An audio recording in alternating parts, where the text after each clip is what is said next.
If I heard that you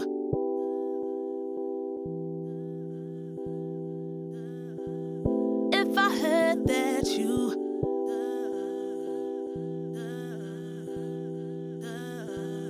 If I heard that you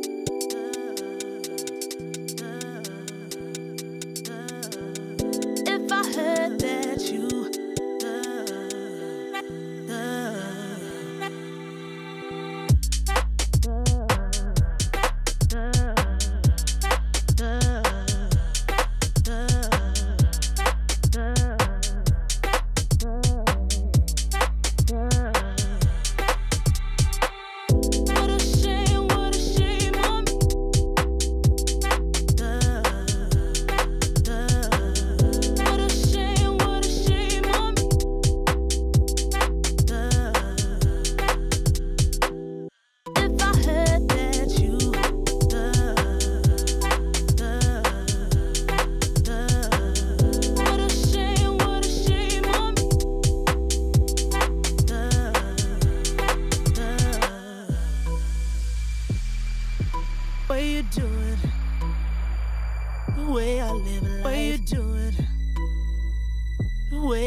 way I live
Lately I feel I can't find my feet. Pushing closer, my heart skips a beat, and now I'm falling deeper than I fly. I can't control it. Dark against the sky, it's not so black and white. It's like I told him, there's things that I can't fight. I just keep going, I just keep going. In my time, I've been dreaming of a space to really fill my place. I wish he'd seen what I had dreamed. Before these darker days, I thought I found my way. Quickly it fades, losing the race, closing the page. In and out, I'll move myself.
Rafa really making history.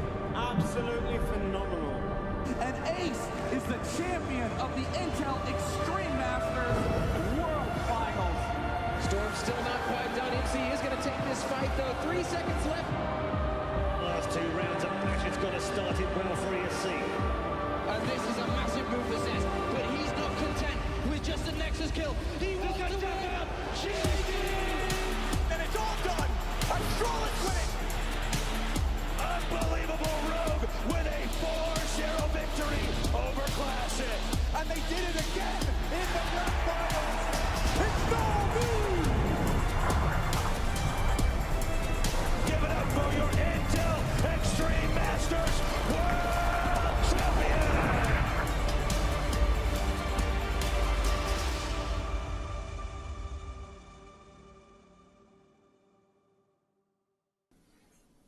Welcome back to the Intel Extreme Masters Dallas European Qualifiers. Yesterday, we sent 4 teams forward to the road to Dallas. They're just going to have to get their visas, flights, and all of their practice done for some of their first STL lands. It's BC Game, it's Falcons, it's 3D Max, and of course, Game Legion going forward. Today, it's all about the lower bracket. Only 1 spot remains for Europe, and all of these teams, well, there's a lot of them fighting. I'm T-Tom with Michael Yumi Cassidy, and we're bringing you all the action. Yeah, it's going to be a tough battle in this lower bracket to find out our remaining team from the European qualifier, and I would shudder to be one of the teams that has high expectations or has superstar level players that finds themselves in a position where there are another 8 viable teams or 7 other viable teams aside from you that could potentially make it to Dallas. Well, over here on the B stream, we're going to be starting things off with Heroic versus Big Clan. You already know that, that's why you're here. But then we'll be following up with Betboom versus Hesta as well. Of course, that's just a B stream. On A stream, we do, of course, have later on in the day, Astralis versus Zero Tenacity, and right now, Metasport versus Namiga. So if you guys want to check that one out, you can go over to twitch.tv/ESLCS. But let's be honest, you're here for Big Clan, you're here for Heroic, you're here for the rematch from Katowice. Yeah, no, I mean, the IEM Katowice play-in where Big and Heroic last faced off against each other was honestly kind of astounding if we really reflect on it, because if we're thinking about the growth of teams and the trajectory of them, you're thinking, oh, the Sangal core picked up by Heroic, yeah, they were on the rise within the online circuit, and then they've gotten some Pious and this slam dunk move in Tanir as well, 2 heavy hitting figures. We're discovering that with Tanir, I think, for a lot of people, but the expectations are set high for some Pious, whereas you compare those signings that Big have made, and it's domestic. They've gone with players that have been in Academy or within the German circuit for some time. They did not have the same gravitated hype around them, but one of those players hyped actually just destroyed Heroic the last time they encountered one another. Yeah, to just run through some of the numbers, it's a 2.21 rating. He had a plus 30 KD across the series. Both those maps, 13 2s and 34s, something like it, sub 4 rounds regardless. I checked, and Hyped had more kills than the bottom 3 players of Heroic combined. And you might be wondering, who are those bottom 3? Well, you know, Sun Pious, Xfloud, Youngster, all of these guys who we've been bigging up and talking about how they're going to be on the rise for Heroic. And wow, Heroic's got such a smart acquisition. This core is going to be great. Well, it might not be. A Big continues to bash on them, and right now they have to beat some demons. They have to be able to move past that loss and come through once again and look towards how exactly things shape out. The only issue is, Michael, I had a look over the map pool overall. It is a bit of a strange place for Heroic to be over here. It doesn't feel like they have many strengths to look at versus Big. Yeah, I mean, I think that unfortunately Big are going to be pretty, and they have actually had this advantage in Vetoes before. They're going to be pretty well versed on a lot of maps, and for them, when they veto, they actually like to target their picks sometimes into weaknesses of their opposition and see if they've ID'd something that they can maybe exploit. So I am curious to see how this veto goes, whether it'll be similar to their last run-in at Dallas or rather at Katowice or not.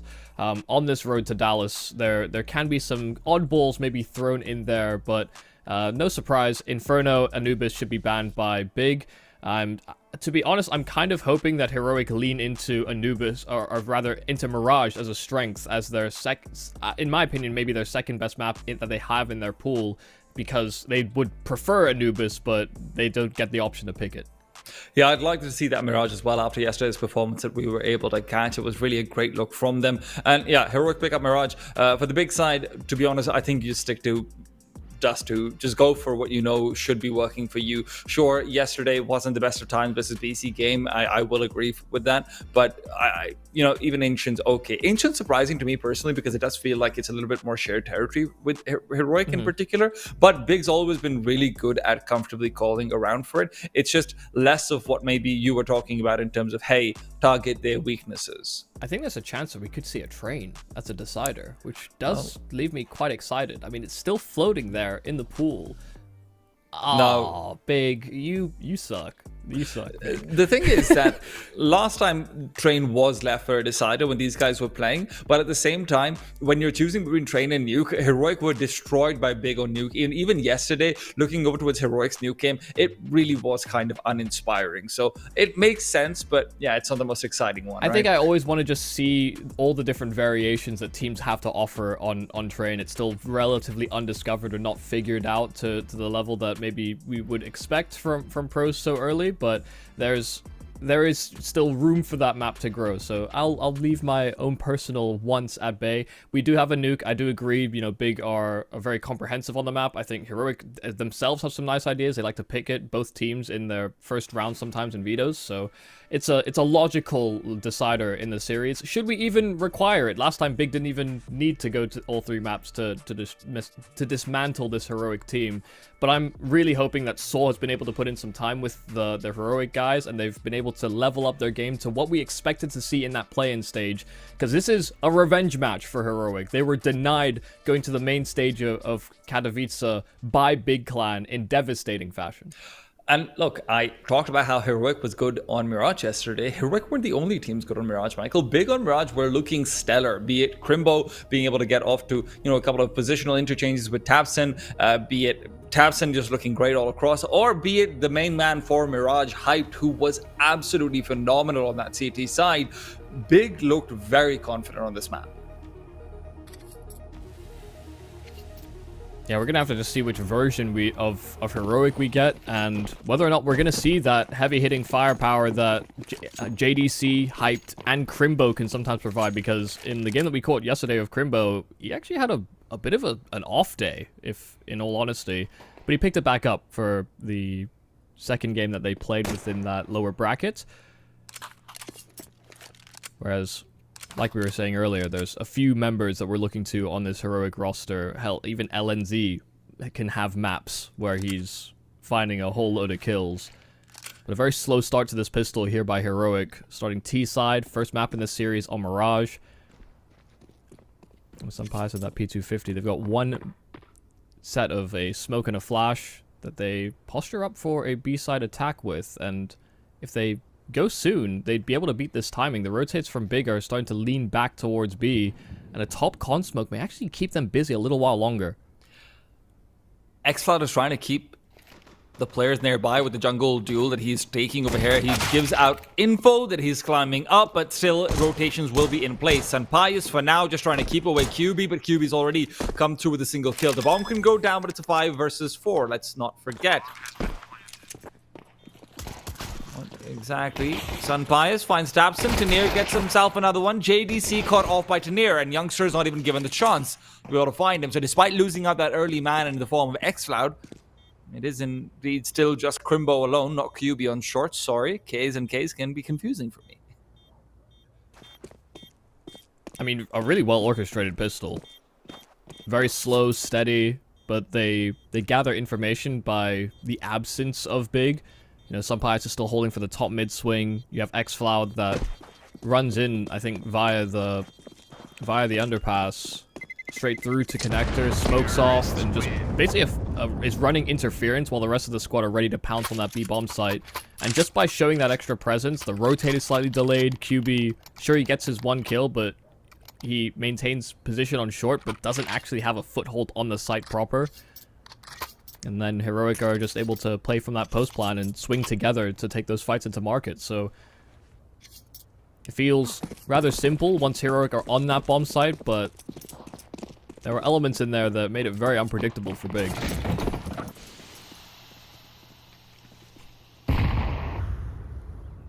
Snapping into a force buy. Had some good scout shots yesterday. Yeah. Well, Hyped hits a lot of shots in fact. I think Tapsit also came through with 1 or 2 big good ones.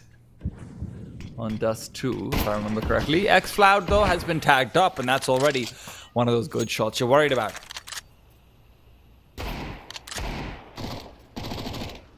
It does start to get slightly worrying when you look at how many CTs are ready to try and collapse in, but with Hype rotating away from jungle, you know, JDC maybe even doing some of the same, this is going to be a bit less pressure under the connector. Come up, JDC spots him out. This is smoke that likely might be pushed, but X-Cloud's already low, so he doesn't really dare to do it. Remember, he's the one with the Mach 10. LNZ is a little bit further behind as the man holding on to the second SMG. The fact that they've got that smoke down at ramp does really slow the roll here for Heroic. You know, smoke top side of connector. They've been blocked off in pursuing the A bomb site. No. And X-Cloud just not managing the edge of that smoke. It fades in front of him, and JDC gets a clean kill. And they're just repositioning, setting up for an A side attack. Had they had some connector pressure, it might have alleviated some strain. But bigger not to know that all the attack is coming from the front. The read might be wrong. They're expecting this to be similar to the first round where X-Cloud was all alone and LNZ can overrun QB because of it. Hype is going to be too late to actually add anything. So it all comes down to JDC and what he can find with his deagle. The good thing is that there aren't smokes to cross and the time is low. So JDC has a chance, and so does Crimbo. As he starts to make his way over, will he find the planter? No, he's taken down. Rather, he's pushed away, not taken down. Bomb is planted. LNZ all alone. He's still trying to fight away. There's too many angles to deal with. Almost lines them up, but catches the center. Instead, Big find the round they need. Yeah, and this is part of the problem with the way that round plays out, is that X-Cloud can't provide any additional sightlines. They can't clear that site any faster than they did. There's still hesitation. They didn't have the utility to flush out under Balk. They can't clear out default. So they're stutter stepping. The last thing they want to do is have linear pathing right into a deagle or a scout, and all that extra hesitation when there is no smokes and there's low time is... it just allows Big to re-rotate back into that bomb site. Just imagine a world where X-Cloud's allowed to stay alive for a few seconds longer while his teammates are in position at ramp, and the round can change very quickly. A counter buy here from Heroic. AK for some pious. Tanir with the scout. So, roll reversal perhaps.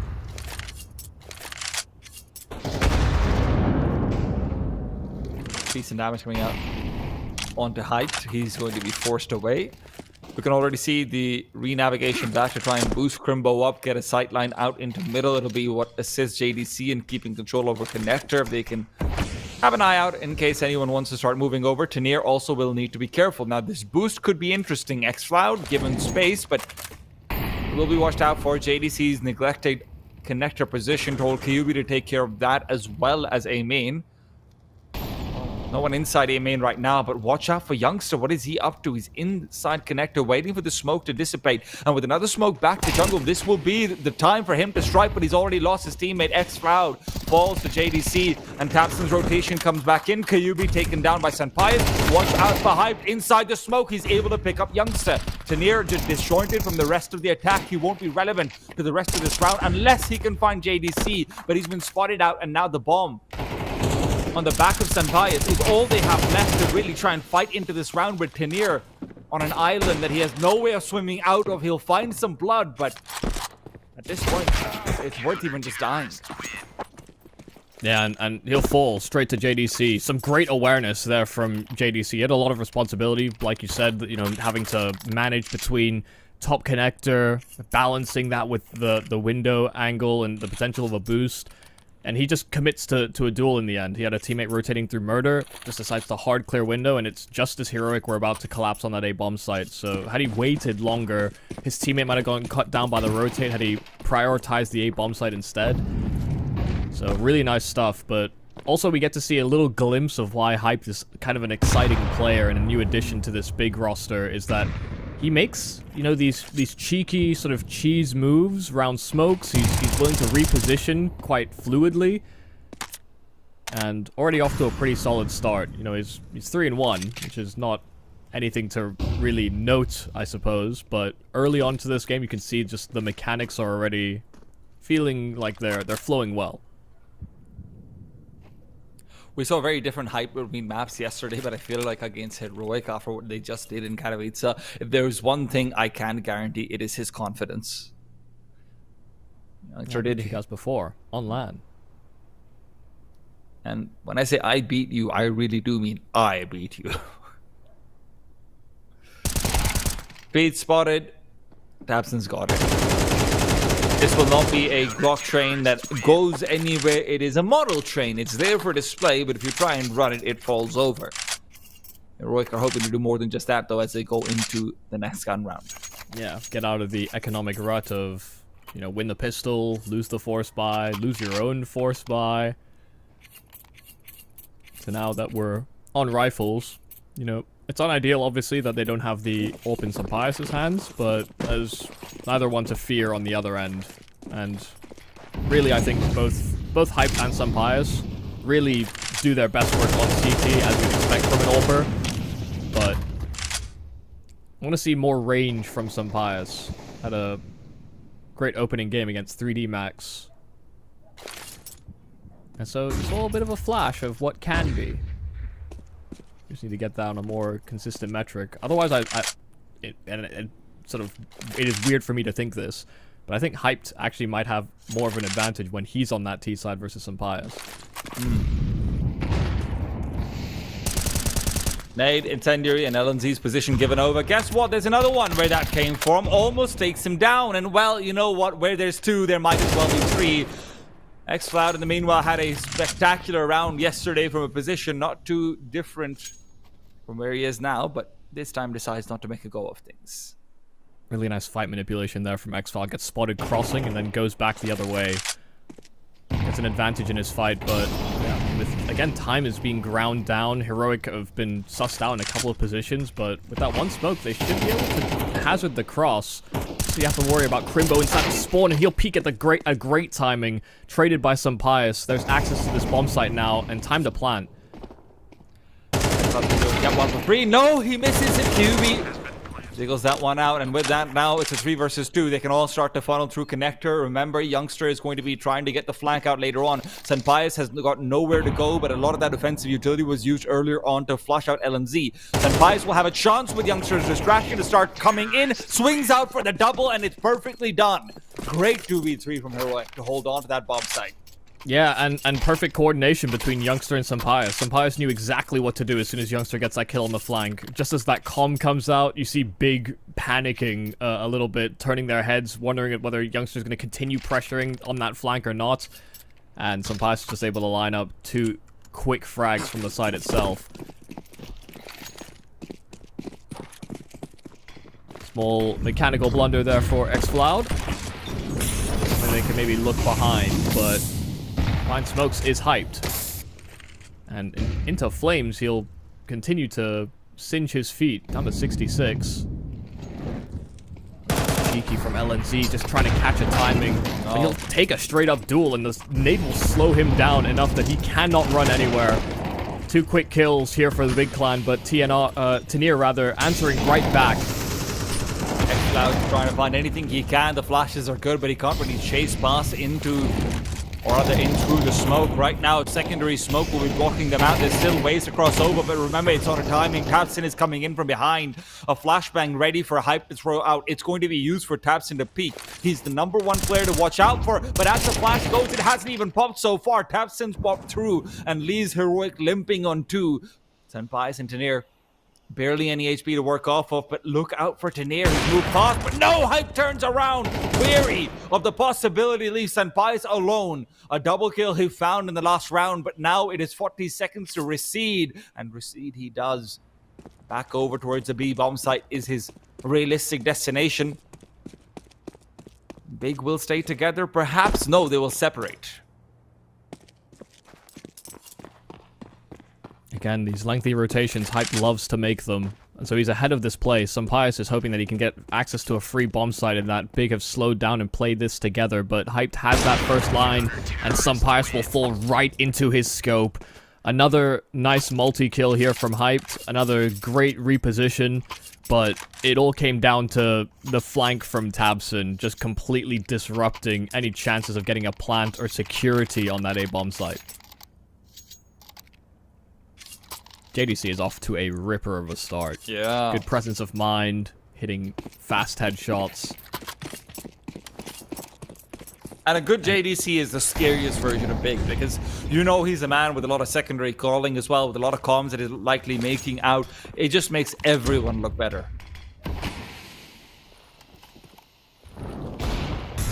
Goes through the smoke. Well, Kayubi was asking for it, and he only gets one. It's an MP9 stolen away, but unfortunately, Hyped and Capstan are on the scene of the crime. Heroic left with Justin here, who's inside the bomb site, sure, but really nothing to do there.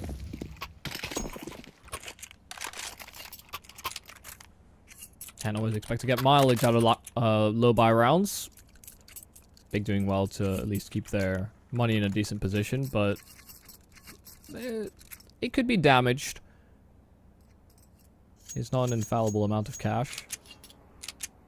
First tack used by Heroic.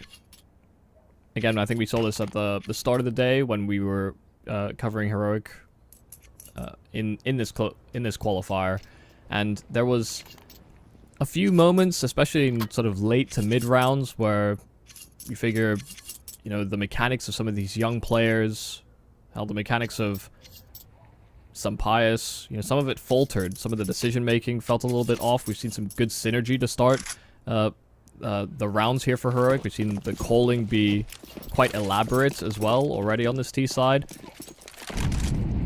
But just making sure that everyone's still fully focused on the task at hand, not dwelling on some of those small mishaps.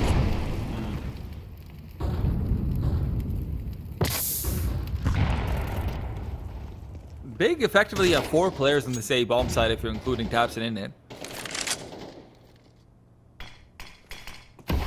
They've actually been starting fairly stack heavy. Yeah. I think there was a previous round where they had sort of 4 almost gravitated towards B. But Crimbo's seen enough information to know that his B bomb site is going to see some siege. He's already got Hype, or rather Tabson alongside of him. Double Molotov to the back of the bomb site as well. Crimbo is able to do just enough to get one. Tabson jumps across. It's going to be a Molotov to finish him off, but no, he tries to find solace inside the smoke. Instead, a bullet finds him. Hype looking to prevent the cross of that bomb. It's an incendiary out to the back of the arches. In the meanwhile, JDC picks up and buys his head, and despite Heroic looking like they've gotten ahead, it really comes down to xFloud, who's coming in from behind. JDC... Yeah, I mean, it's perfect. He had 2 sitting kills, but JDC has the bomb. Time not great either. A single flashbang was all they had, and now it's used. They still need to cross over and get a double swing out. JDC's waiting for it. They're hoping to not line up. They're so scared. They're so scared, but JDC cannot dare to swing himself, worried about the second player who's likely going to be coming forward, but he might have missed his timing window. Now down to half HP.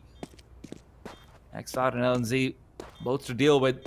Making plenty of noise, Thunderfooting forward, no point trying to hide intentions when they already know what's going on, and it's from Snacks he will fall. Big Clan getting caught off a little bit. Yeah, and maybe didn't expect that xFloud would continue to pick up on some of the late round connector pressure. You know, you think back to the pistol, you think the time he reset from the B apartments and was able to, you know, get a potential kill on the bottom side of connectors. His teammates were going for an A side attack.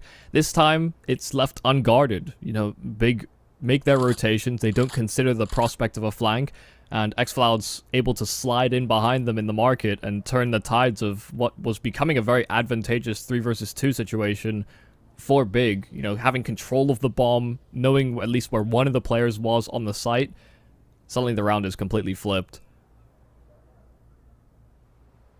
And this is the thing, Heroic, with the way that they're playing out these rounds so slowly, they're exhausting their resources. Some Pies didn't want to make the cross into the bomb site with the actual package, partially because xFloud had that flank lined up, but then also he knew Hyped had the AWP as well trained on him. It's a lot of respect given over to Hyped in that instance. You know, you'd think sometimes the caliber, some players would just peek. When you know you have no util, it's fight or flight. Right now for Big, it's a flight of capital. They don't have any money. Heroic are hoping to continue to maybe crunch down off the back of that round win. Fortunately, Big aren't really coming in with too much of a threat. It's really just USPs. It's not like, versus BCG or over here where we've seen so many force by wins across this entire qualifier. It is going to be a relatively straightforward affair for Heroic to clean things up.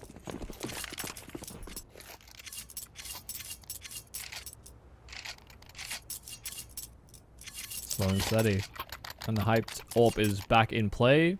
This will be another full gun round for Big, but with the way that they've been playing the starts, the opening 30-40 seconds, they've been prioritizing one side or the other. They've been either having almost like a 3.5-man setup on A or the B bomb site. They're clearly trying to set intentions early in these rounds. But this is more of a default spread. LNZ knows that there's someone who's gone out for that fast short play. I don't know if he's registered it or not, but he definitely heard hype dropping down. JDC getting ahead of his own smoke is certainly a possibility. It's all about trying to find LNZ alone. It's been a consistent difficulty for the IGL of Heroic to be able to make this work, but now hoping to use his enemy smoke as cover. A cover now gone. Spots out hype. He knew he was there. This is exactly what he had in mind. Now the B-bomb site under duress. It comes down to Crimbo. He's good for the first. A headshot on another. Then a Molotov that will not be flushing him out. And Tabson's assistance allows for number 2. And as he's ducking away, the flames will claim him, but it leaves Sanpayas all alone. This should just probably be a save. Unless somebody from Big gets audacious and gives him a hairline peek. Information on at least one towards short. The rest of the site is silent.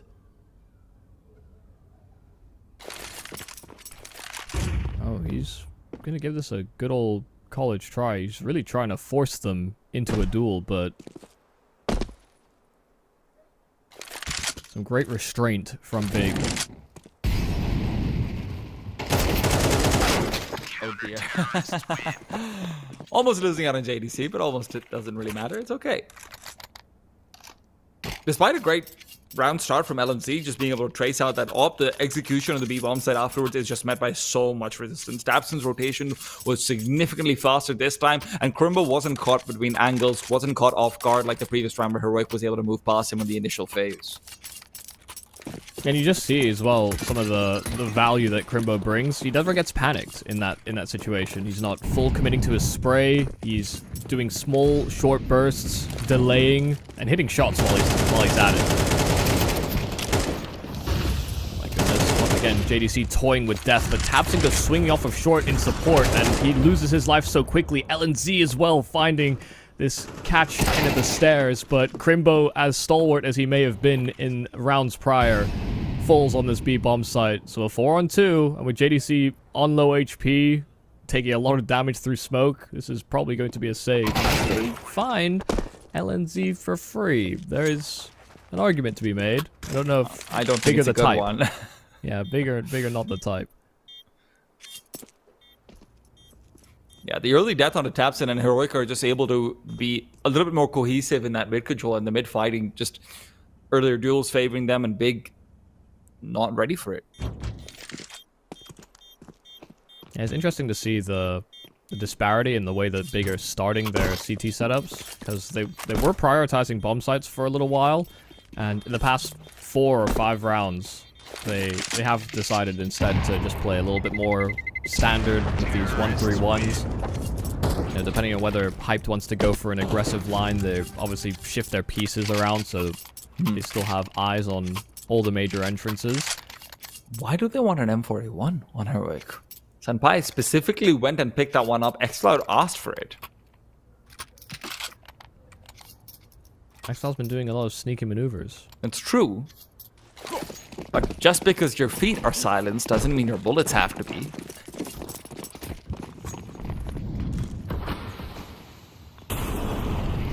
Well, will prove to be just as lethal against Hyped and Crimbo. Should he end up in duels with them. Hyped really toying with death again. No smoke in the window. Complete miss there from Heroic, but taking advantage of that fact. Great setup coming out of here for Crimbo. This time over, the Molotov will not matter, and all. Even the grenade popping things open. They've got no idea. They cannot go into the B bomb site. And with the man already down, unless Big overlooked the possibility of X-Cloud, which is unlikely after those previous rounds, JDC is already keeping an eye out for him. JDC, when you take that peek and X-Cloud has missed his chance. Now with the Molotov from either side, the T side going to be slightly stronger. X-Cloud takes advantage of it, moves back, and no potential for a trade. They're anticipating this reroute. They've got Crimbo already pushed through the B apartment, so they should know this is some kind of an A-side finish. And X-Cloud's probably a dead man walking. Crimbo hears the steps top middle. It's actually some Pius that'll be the victim, and with that low health on X-Cloud, it's not looking good for Heroic. A 2-on-4 where these positions are odd, but Tanir has made his way through the underpass back to B, and it's an open site. It's also basically a 1 versus 4 for him for the longest time. Unless X-Cloud gets this kill, he's on 1 HP. And that threat in the middle means that the only way these players can be funneled forward is through market or a very late underpass push. Tanir knows that as well. He's putting his attention out, and Tapson's making no secrets about his fears. Hype missed shot, and Tanir's backed off. This could be disaster. A Molotov forces Hype even further ahead, and a flashbang might be dodged, but Tanir has dodged his sights again and again. Secondary flash, and no one will peek. X-Cloud covering off the cross this time over. And what a flashbang! What a play! 6 for Heroic. Tanir and X-Cloud bring it back as we go to that second half.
A miraculous finish to the first half provided by none other than X-Cloud and Tanir a 2-on-4 where they combine for all 5 kills, where it is just raw, unadulterated synergy to get a 6th round for Heroic. Big have let a round slip through their fingers in a honestly marvelous fashion, to be quite honest. Even though I believe Tanir and X-File may have played their positions perfect, this applies pressure on the Germans to perform here in this second half. Especially when you consider how much of what Big was able to do on their CT side to find advantages was just getting that one initial mid-lurk in LMZ, getting knowledge of what's going on with X-File much later on. Those kinds of advantages are going to be much harder to find on this T side. At least that's what Heroic is certainly hoping for as well. Yeah, and it felt like Big had them shut down in a number of rounds, but Heroic had these clever tricks of the trade that let them back into moments and gave them access to sites. I can only hope that Big are as tricky, as hard to read. LNZ yesterday was made a target, perhaps wrongly so. It does feel like Big might be attempting to do the same, at least in this pistol round. The rest will have to wait. X-Cloud information found by the head. Dodged. X-Cloud will be forced to try and get that duel out. Crimbo will be taken down by Tanir. Again, that magic duo from the last round of the first half. Striking through, but right back to a 4v4 as the reset comes in. Remember, Senpai's position could be deadly to this underpass push forward. Between him and Tanir, it's going to be troublesome, but number 1's already dealt with. Where's number 2? Senpai gets one for free. The smoke will also bloom in their faces, so they've got nowhere to go. But in the meanwhile, JDC will fall. And speaking of fall, QB's fallen onto that B-bomb site. Hype making his way back over. QB just trying to keep them at bay and short, but now there's 2 players and one coming in from the back lines. Youngster shuts him down. The trades from Big have been fantastic, but it will not matter when Heroic have always got one more where that came from. Yeah, and it felt like they were one step ahead to a number of the repositions. They were not anticipating to have lost Crimbo inside of middle so quickly. You could see that there was, I think, initial plans to continue on that B-bomb site, but as soon as Crimbo dies, they suddenly lose another element to the attack. And when they try and reroute, Senpai's already has great positioning. I'm in a way surprised Tanir was peeking in the manner he was from short. That angle is far from ideal, but it did sell the idea that there would be no one else guarding that reposition. So, a little tricky, once again, but reading one step ahead of the Big Clan pistol. We'll see some Pius on a USP. Yeah, he's also reading one step ahead. Yeah, thinking about getting his hands on the ball. And well, you know what? He might have just been gifted one anyway. Tanir is picking up so much money for it. He's considering moving back. Would have loved to see Tanir just throw the MP9 over to Senpai's at that point, but hey, whatever. It's okay. Oh, my insides, they hurt. Yeah, I mean, your outsides would hurt too. My insides would be on the outside, to be fair. Yeah, that one was a meaty nade. No armor to help you there.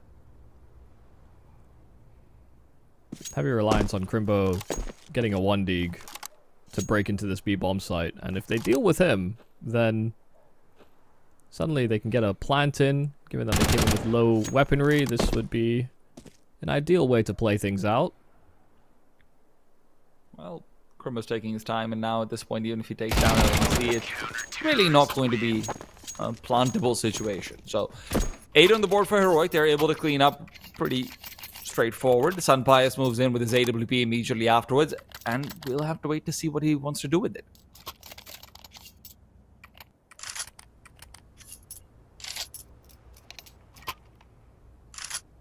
Well, we didn't get utter devastation from Hyped when he was on that AWP. He was still a bit of a menace. You know, he wasn't making these crazy moves. I mean, we were watching him yesterday on Mirage, and he was walking through the bottom con smoke Twice. getting a kill, and then going back through the bottom con smoke, back into connector, and then back out to middle. Which is unpredictable, and did cost him, but he was also hitting a lot of shots when he was doing those types of plays, so I can understand why he was feeling confident. I'm getting dizzy just listening to it. Hey, he's gonna fall back at some point, but Hyped. Why fall back when you can just die? Yeah, or kill them. That's true. A little bit more aggression from X-Cloud this time over, but a Molotov at the feet of Connector means that he can't actually find safety. So if Big had started to commit, it would have been scary. Youngster, though, is the one who's committed a bit too deep. Crimbo able to find him and take him down. They don't even think he spotted out QB, so they only will have information on one player. But in the meanwhile, X-Cloud and Mid trying to reclaim that fight, trying to reclaim that advantage, will instead extend it in the favor of Big.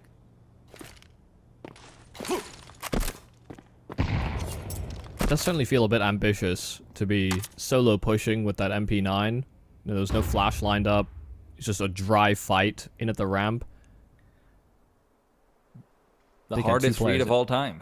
Yeah, I mean, Big had 2 players in position. And Cribbo was leaving himself exposed on certain timings, trying to dodge a flash that inevitably never came.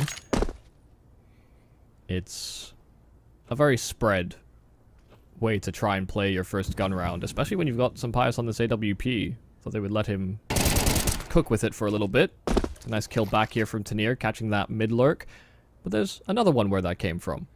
Tabson taking up that mantle and actually could get the drop on a player if they haphazardly jump over him. Tanir has not cleared, but as he turns, yeah, Tabson had to pull the trigger. Tanir was going to look top mid in just a moment. Tanir's going to call, guys, I'm telling you, there was someone in an underpass. And he was right. Tabson just got out before he expected.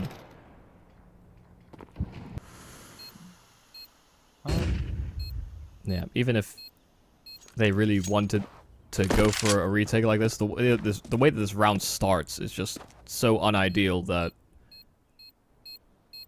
this is an easy call to save. Sometimes you want to just put those mistakes behind you and focus on tightening things up in the following round. The great punishment there from Big. I mean, keeping together on the extremities. They may have ID'd the fact that an AWP could be available, but they didn't actually get exposure to it. Yeah. Pius didn't fire off a shot. It could in some ways still be an unforeseen element.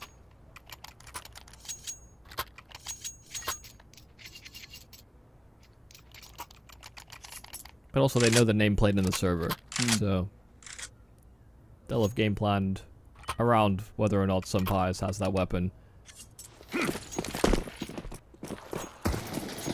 This time over, Heroic are the ones who are going for maybe... no, thought it might have been a boost off us and bias into short, but no, that isn't the case at all. In fact, it is still Tanir who's trying to peek out from there, just make sure there's any sort of aggression, but QB being a menace. A lot of presence just trying to force out the CT utility early on in case they want to try and end up on the B-bomb site. But regrouping for A is maybe the call for Heroic.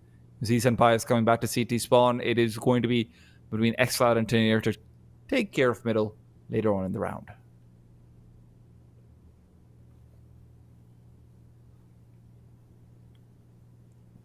Looks like we're going to try and set up for a heavy connector play. 2 players towards top middle with the bomb. Player working the underpass and still having the presence of Crimbo inside of Palace. It is a 3A setup, but with all the util that's been deployed, all the presence and the lack of info, yeah, Crimbo finds a great timing. X-Files is about to keep the connector, but he gets timed himself. Youngster pushing into that Palace just as the execute comes in. And Paz able to come up with one. So Youngster is able to find 2 more. What a round from him! He's hyped all alone and Big. We're really relying on that one smoke on short. Vice even gets a spot out with a jump up, and now he's got Hype's number. He's having to back off a flashbang straight back into connector to try and ensure that he can hold on to it. But now at this point, maybe stop jumping. And that's exactly what he'll do. 18 seconds. Hype would rather find death, if I'm not wrong. But to be honest, even saving isn't the worst. He does have $2,700, but would like to deal some damage out of the CT economy as well while he's at it. Now it's a little bit too late. Youngster hunting him down. A flashbang from LNZ could go nicely, but they're even looking for him after time, and they'll find him. Very nicely done from Heroic. Yeah, I don't think Hype's even realized that he was totally pinned in position, but he tried to hold on to that rifle, but he basically had to fight his way out of it. Completely locked in, and yeah, the reaction from Youngster is perfect. You know, he loses a player, and he kind of makes up for leaving his teammate out to dry. You know, X-Cloud might have seen the position on the map and just not expected that Crimbo could have found that angle to him. I think that... Oh, I'm going to hold the point because right now it's going to be a faster play out towards this B bomb site. They want to overrun, but instead it's grenades and it's bullets. And both of those are hurtful. Much like words can be, guys. But more. Well, nicely done there from Tanir. Sweeping up 4 kills. LNZ took all the attention, but Tanir hit all the shots. Or the HEs. Everything. But in the previous round, Big actually threw a really nice smoke out towards short, which forced xCloud to start considering out for a mid lurker instead of a palace. And Tanir had backed off at that point as well and completely left short to xCloud, which is why that timing was great. But still, Youngster just turns that round on his head, and Sunpius's position was also very good to provide for that distraction. By that logic, though, Youngster would have pushed into Palace earlier if they really thought that they didn't have to worry about a lurk from Palace, right? It's all of the above. He's playing top. He's playing top balcony. If they're gonna come up con, it's not a great position to play. So, ooh, what a shot from JDC! And why stop at 1 when you've got 2 in the tank? oh, Tanir spotted, but he still gets away with his kill. JDC tried to relay that info as fast as he could. Oh, well, convenient. Yeah, Tanir has an exit path now. Look, technically, if he wants to, he could even drop down through that waterfall. But right now, it's all about LNZ on short, waiting for these 2 players to come forward. Almost lines them up. It's only 1, but JDC is the one who continues to find success. Now finally limited as he's put to the ground. Tanir will join him. He's Youngster alone, the man of the previous hour, but the clock has moved on. Can he still keep up with the times? It is a man behind, a man on the side. Crimbo will be flanking him out, and he is aware, but he's lost the plot. Perhaps not. No! Crimbo will still get the jump. Yeah, I mean, Youngster had basically the perfect read. Saw the site player, knew that Crimbo was playing relatively close to that bench position. If he wasn't covering him at the window, then had to be very suspicious of his potential flank, and Crimbo's exactly that type of player as well. But couldn't hit the shot. Some lovely shooting from JDC. So really sparked that round there from Big. That's why they started to play with that additional pace, and you could see the immediate chaos that sowed into the comms and the positions of Heroic. But Tanir has also been adding a little bit of that spice. Just keeping them on their toes. 104 ADR from JDC, by the way. He's not slowed down a piece. Yeah, second highest in the server.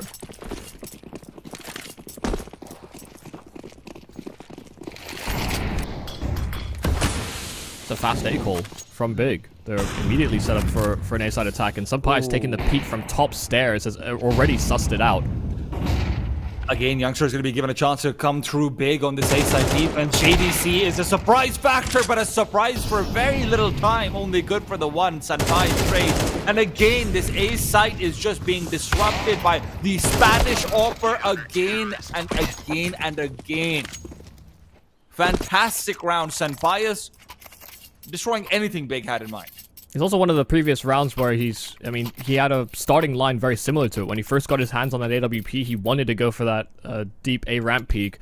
Maybe seeing something in the way the Big opt to default, in that he can maybe punish someone on that cross, but when he sees players just hiding behind that one incendiary, keeping them at bay at the ramp, it does signal to them that this was going to be a pacier round out from Big Clan. They get devastated, and their economy is left in a position where they have to opt for pistols instead.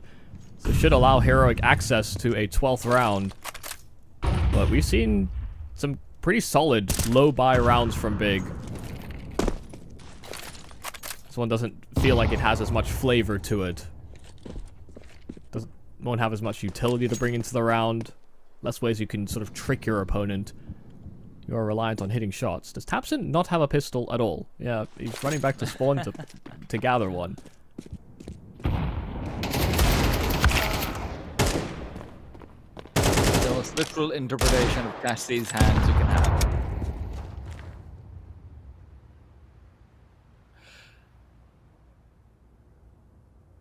It is... No, never mind. I thought maybe there's going to be a chance for Tapson to be able to find that deagle shot onto the boosted player. He did seem aware of it a few times, but yeah. They heard bomb drop in middle as well. Oh god, X-Flag could get timinged. Well, singular loss for the CTs isn't the worst thing in the world, but right now with Tanier all alone, there's chance for more. Will they find it? No, Tanier continues to have the hottest hand known, but Crimbo finally puts him down. Good damage dealt already. Can they find more? Oh. Oh, well, LNZ should have him dead to rights now. Oh my god, never mind. I forget who Crimbo is. He's the clutch king, and he's got his access to this B-bomb site, a plant. He taps it, and he goes straight for the fight, and they almost line up. It's Youngster that shoots some pies in the back, but secures it for Heroic. That's against 4 Deegs, or rather 3 Deegs, 2 Glocks. It comes down to a 1v1.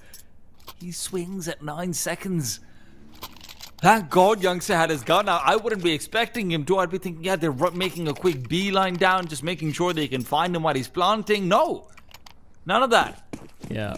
I mean, it looked like Crimbo was going to die for sure to LNZ, but as soon as he got that kill, it unlocked the round. This is again a pacey call from Big. They just want to rush into A, and it's right. Youngster's the sole defender of this bomb site, but they're going to have so much util to try and take back this site.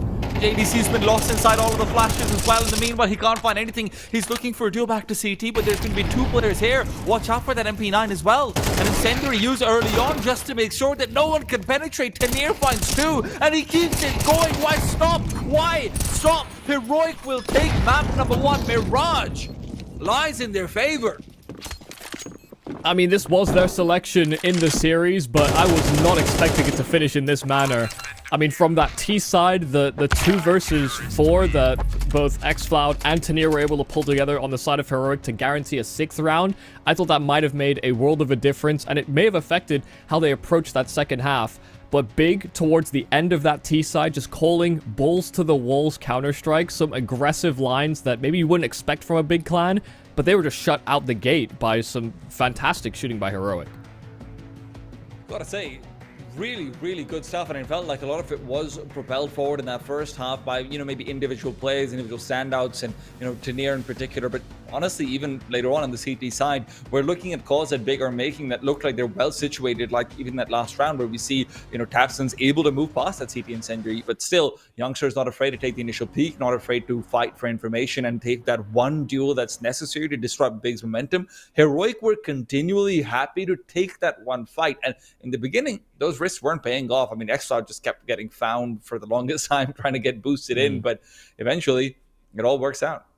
Yeah, and it sets a precedent, you know, and then you have timeouts from Saul that are sort of contributing, I'm sure, in terms of, you know, are we going to continue with the game plan? Or are we going to shift it slightly? And it seemed like Heroic kept to those same ideas.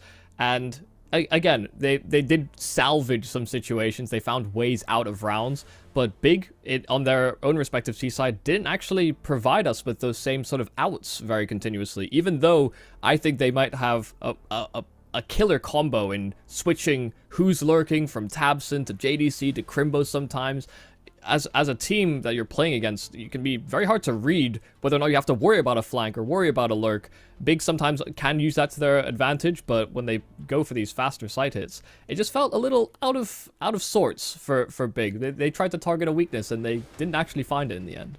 Well, into the map where lurks can also come into play, and Big are hoping that will be where maybe their trifecta of potential lurks can find more effectiveness. We're going to have to go to a quick break. When we're back, it'll be map number 2, and we're going to continue on with the IEM Dallas European Qualifiers. What's your name? Lee. Lee, mate, nice to meet you. What's it like being part of the best crowd in esports? If you're not here, you're not living. Let's go, the boys! All right, for now, we're going to send it away. Let's show the world why we're the best crowd! You're champions!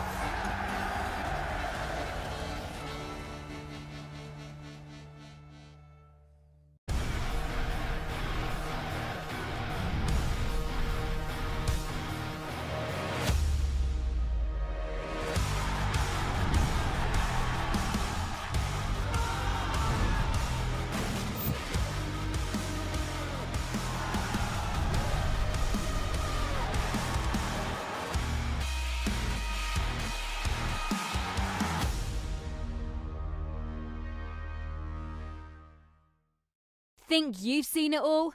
With Faceit Watch's Point of View Selector, you can experience the game from any pro's perspective. Use the multi-view feature and customize the stream with up to 4 angles. Control what points you see while earning rewards. Drops are activated and lucky winners will receive Faceit points. And if you ever miss a match, VODs are now available. Get instant access to demos with multiple POVs and commentary.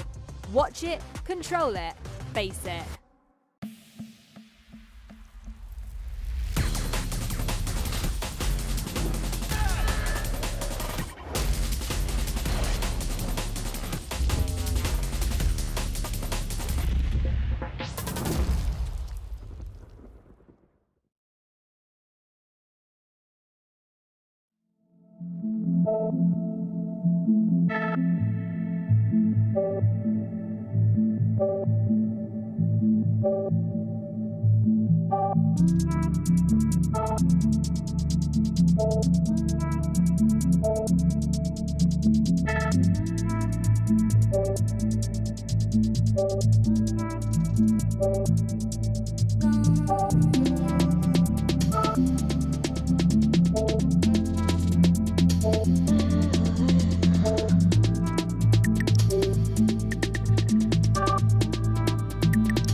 A fantastic performance from JDC and Tanir, but unfortunately one of those was a bit better than the other. Tanir ends up on 27 kills, propelling Heroic forward in that Mirage. Now we look out to Ancient, and we look out to see what the big clan can bring you back up here at the IEM Dallas European Qualifiers. Yeah, I mean, some really solid shooting from Tanir from start to finish for either on T or on CT side. Just a lot of multi-kills that ended up allowing Heroic to bring it over the line, but, you know, it still wasn't a solitary effort. Some great calls were made as well from the sort of anticipation of what Big had planned for that map, and it's clear that Heroic have come in with a bit of a chip on their shoulder, given that this is a revenge for them falling out of the Katowice play-ins. So yes, a map to the good, but we now move into the map pick of Big Clan in Ancient, which has been a map that they've been honestly doing a lot of great work on. From Crimbo to JDC, it was part of the contributions and the debut of Hyped and the great performances he was allowed to have at Katowice as well.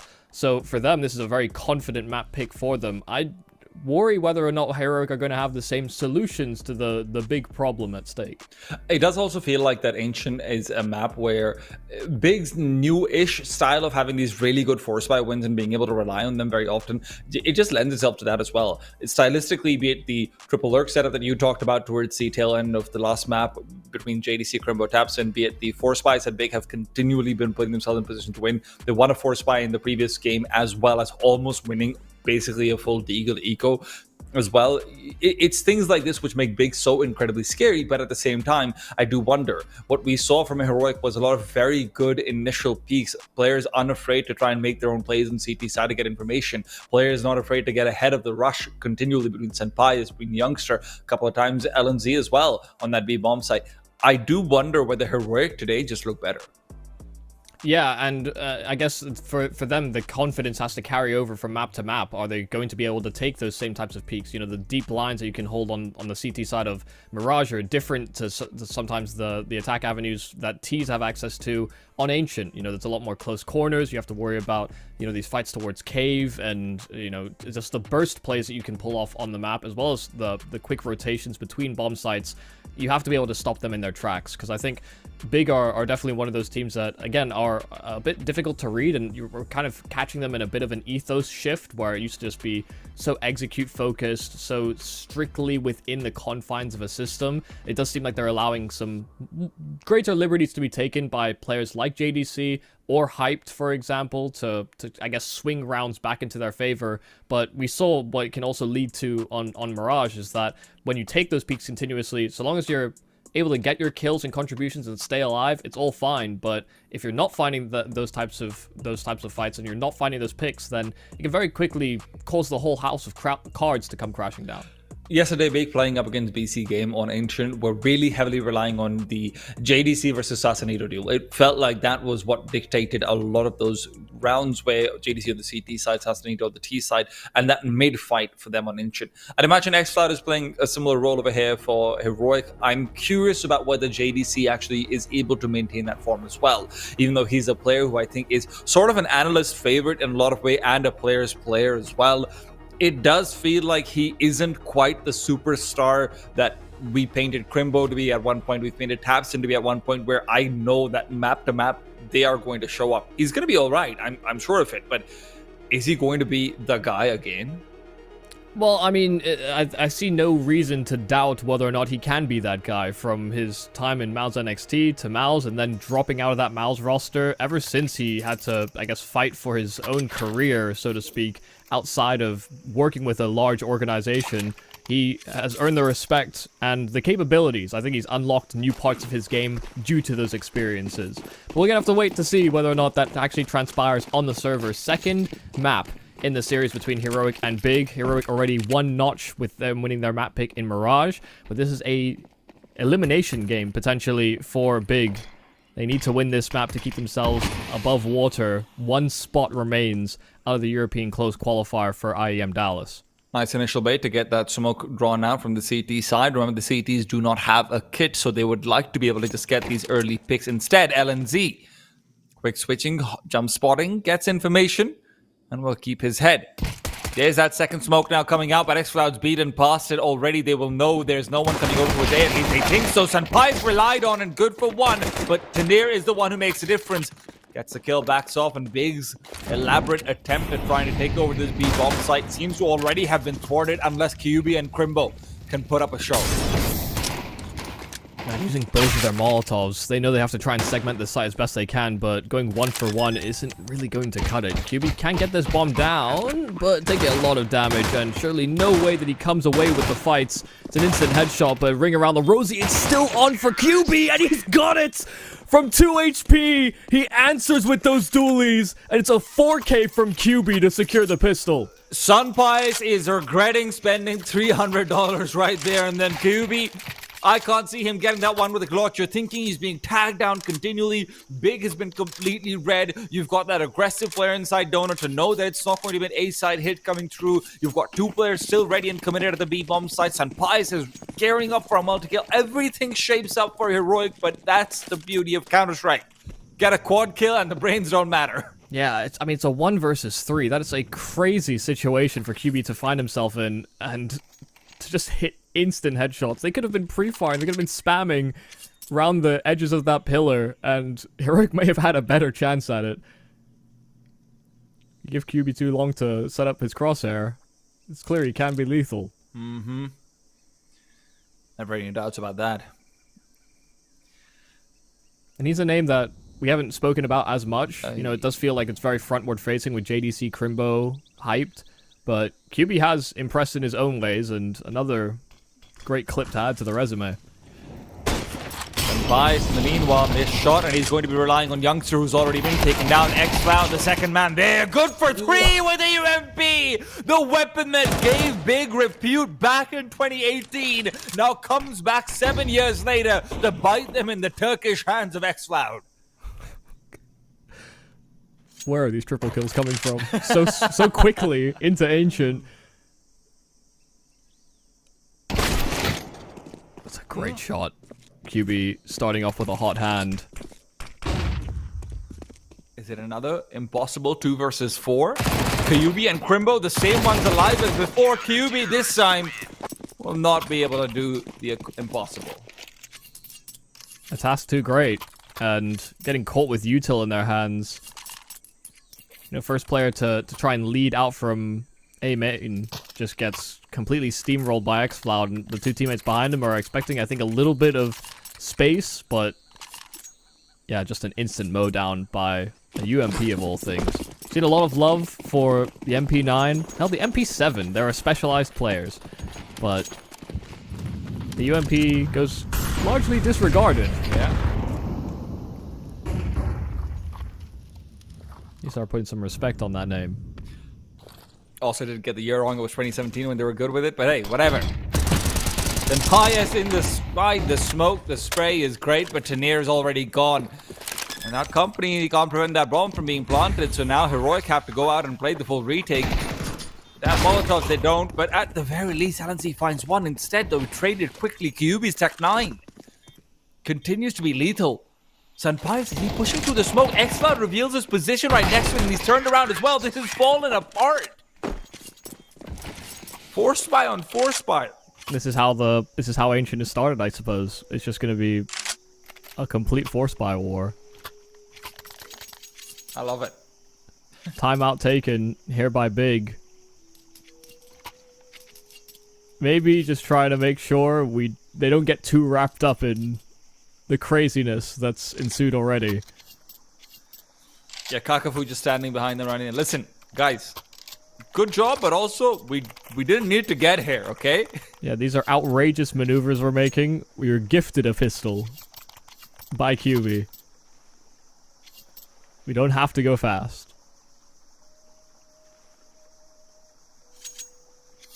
You just think about the way the Mirage closed with the fast A-side attacks.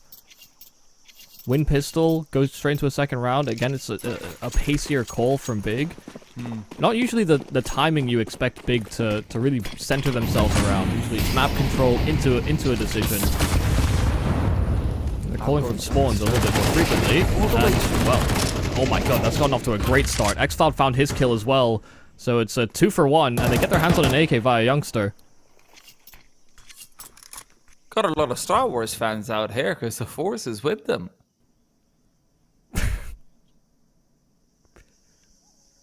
I mean, look at that movement from Youngster. He's able to move past all the util, takes advantage of all of the initial noise that the execute, or rather just the mid-take is taking. It's not to say that Heroic are out of deep waters. They still have some swimming to do, but at the very least, they see shore. These two players in the B-bomb side are hoping to be able to find at least a kill apiece, if not more. Teniers, the Eagle, is not trained at the right position any longer. He's going to be swinging out from the side as he recedes back. Now, remember, you should have an idea that there's at least two players here, but with the spam as well coming forward, rotations from Heroic are fast, the bombs being planted. Are they going to be able to find anything? No, not quite. Hype reveals LNZ's position, and while the reload comes in, Hype starts pushing forward. He'll still fall down. Youngster's got the AK retrieved from earlier on, never forget. The bomb, it's inside cave. So Crimbo, he has time to go back to the A site, and Youngster's recognized it. He's going to try and intercept in middle. And you find a second kill over here. The timing is not going to be found, barely just missing it, and that gamble will cost him a bomb plant. Crimbo commits to it, and Youngster doesn't swing. He's worried, and rightfully so, but now Crimbo has the angle. He's got the space, and Youngster's position revealed. The wallbang isn't enough. Needs more, will find it. Force on force on force. From a 1 versus 3 pistol to start off this map, it has been forced buys. It has come down to quick trades, fast headshots, again, pacey decisions. That timeout that was called by Big did nothing to help them. They call a slower round. They end up trying to play towards B, but Youngster fully exploiting the fact that Big aren't the type that swing out mid immediately off of spawn timings. They get caught behind a smoke, there's a Molotov in their face, they wait for that Molotov to dissipate, or the incendiary rather, and they flash through it, and they just get caught with their pants down, and not expecting Heroic to be as aggressive.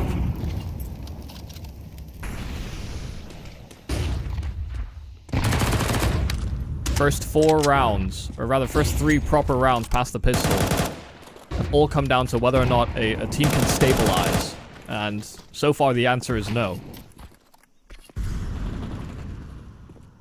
See whether Heroic can make a change to that.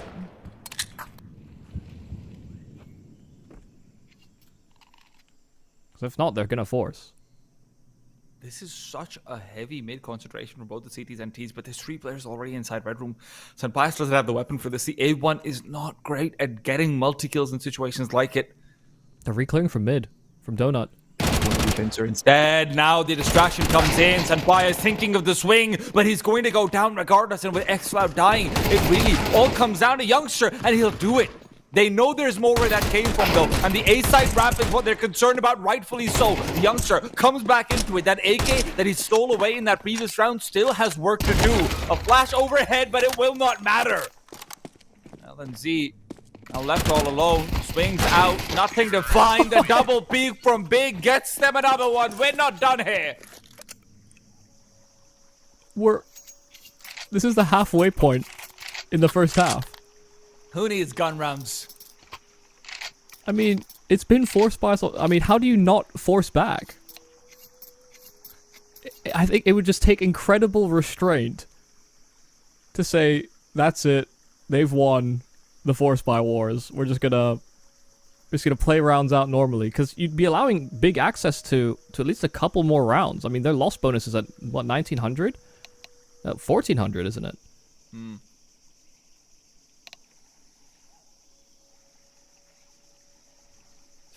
LNZ's also immediately brought up. He is the IGL, don't forget, Michael, so that incredible restraint that you're talking about, it's not coming. Yeah, it's not being expressed, and I understand that.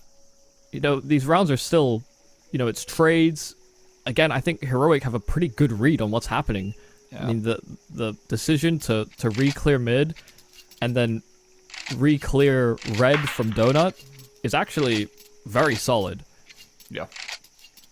When it comes down to missed shots or duels or, you know, Big hitting some rippers. Yeah, Sunbias gets that kill, the round is over, right? That just feels like that's a difference maker over there. Youngster starts swinging out from behind with the X-Cloud as well. It's just the finest of margins. So yeah, it's gone off to a bit of a crazy start on Ancient already.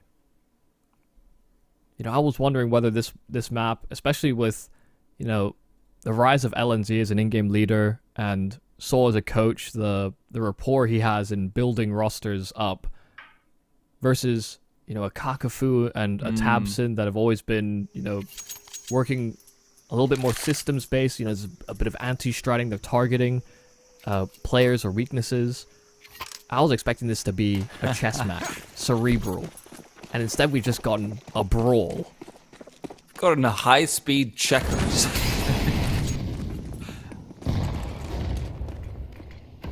LNZ.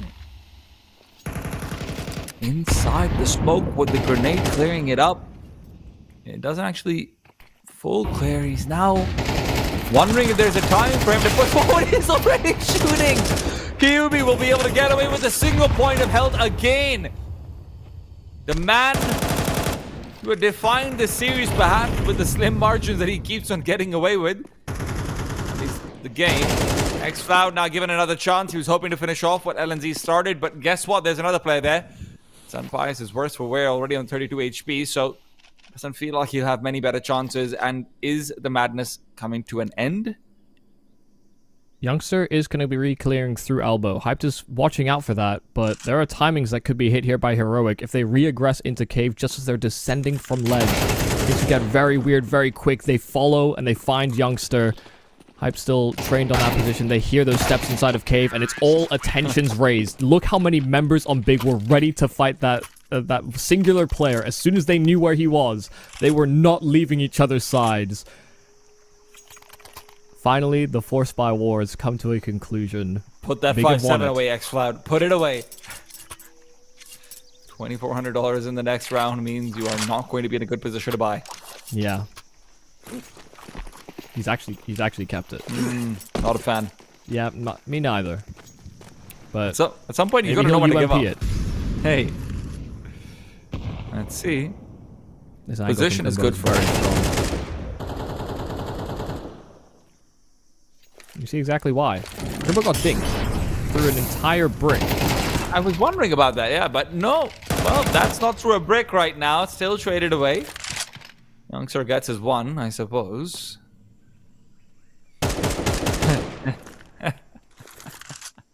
There. Get those kneecaps away from me.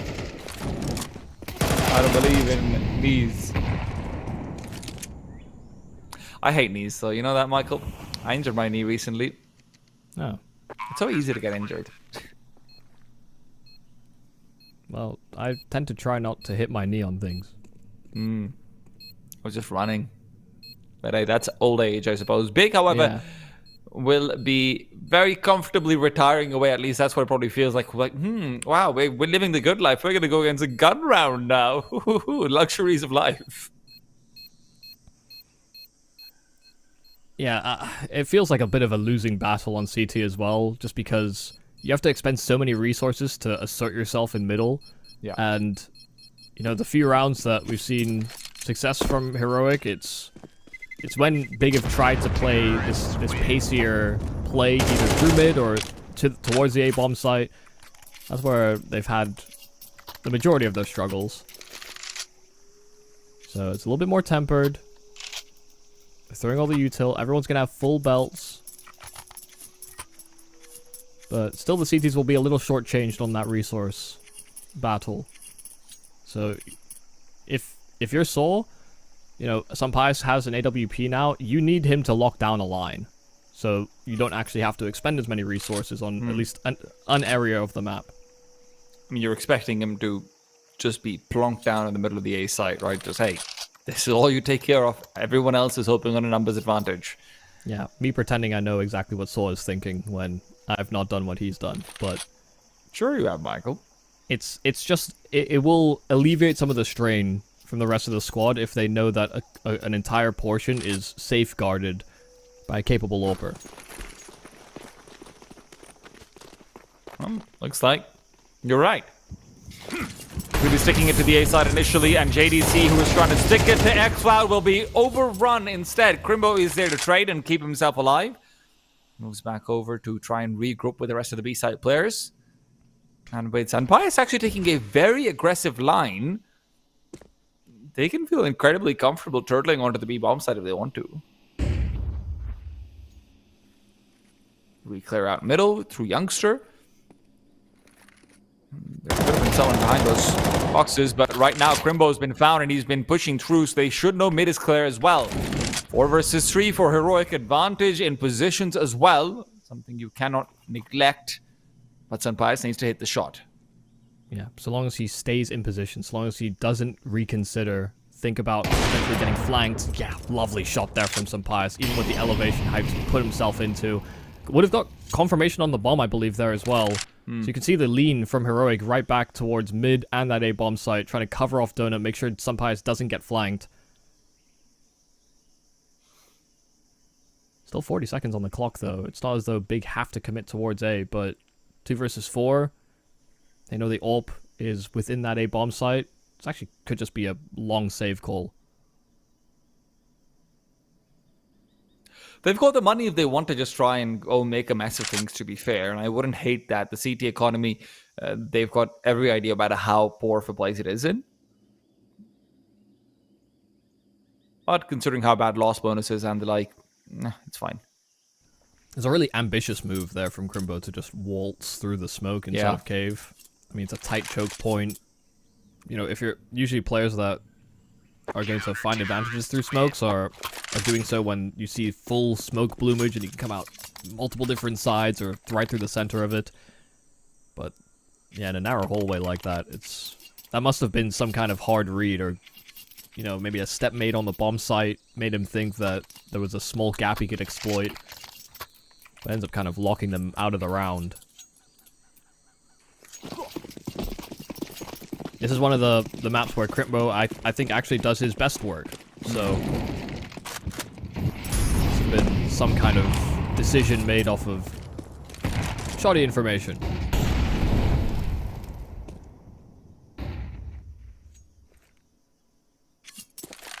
Sunbias is once again just being given the duty of taking over mid control and really nothing else. It is going to be down to the B-side players of Heroic. If they want to try and get aggressive, they will have no avenues of retaking middle at the rate this is going. Their flashes are incredibly limited.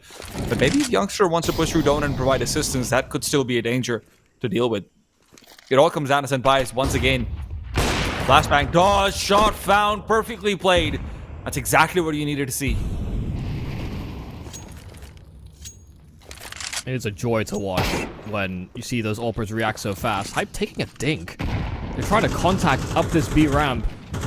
Spam damage will find xFloud, who tucked himself nestled in a corner, and it's Tanir that tries to play with some distance, but they haven't smoked him off as of yet. It's a Molotov, a flash, one to follow as well. They have him locked into position, but still he wins his fight over Tabson, and LNZ goes out swinging from cave, still into a 2-on-2. Access to the site for Big, and space to plant.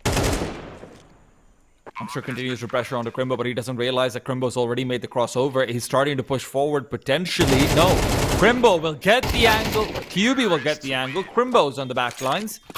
Can't keep getting my Ks mixed up when QB's the one who is killing it. 14 and 3 right now.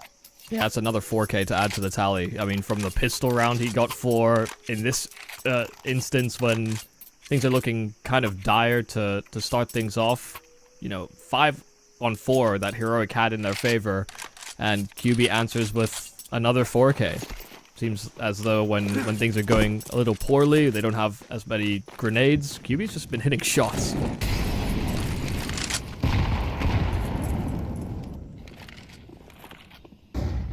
Heroic are really hoping that they can find some of that earlier magic, madness, I don't know what you'd call it, but whatever it is, they won some. Otherwise, they could just find themselves locked down to 3 rounds. It's basically going to be 1 gun round after this that dictates whether that will be the case or not.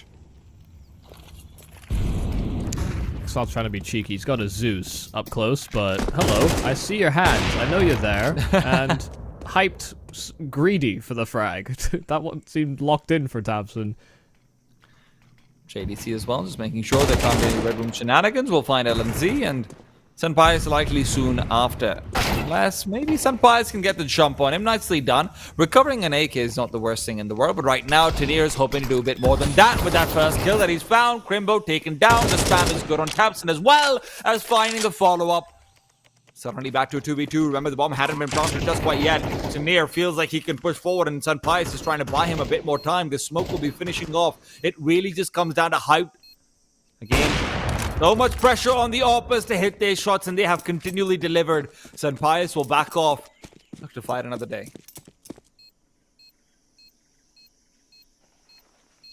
Just a procedural clear there from Big, but things do get a little hairy when they break into the bomb site.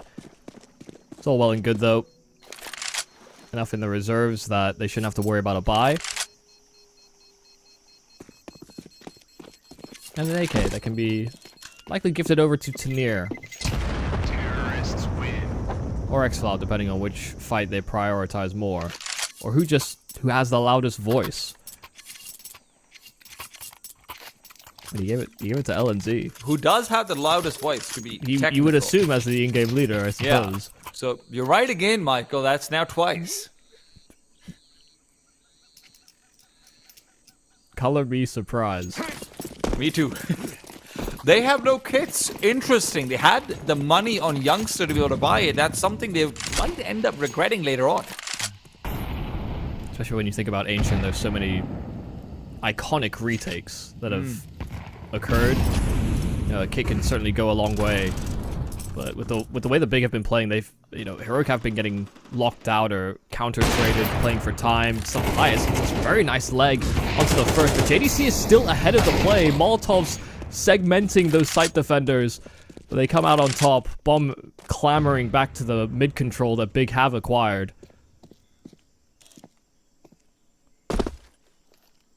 This is still great positioning from Heroic, though, but the problem is going to be that smoke on Donut has just run out, and Big can start to look to isolate duels.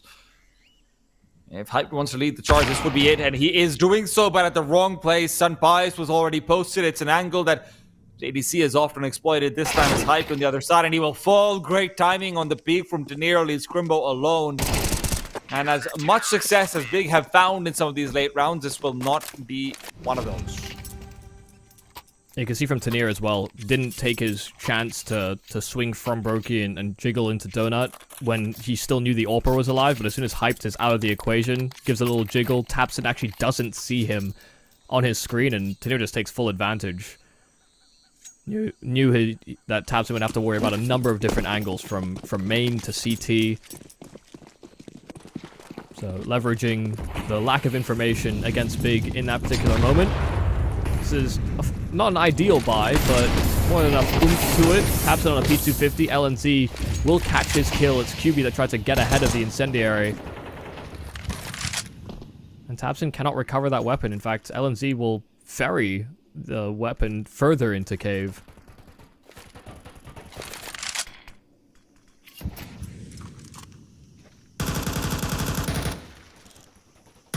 I will find nothing with the boost.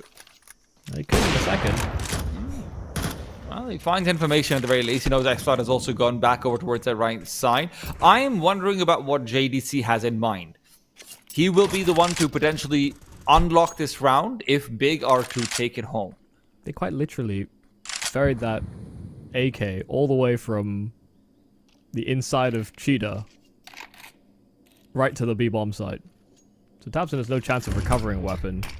But it may not matter. Those are not the key pieces. Hype still has that AWP in play, and he's holding. He loves to take these aggressive fights on the AWP. LNC. Molotov will not be spreading to him. Maybe it does later on. Oh, it does. God. Right to the end of it. LNZ thought he had temporary solace, and Tanir, whose position was already revealed, had Hype trained on him continually. It all comes down to Xcloud. Crimbo doesn't register. He's there. He gets 2. Looks for 3.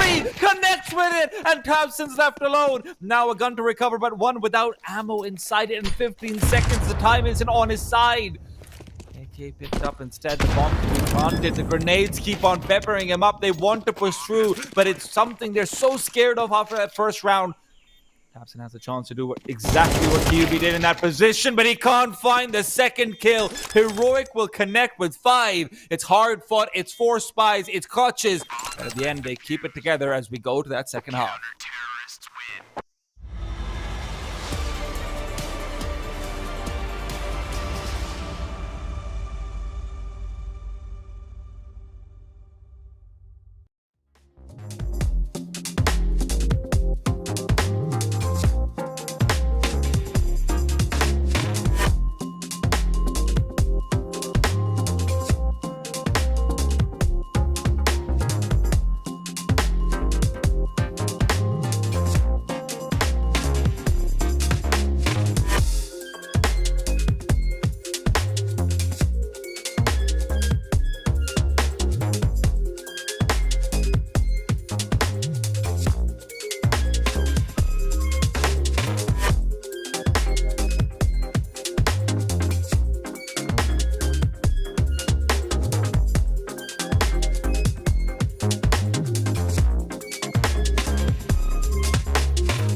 If the second half of Ancient starts any way as the first half did, I think we might have to get some cardiologists in the house. Big versus Heroic. Two teams, you're thinking, kind of structured, synergy. It's all about going to be tactics. Who's going to take the better execute? Who's going to have the better reads? It all came down to 4 spies for the first 6 rounds of that game, but let's see what the pistol round holds for us here. Yeah, hoping that we stabilize us out of the craziness, but immediate read. Look at this. A main completely set up for via Heroic, but Big have 4 here. They've left mid completely open. They leave QB alone on B, and this A bomb site is almost certainly going to be a brawl. I don't know if Heroic are ready for what's coming for them. Capson initially spotted out, but he says it's 1 kill. He's still fighting. Crimbo's the one with more hyper reveals as well. How many Germans can you fit in a bomb site? A lot of them, apparently, and there's still more where that came from. Crimbo didn't feel confident to take fights. He got his 1 kill. He doesn't have armor. He has the kit and a smoke. QB's pushing through. There's confidence for you for good reason. This is the man who saves the pistol rounds for Big Clan. X-Cloud is low as well. He's already got 3 kills, looking for number 4. Shots being missed, but it won't matter. That stray bullet catches him out. Big Clan on 8. I don't know how you start 4A into an exec and it still gets as hairy as that. I mean, fantastic job there from Heroic, being able to trade things out, segment off Crimbo, but yeah, QB has really been a massive savior in creating a little bit of distance between them and Heroic. He's 16-5, and it does feel like half of his kills, if not more, are just end round multi-kills. Every round that QB's died, Heroic have won. Tanir started high initially. Great kill with the hero. AK, this is what you want to see. But Thompson, he's been a hero of the entire German scene. Tanir, back to 1 versus 1. If you're wondering how this happens, don't ask me. But expect to see more of it. Tanir's even going to be given the space to start backing off. Crimbo's playing this careful. He'll spot out the head. He knows. He knows. But he has doesn't a smoke have a as well. kit. Is there one on the bomb site? You'd expect there to be. Snaps it. Plays on the side of the smoke. Perfectly done. Doesn't need the kit either. Moves back. Takes the AK. And he'll get the defuse comfortably. Yeah, there was a kit close to that ramp as well. And I think it was communicated over. He didn't want to just smoke inside of the ramp. Just in case he got pushed on a timing or Tanir toyed with him. So taps it. Smokes the bomb. And yeah, I mean, incredibly hard round to read. But that was 1 AK, 4 Glocks. You know, a great Tabson triple kill that kept him in the affair. If they're allowed to sort of dominate that bomb site setup into post plants while Tanir is still hitting some great shots, things could have gone out of hand very quickly. Again, a pretty wild start to the second half. Not quite as frivolous or constantly hanging in the balance as that the 4 spies were. Still contentious.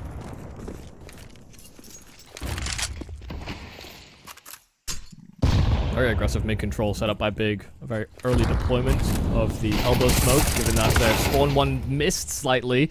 Solid trade inside of Cave, and JDC will make sure that they reattain that position for the defense. But Heroic are starting to creep their way out towards this A bomb site, which leaves Hyped in a position where he has to just really hold on to Donut and keep information on this site. Sunpius' distance from the site might actually end up being helpful as well. He started to go into middle instead. So if this bomb actually gets planted, and there is a world where you just get the plant in the corner here and now, then Sunpius can block off rotates. JDC has to be careful. He won't be expecting anyone here. If he makes any noise whatsoever, there are 3 players attempting to rotate and join up with Hype. At some point, Sunpius will strike and he finds that important kill. Now they're stressed forward and Tanir just doesn't react. He's so convinced about a player coming to peek out of Temple that he doesn't try and trade aggro. I don't know if Sunpius cold numbers. I mean, surely on the descent, maybe JDC was silent. You seem to be slower paced, waiting for his teammates. So at least 2 were inside of Donut. That much should have been a certainty, but maybe that extra man was just not a consideration.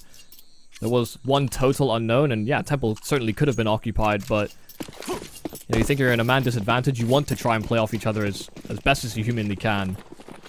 So just a little bit of a haywire in the communications in Heroic, but it's a pacey calling to be. In goes Youngster, not able to find anything. He smokes himself off, but Captain now fully blind, doesn't know where to shoot, and X-Files found him instead. And meanwhile, JDC tries to push up, but the bomb site is where the action's taking place. Tanir and Sanpayas taking apart the last defenders. A second wave, however, still yet to come. Grenades and incendiaries flying out. It will make things a little bit more difficult. JDC burning inside his own teammates' flames, but its opponent will be the one to take him down. LNZ all alone. HP to play with. AK as well. No reason why he shouldn't be winning this round, but with Crimbo's smoke and his pedigree, you do start to wonder. Crimbo's making noise. No secrets about this one at all. A second smoke found as well. He could just pop it down. Has the defuse kit. There goes that second smoke. A flash as well. Taps it, but he's taken damage, and LNZ inside the flashbang will get the extra bullet that he needed. Yeah, and I think Crimbo realized very quickly what was happening. You know, no presence. Knew that he was last seen ramp. Got that smoke down, but you saw LNZ line up his crosshair just before that smoke bloomed in his face, and he wasn't going to take his eyes off that prize, even with Crimbo finding a second smoke and a kit. Just didn't have the health to really trade it. Another round that comes down to a close clutch. Heroic narrowly squeaking that one by, but it does force Big down into pistols. Just USPs.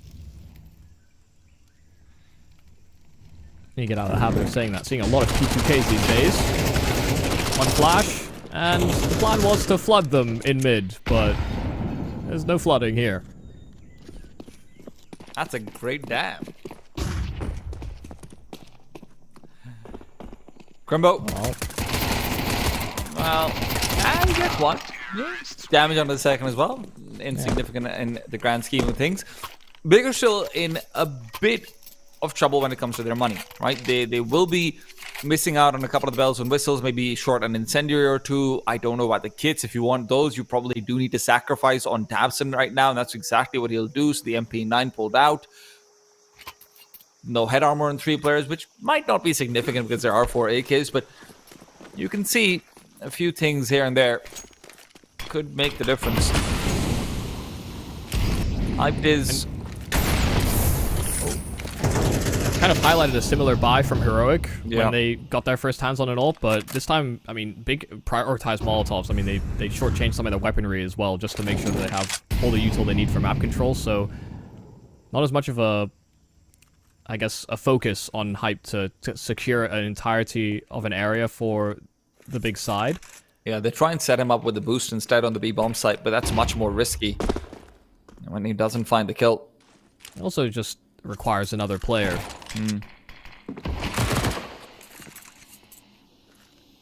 So keeping Hyped here for the meanwhile, but I mean with smokes, you know, the prospect of an execute, Heroic have set up their map control, they've established some presence inside of middle, outside of B. An ult will not serve you much justice in defending that B bomb site. Smoke's been... I don't think that's a smoke that they wanted to have, but at the same time, they do get some deals with JDC. If that had been a 2 versus 1, could have made him regret it. Still, someone's gonna go back and get the bomb for Heroic, because they're 4 inside of middle, and I think they've just come to that realization now. LNZ starts the beeline for while his teammates are aggressive inside of Donut, but it shortchanges an extra man. In fact, 2 of them went back to go get that package, so the Donut play is completely mitigated. And now Big's been given time to start rotating back towards that A-bomb site as well. They will have 4 players ready and waiting, and guess what? Tanir doesn't get to get up to any of his shenanigans. He gets caught out of the trickery. And there's 17 seconds. Heroic have no choice but to move back and save. A couple of small blunders in this round.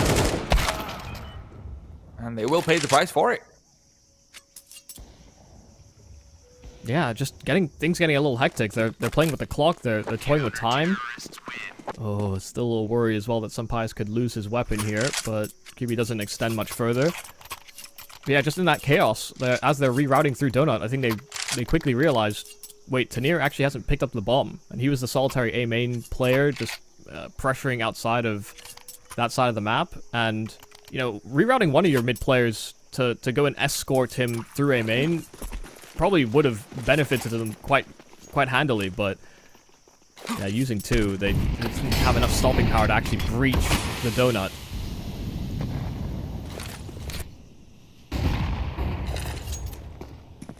Teammate out. Great damage. Still some of that big cloud of old effect that you always have to be worried about. And meanwhile, they're even thinking about maybe setting up for a little bit of re-aggression into cave. They do have the two players who could have tried to go for it. Tapson decides to stay solo, and they will concentrate their efforts into middle instead. Hype getting aggressive. Shots been found, but not the kill. And they will be allowed to limp away to safety. Grenade damage has been great so far in this round. Big has really done a number on the C side. They can still catch them, though. I mean, they're two players inside of this B bomb site, and they're heavily prioritizing the cave angle. They've still got two inside of red. They're anticipating maybe a reroute, but the spam from xCloud is right on the money. It's going to force back rotations as well, but at the same time, Big doesn't actually know how many numbers there are over here at all. Hype is still holding on, and xCloud somehow found another one. JDC's rotation will not matter. Heroic now start to wonder, how many players are there on this damn B bomb site? Flashbang forces Hyped away. He's going to have the Molotov at his feet. He's going to be forced to take the fight, and LNZ is just waiting for him to be burned down. Still, it's all about that single bullet, and both of them need to find it at this point. LNZ will have a teammate even coming for the full wraparound. Big, despite all that great damage they get, despite the good shot from Hyped as well, Heroic have 5 alive. I mean, this is a bit of a gift. Yeah, get one on the spam? Sure, fine. All well and good. Wait long enough that the rotate comes and also get spammed is crazy. You know, Hyped is thinking, oh, I've got teammates behind me. If I miss this shot, they're going to swing off my contact. They're going to, you know, bail me out of a bad situation.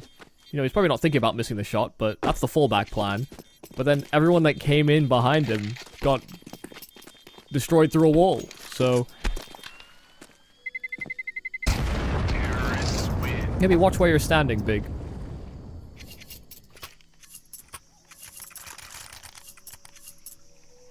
That round felt like a bit of a non-starter as well. Heroic were so hesitant to make a move, and they were actually allowing a lot of free map control for Big to have regressed into, and they're the type of team that like to do that in the mid-round, whether it's players like Crimbo, whether it's, you know, Tabson, they love hunting for information.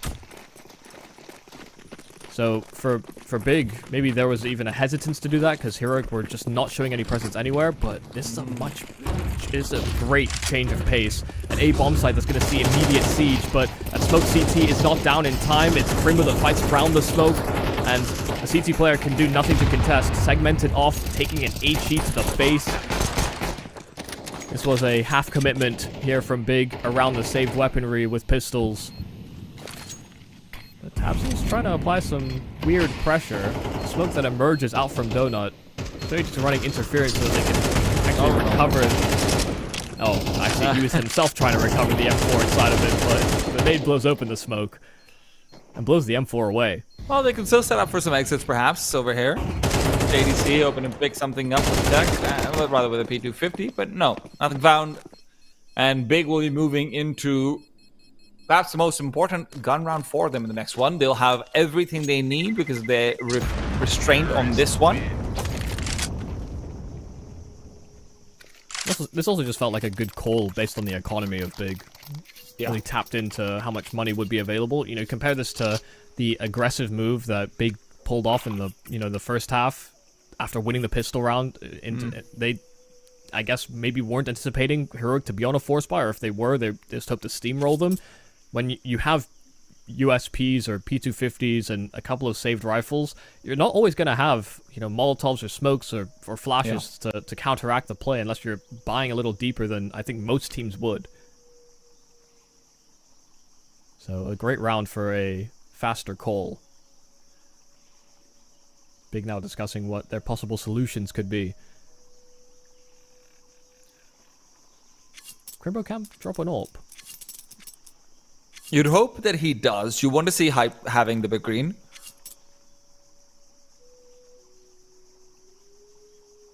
QB can also do the same if he'd like to, but obviously it does feel like you probably want him to have a utility a bit more so. And yeah, Crimbo will be the one to take a hit as far as the utility is concerned, a single smoke, and I'm curious about what Hype is going to be up to. It seems like it is that Sun Fire strat that you discussed earlier on of maintenance. He's going to be maintaining control over the A site, maybe assisting JDC in some late round mid aggression. JDC though wants to go early. He'll be cut off by xCloud completely. 10 and 16, he's not been able to get that same level of performance that Mirage did show in his hands. It's a big man to lose. Crimbo hoping to try and rectify that loss, but he'll be too late to try and push through. Hype is being pushed down. Hype, second shot's been missed, and now xCloud is gone and waited for a bit too long. Crimbo forces him to stay his course, but xCloud still wide swings. Takes down the offer, close range. Kyubi has found another kill elsewhere, so you're back to a 2 versus 3 for Heroic. Oh, xCloud's gotten another kill.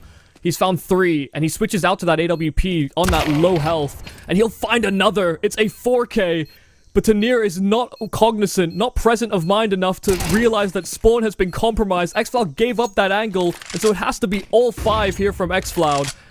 A smoke recovered here from Tabson, a kit available, and he's going to try and dart onto that bomb, but the AK back in the hands of xCloud. He's committing to the reload, and Tabson is purely sticking it.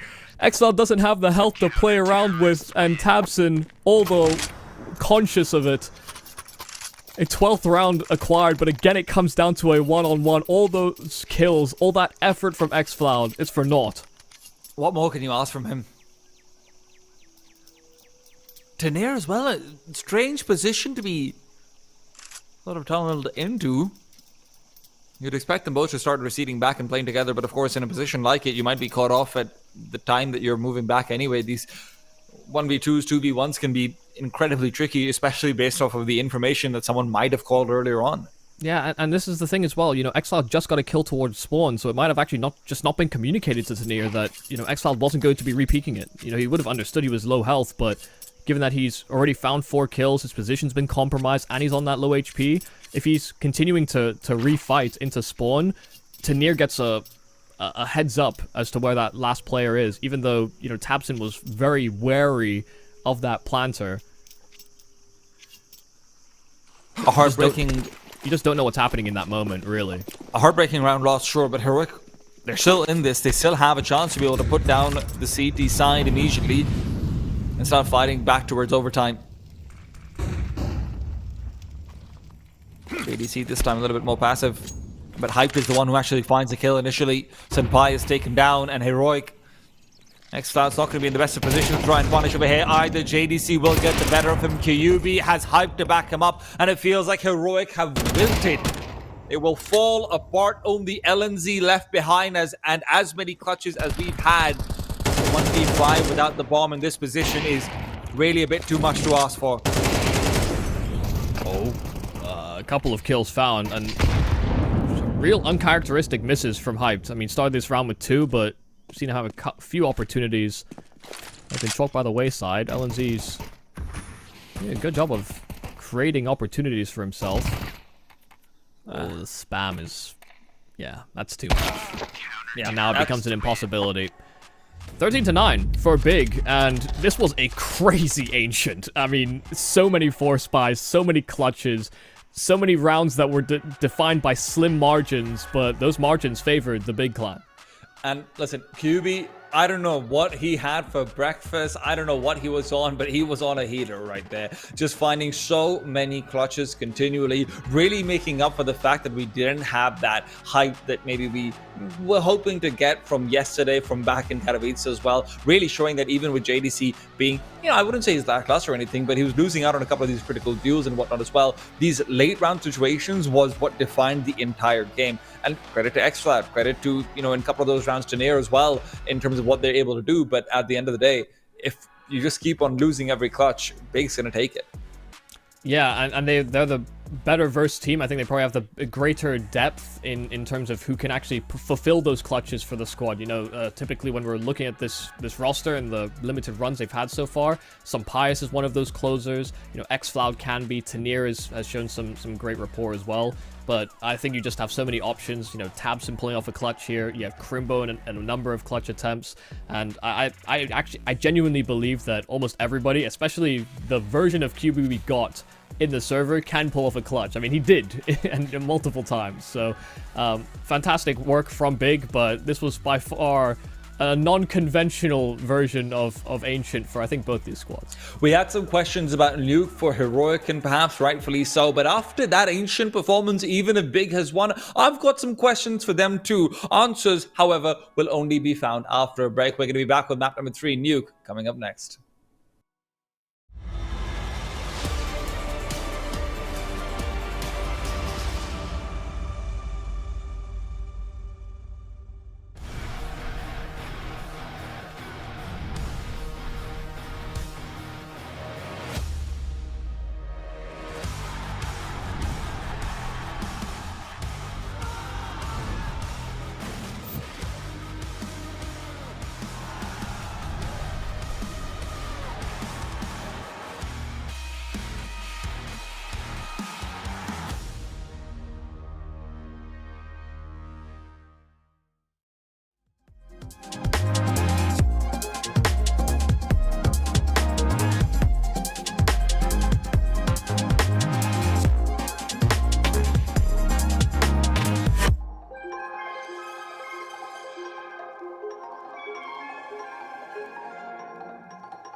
Welcome back to the Intel Extreme Masters Dallas qualifiers for Europe. We've had a bit of a touchy map on Ancient between Big Clan and Heroic to take us to map number 3. It's Nuke coming up next. And for both these teams, I have no idea what to expect. On one end, there's Heroic, who honestly were kind of struggling yesterday and before. On the other hand, there's Big Clan, who I don't know what to expect at all, right? The Mirage was kind of weird, a lot of rushes coming in, then there's a lot of these forced by victories, a lot of these clutches from players I don't normally characterize to be clutches as well on Ancient. I just don't know what's going on, Michael. Yeah, I think it's as well, we'd I guess be in the wrong if we didn't mention the fact that they also did lose this map, picking it against OG in this very same close qualifier. And you know, for me, this the OG squad doesn't have the same ambition or the same heights, I guess. I don't think it has the same talent on the roster either. So for me, when I look at a result like that, I just think, where is it all going wrong for Big? Is it because they're trying to transition their style? Is it because they're trying to, you know, simplify things instead of the complicated layering that we used to see before with heavy util sets and, you know, everybody has a specific role and job to do? It does feel like they are making that switch, but Nuke is actually a map that's actually very conducive to that type of style. I think it's, you know, when you think about maps like Inferno, Nuke, you know, typically before Overpass, Vertigo, those are the types of maps where having procedural util sets and stages of the round where you're supposed to deploy them actually are very advantageous for you. So I kind of hope that Big don't lose the strengths of that prior identity in search of a new one. And to be honest, I kind of agree with you. This Big Heroic matchup on Nuke, I don't actually know how it's going to go because I don't think either team has actually characteristically played like they have been typically or have been in recent officials, because there seems to be some metagaming that's happening between these two squads. When we look over towards Nuke, we also have to mention how Heroic was obviously versus Zero Tenacity yesterday. And let me just say, it wasn't great. I mean, you're looking at a crazy amount of multi-kills from the A-side Anchor and Simca, where it felt like that was what propelled Zero Tenacity forward. And it's not just that there's one particular pain point. You were also looking at their CT side, where xFloud just couldn't get anything on outside. It felt like pretty much ever. He was continually targeted, he was continually put down, and although he put up some decent numbers by the end of the game, it didn't feel like his impact was really felt. And when you look out towards Ancient and see what he's been able to provide, you can see why xFloud is so incredibly necessary. Of course, it's being the decider map, and a map that decides whether or not you stay in this European close qualifier for IEM Dallas or not. A knife round is necessary, and one that will be concluded. So it actually kind of happened so fast now. Did you actually see who won? I mean, whoever was on CT, I believe it was heroic. I won't lie, I didn't even check for a second. I'm used to seeing knife rounds. Yeah, it's sometimes a bit of an oddity to be thrust into that. See, so. we have gotten confirmation that the CTs won. We have not gotten confirmation of who the CTs were. So we have gotten some help, but it's not the help we were maybe after. It's like receiving a foot when you ask for a hand. Yeah, I think Youngster got the final kill. I think I saw a flash. I believe you. I was expecting the round to reset in literally the singular tick after the kill. But who's on CT? It is heroic. There you go. They have likely stayed there as well. So thank you for joining us while we tried to figure that one out. But yeah, final map in the series, fighting for their lives and a chance to go to IEM Dallas. This is not the qualification game, but there's still this entire lower bracket to traverse. And this is maybe only just the start of their road. The end for one.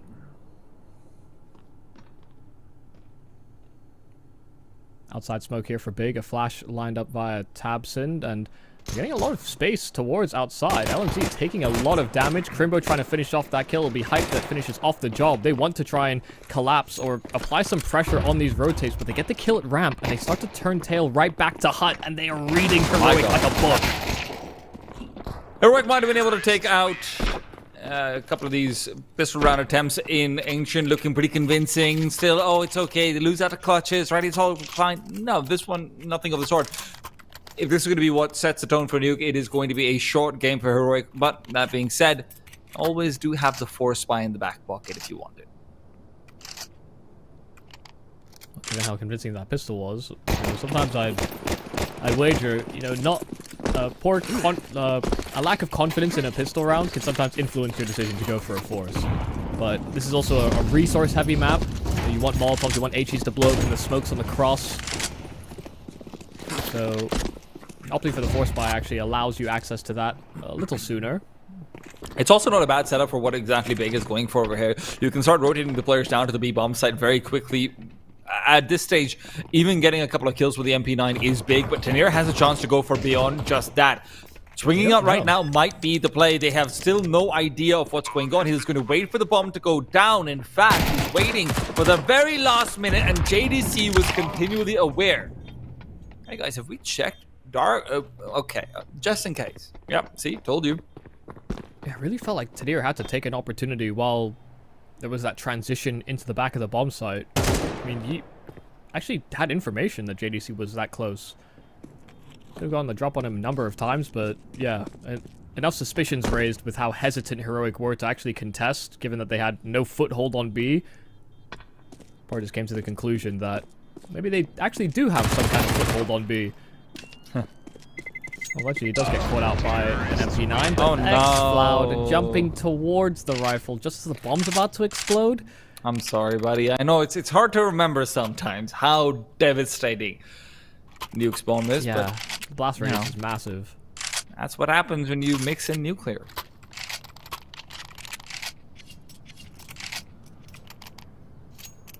So Sampaias has to go crazy with this scout. I believe. I don't. That makes one of us. I really don't. I'm sorry. I felt like someone had to. Even so. Youngster had a couple of very good moments yesterday versus your tenacity as well. A few very nice anchoring points that we got to see from him. He is hoping to replicate that performance.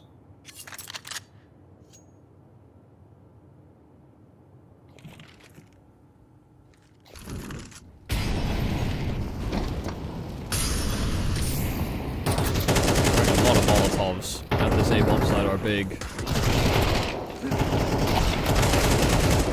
Not so bad. X-Cloud coming through the main smoke. A double kill on that Deagle and a finishing frag via Tenir. That's bomb dropped inside of lobby. Tenir has access to it, but they deal with some pious.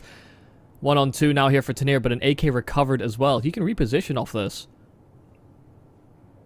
But at the same time, Big can also just pick up the bomb and start to move back if they want to. Tenir, he's really relying on them to come back over towards the A bomb side, and Big going to choose against it. They know that he's a round player as well. They should have some sort of idea that he would have rotated away by this point. That's the way the call is being made, and Tanir is unfortunately just not in the right position. And especially if he rotates back to the B-bomb set at anything about now, he'll miss it twice over. But expecting heaven? Yeah. Surely not. This He's is never tough. even going to think about it. In the way, he had the right idea for the bomb site, but that's not the position. Yeah, I mean, they had suspicions. They just decide to cut all ties with that A bomb site and just go for a crazy reroute. Both players spotted on that top site. So, for him, he's thinking, okay, they'll go back, recover the bomb. They were just at A moment ago. Sitting on top hut, they'll come out of that hut and he'll have an advantage, and it just wasn't the case. Fair way to, I guess, throw off the expectations of Tanir in that clutch.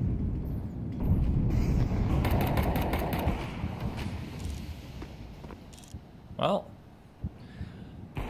X-Fab not getting off to the start that he wanted to in this gun round. Sunbias, at the very least, will have a chance to equalize, and he will take it. Nice grenade onto Hype will tip the scale slightly more in favor of Heroic, but in the meanwhile, Big has translated down towards Secret Safe completely. Hype continues to lurk forward with the AWP as well. A very unorthodox position, but that's why we do love him. But there's nobody that's made a move down to that B bomb site. A full wall of smoke outside, and there's been no counter reaction by Heroic. 3 players are down, and they're making noise now. Is this... No, you can't be saving right now. Hype is even going to be able to come in from the side. Almost gets the kill on LNZ. Misses a shot just barely. And he will have another chance, but one that's not taken. And if there was ever a conversation about saving, maybe now's the time to shut it down. The problem is the lack of kits. Seeing a lot of misses from Hyped. And that may have allowed some access back into the round. But yeah, I mean, Youngster has the solitary kit. I'm surprised they didn't try and contest for this. Did Youngster just pick it up from X-Cloud's body? It surely would have been LNZ. He was closest to main. And that's where X-Cloud... No, X-Cloud died through the door. Yeah, no, he died in main. Oh, you're right. You're right. LNZ would have had it. I don't know then. Honestly, Yeah. I have no idea. I think it's a little curious, and maybe it's just the fact that they found themselves hoodwinked. Maybe just a lack of information or a lack of comms. I mean, Sunbias hit his shot towards outside, using those smokes to his advantage to capitalize on a player peeking round the boxes instead of using the smokes. Possibly just a misread based off of Hype's position as well, saying, hey, the op's not going to be alone inside lobby. Surely not, and we know they've not hit ramp yet, so don't need to worry too much about lower. Yeah, lurking with an AWP it's a choice that not many would make. He almost gets a lot for it, but now we see LNZ start the round off worse for wear as far as his life is concerned. Grenades exchanged on either side, but the CTs are going to be running out of utility a little bit more quickly.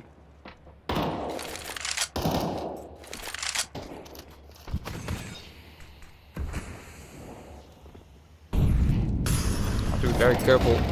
Tapson's looking to get inside, but it's Crimbo to fall, and Tapson goes down as well. X-Cloud from inside, the smoke will do it all. Leaves Youngster to take control of Hype, trying to go for another attempt. More missed shots, although I think this one maybe a bit more forgivable. I don't know, are the long-ranged ones or the short-ranged ones more forgivable? Aren't they all, if you've got a heart? It just depends on what kind of AWPer you are. Youngsters a short-range kind. Yeah, I guess. Gonna say, Brokey, give him a short-range duel. He frags. Everyone else, Nah, Modest is pretty legit. Listen, we can't. You can't do that. That's unfair. All right, you can't bring in the goats. I'd forgive a long-range miss, but the short-range ones, I let them. I think they have it every day. Well, the Bias has been able to find a couple of good kills, but right now for Big, it's all about this Tech 9 play that they're thinking of. JDC feeling a little bit lonely over there. I will not lie to you. Doesn't feel like there's a A lot of backup being given to him now that the execute comes through, though LNZ's already used his smoke. He'll be taken down. Great flashes to blind him completely blind at the back of the bomb site. Meanwhile, Thompson's doubled up and somehow that P250 just keeps on going. Tanir rotates back, but they've wrapped around the silos and made sure they don't give him a target. And now, when he peeks out, there's going to be too many of those. X-Cloud's with him. He saw some great stuff from them on Mirage before. Picking up the AWP is a choice, but Thompson takes away all choices from them. Yeah, they thought they had more time to play with. They were trying to set up so that X-Cloud could actually force in that first contact, and then the second behind could just immediately swing, but Thompson just takes that choice out of their hands. I mean, this was a fantastically timed execute on the upper site. The smokes were down. You see the rotate away from the A bomb site, I think via the vents. And LNZ, I mean, he just deploys a smoke at the door as the Molotov hits him. He turns his attention to hut, gets full flashed. Every piece of the util was incredibly well placed. And just let them swarm into that site so rapidly. Waited on a very vulnerable timing for Heroic. They were just rejigging their setup. Yeah. LNZ never had a chance, and whenever your A-side anchor goes down to the deck 9 rushes, ooh, it's hard. It's hard to keep a hold.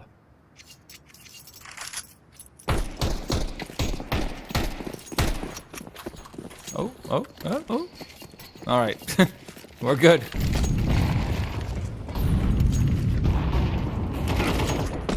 But Heroic right now, they will be much more likely to start moving back towards saves. Tanir trying to make a move back out to secret stairs, and it's going to be a good one. Big R putting a fair bit of concentration on outside. X-Cloud reveals position.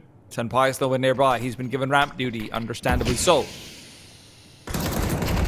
As Tanir starts to move in, it is Thompson to take so much damage. A late smoke comes out as he pushes through into the lockers. Tanir will be revealed in position. Will not find anything for it. As Senpai turns the corner, Thompson sitting in wait. X-Cloud has found 2 in the meanwhile, though, and as he's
Welcome back to the Intel Extreme Masters European Close Qualifiers. We are midway through Big versus Heroic on the Decider map in the lower bracket, and we realize we may have missed some rounds, or the viewers at home may have missed some rounds. So I'm going to do a quick recap on the maps, on the rounds that I think the viewers didn't get to witness. We had a nice little shutdown from Tanir after a Sumpious 1 versus 2 clutch, where Big picked up the pace and went into the site without the bomb.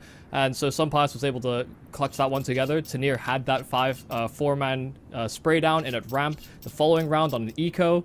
And then it came down to a 2-on-2 in the round that just happened just now between LNZ, Sumpious, Hyped in QB, and LNZ and Sumpious were able to bring it forward for the side of Heroic. So they have managed to salvage quite a lot out of the CT side already, securing 6. It's now about whether Big can secure the final round of this half to move forward. Is there anything you don't know? There's a lot, actually. And really? That's the joy of living. Well, listen, the joy of living is also we get to watch this final round of the first half and then send it off to a break again afterwards, unfortunately. But hey, that is just how things go. The point is, Heroic have been able to bring it back from 5-1 down to now 6-5 up, and they're hoping to close things out at 7. They would have had their money reset, but they did get that bomb plant in the previous round, so they will at least be able to put up a fight, if nothing else. Look for 6 themselves. They'll be fine with the scoreline, but they want a bit more, considering what they started with. Yeah, it seems like a limited resource buy here for Big in this last round of the half, and so you can see them starting to deploy a lot of utility towards outside, trying to apply some pressure towards the top side simultaneously. And Crimbo able to slide into those vents. So already having a plant, or at least a player down towards that lower side, can actually siphon rotations, because Tanir was there to address those outside smokes.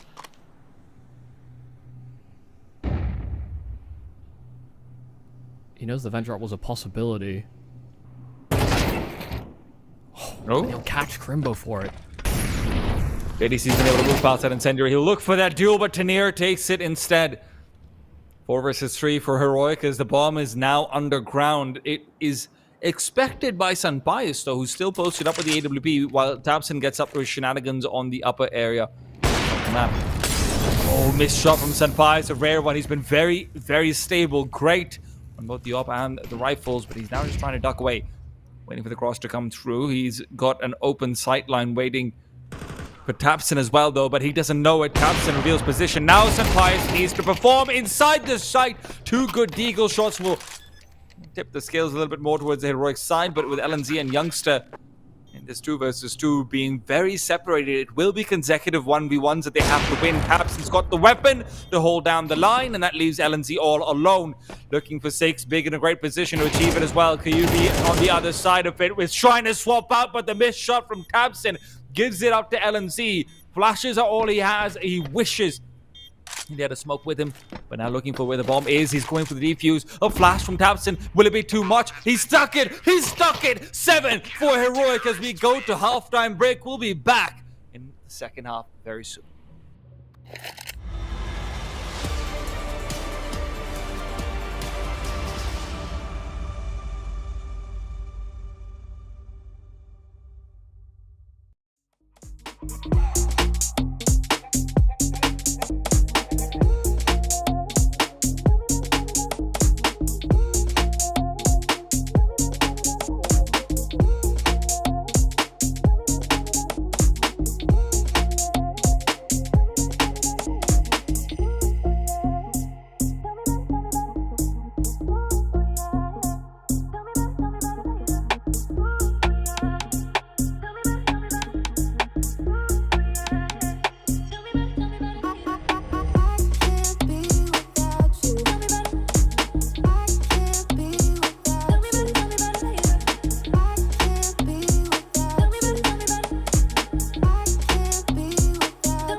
Oh dear. Oh, hello. We've got faces, guys, and we've also got games to cast. It's Big Clan who are up 5-1 and end up being down 5-7 instead. Heroic might have found winning ways, but they now have to do it on the T side. And if there's one thing I can tell you about Nuke that has been eternally true, those T sides are pretty damn hard.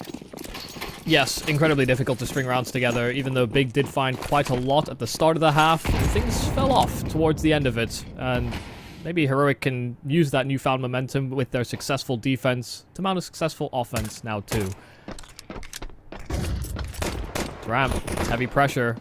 Rotate from Hyped will be unable to thin the herd. In fact, they're routing right to him. They want to chase Hype down, but Tapson from heaven able to hit the headshot on a vertical line.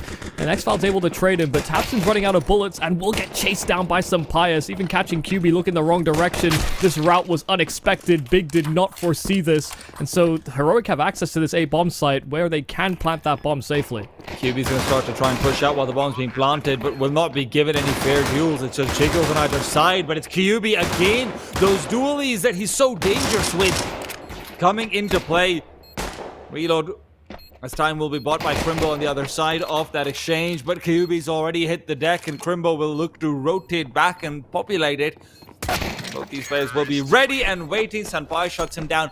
Big start off with a heavy ramp focus. They've got a player watching out who rotates down underneath. There's already another one there, so now Crimbo and JDC are down lower. Hyped is thinking, oh, I just have to make sure they don't come to heaven.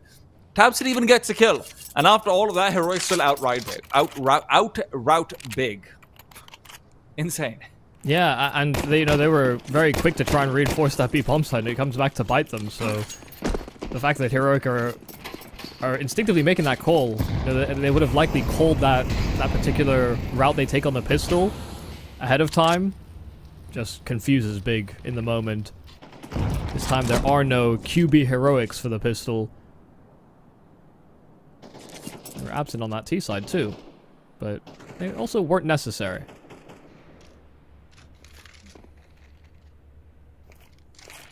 We haven't had the same stopping power that Big has displayed on some of the prior maps, whether it's been Hyped in some of the shots he's been hitting, whether it's Big QB in the performance he put up on Ancient. JDC's not having a great time either, but QB will get his one. Tapson doubling up. He's the only piece that has really been firing on all cylinders, and he gets a triple kill from the top side of Hut with a 5-7. I'm getting some flashbacks to Ancient. It's a pistol round win into Force by that Big will be able to take for themselves, so they right the ship rather quick on the defense. It's crazy that there's multiple flashbacks that I can get from the same series. You're talking about Ancient, I was thinking about the first half where Tapson just pulls out that P250 3K and a fourth with a gun that he'd picked up on the upper side. That's now 2 force by rounds that Big have had given to them by Tapson and only Tapson.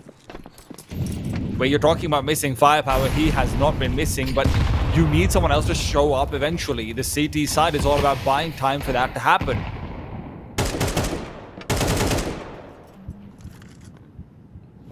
Yeah, what Tapson's doing is compensating for a lack of firepower, and doing so rather well, but here's a force buy for Heroic, and they take over that A bomb site instantly. Molotov to heaven will keep Hyped at bay, and so they have a man advantage. Turns how that upper bomb site can be taken up by forces on either side. JDC, the flashbang timing is great to keep him away, and Hype can't finish off the kill too easily. They'll take a grenade to the body. Hype and JDC not feeling too good about this, but they all have to start coming through the same side. Crimbo re-navigates away. He'll take up Heaven instead, but the smoke from the T side is actually going to be giving them a lot of cover from both Heaven and Mini. How do you take this away? The flashbang goes deep. They're trying to assist Crimbo in the peaks, but Crimbo is not going to be given anything either. They're running out of time. JDC is the one with the kit. It has now hit the deck, and although Hype has recovered a kill, Crimbo's got one too. Will he be able to get onto that bomb in time? No, he will not. He's realized it as well. Even the consolation kill evades him. 9 for Heroic. They fight back. Okay, this is feeling more like Ancient in every round. I can't believe they were able to trade 2 for 1 on that upper site. You know, you're maybe expecting 3 players there at a maximum, but even with Hyped trying his best to reinforce it, the fact that his A players die so quickly just allows the T's to get a Molotov towards the heavens, and then they're allowed to set up in these after plants. The smoke towards main was definitely not going to benefit big. They even kind of mistimed their coordinated utility. I mean, a flash that was lined up from the back side, or I guess rather the front side of Garage, into main while a smoke is being deployed, but it's not in tandem with one another, because all of Heroic pretty much ate that flash, but they couldn't make use of it. But some critical shots being hit by Tanier towards the end of that round. If he didn't get that 1 for 1, then Hyped actually might have had enough time to transition into that bomb site. How's he going up? Didn't they just lose? Did I maybe just didn't clock that Hyped actually didn't have a weapon in the second round. Or in that, yeah. Even then they lose. How much money did he save in that first one? Yeah. He basically just double saved it from what I can tell. That's the only way I guess. Better work out. Yeah, it will be unexpected, that much I can say. He got a couple of kills in there as well, right? So that's maybe just how he's able to afford a glass cannon AWP. Crimbo and QB together. X-Cloud, Molotov in hand. There's 4 more players where that came from. He's got Big Brother backup. I hope he's making his way back down to the B bomb site. Look, it's a right place for him to be, but will he be given these shots? There's smokes, there's flashes, Molotovs.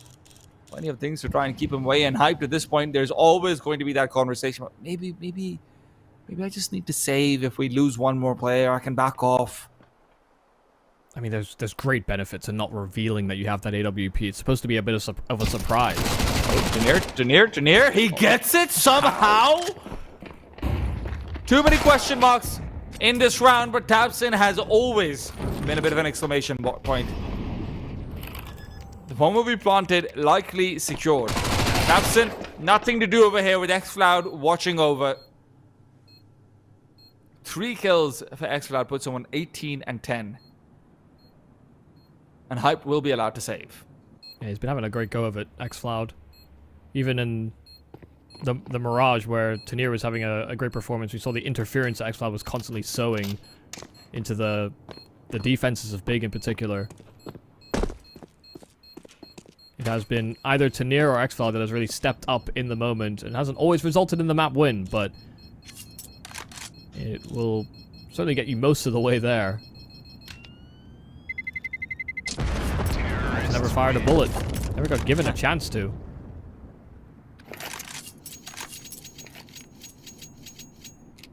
He has to save the day now. Yeah, the problem now becomes, do you invest around this AWP, or you just let it be a little bit lopsided and just hope that Hyped can actually perform some heroics? A CT side op, even if you're going to be performing heroics, you're expecting, a couple of players to have Kevlar, be able to pick up some guns if you get some kills and whatnot. This has to be all him. There will not be any backup whatsoever. Aggro line into hut with that AWP. Has to hit the shot this time over. Tabson's trying to come in tandem from the side. The speed 250 that's really paid off for him before, but right now the Molotov will be forcing him in. Senpais has found Hyped as well. That one AWP that they were hoping to put use to will be able to find a kill in the hands of Kyubi, yes, but however much that really amounts to, I'd rather not comment on.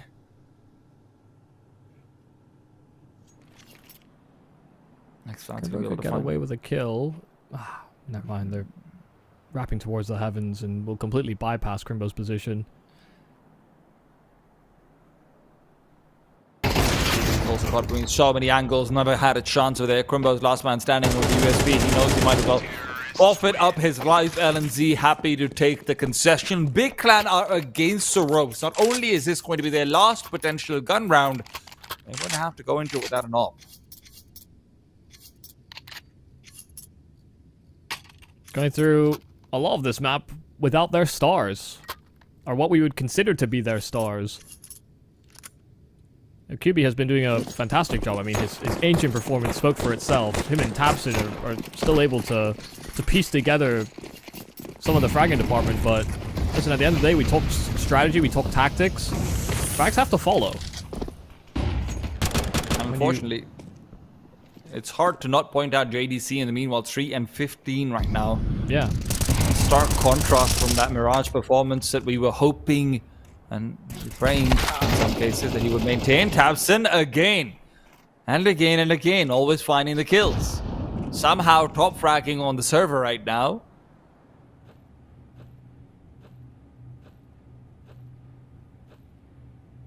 He's lost a lot of health. He still needs his other pieces to perform.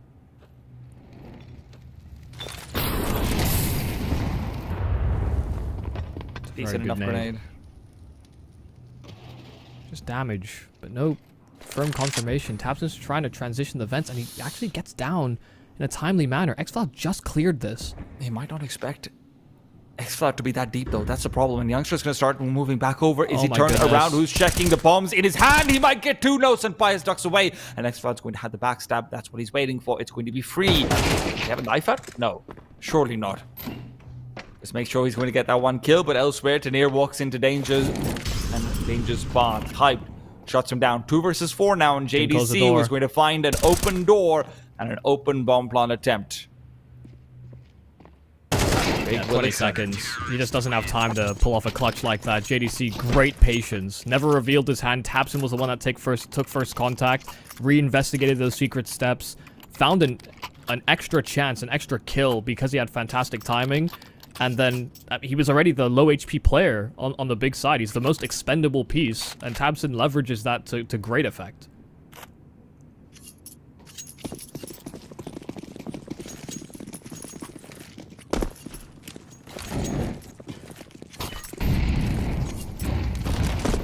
Still signs of life here for Big. Instant deployment of the wall of smokes here on the heroic side. It's not the conventional wall, but it kind of makes use of the one that the Big are throwing on the default. Creates this line to garage that will actually have to keep JDC guessing about whether or not they could permeate past it.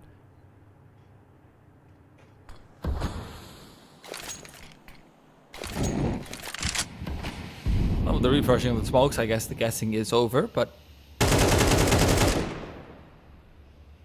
where is this big lobby side aggression going into? Tanir's on the other side.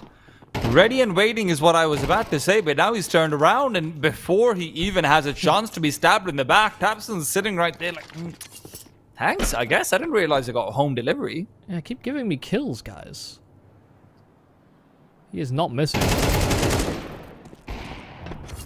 I like to say the same about X-Cloud right now, as he's gone and found a second one. Clears out the upper bomb site completely, basically on his own. The bomb would be planted down. He's got no HP to work with, but the angle's good. I think Crimbo have to move past a AWP that isn't really trained on them. Sunpias is just hiding away for now. X-Cloud is such a monster. That grenade will finish off, but the bullets could not. No, he's dodged it.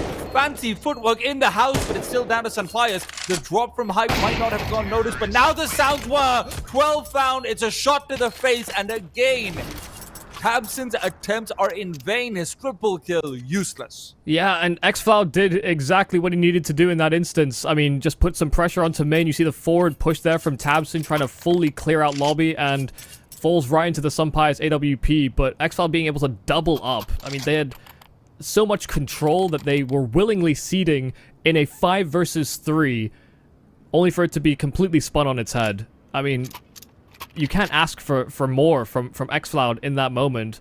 He's been a part of now two versus 4s. It's actually outrageous. He's had a series, that's for sure. And that's a complete gut punch. Tabson sitting here 23 and 13. There was questions over the player break about can they actually retain JDC and Crimbo? They were doing so much for the squad, and now they're in the struggle bus. None of those stars have been able to show up. Crimbo needs to right now. An accidental jump up will not matter, but it's a 2 for 2. At the end of the day, the bomb can still be planted.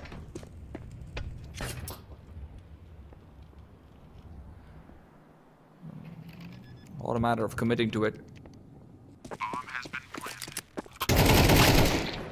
Retake attempt is going to be without JDC. It comes down to Hyped and QB. They start to go forward. They will find some ground, but again, Flash has declared their positions. They know they don't have time to delay, but they feel like there's nothing they can do to move past this crossfire. The smoke down on the ground would at least buy some time, but Tanir inside of that very smoke will get the first LNZ to finish at 13 and 7. Heroic move forward in that lower bracket while Big is eliminated.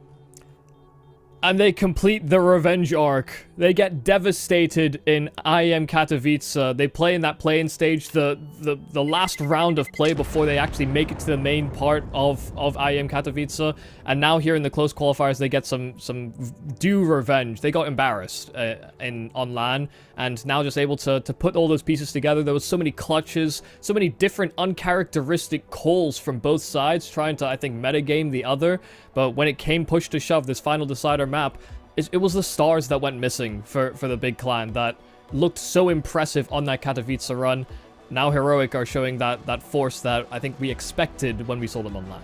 And it's good to see the glimmers of greatness from Heroic, yes, but at the same time, this is not everything they have to offer, right? You're seeing them lose out to these 4 spies. They're losing out to some of these clutches as well earlier on Ancient, especially. This entire series, it's been Tanir, it's been xCloud, it's been Sunfires, different members showing up at the same time. You can see that the ceiling of this roster is something that they have yet to touch. Hell, they might not even have come close to it just quite yet, but let's see what they have in store. Yeah, that's the thing, though. I mean, they're losing a lot of those rounds, but they also won probably just as many, if not a little bit more, towards the end. So, yeah, there's clearly some growing pains, I think, for both of these squads. Both of them replacing 2 players, or I guess having to, transition their calling style and bring in these new pieces. So, at the start of the season, there is still some runway, I guess, that will be given to both these squads that are both quite prospective, but only one still remains, and that's Heroic. They have not yet qualified for Dallas, though, and in order to do so, they still have 2 more series to go, the first of which will be played 3 hours from now. It will be between the winner of Nemiga and Metasport, which is currently going on Twitch TV/ESLCS. We, however, on the B stream are going to be moving over to BetBoom versus Hesta, coming up soon after a short break. Stay tuned. There's a lot more action where that came from.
Welcome back to the Intel Extreme Masters Dallas European Qualifiers. We continue down the road of the lower bracket. We just saw Big eliminated. They will not be able to represent the German side over in the USFA. Now we turn tides towards newer faces. This will be Bet Boom team going up against Hesta. Up next on Tita, he's Wakayumi Cassidy.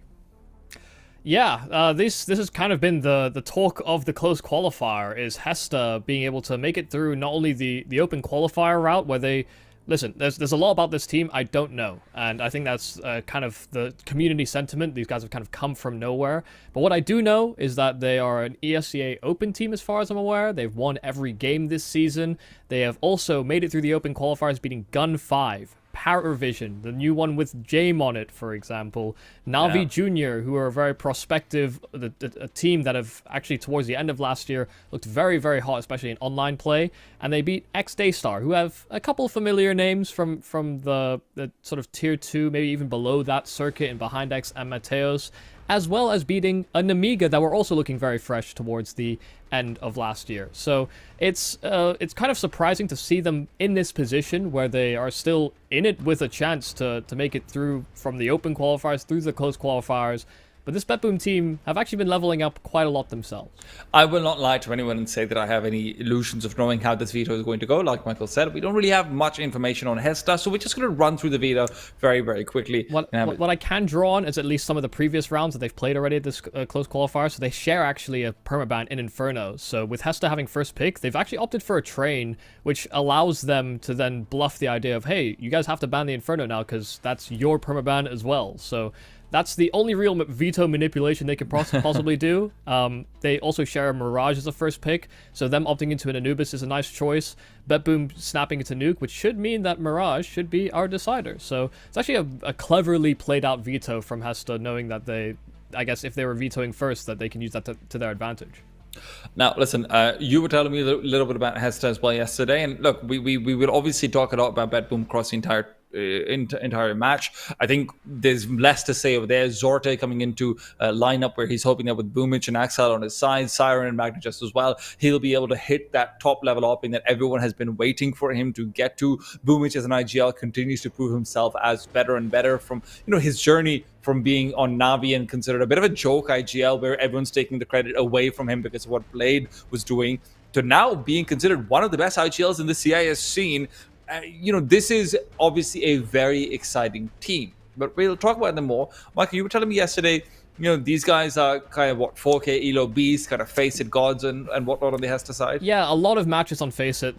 Basically, everyone on the roster has like over 3,500 elo, which is quite high. You only need to be 2K elo to beat a level 10, or to be at level 10, and then everything past that is all about whether or not you want to try and be one of the best in the world. But they're relatively a lot of scouting that's actually done through the Face It ladder, and it doesn't seem as though many of these guys have ever cropped up on the radar. So we're I guess a little hesitant to get too all in. Hesta have had some very surprising victories, but this BetBoom team should be strong enough to defeat them, even if they had a very, very poor run-in with the Falcons and the new look that Nico's brought to that team.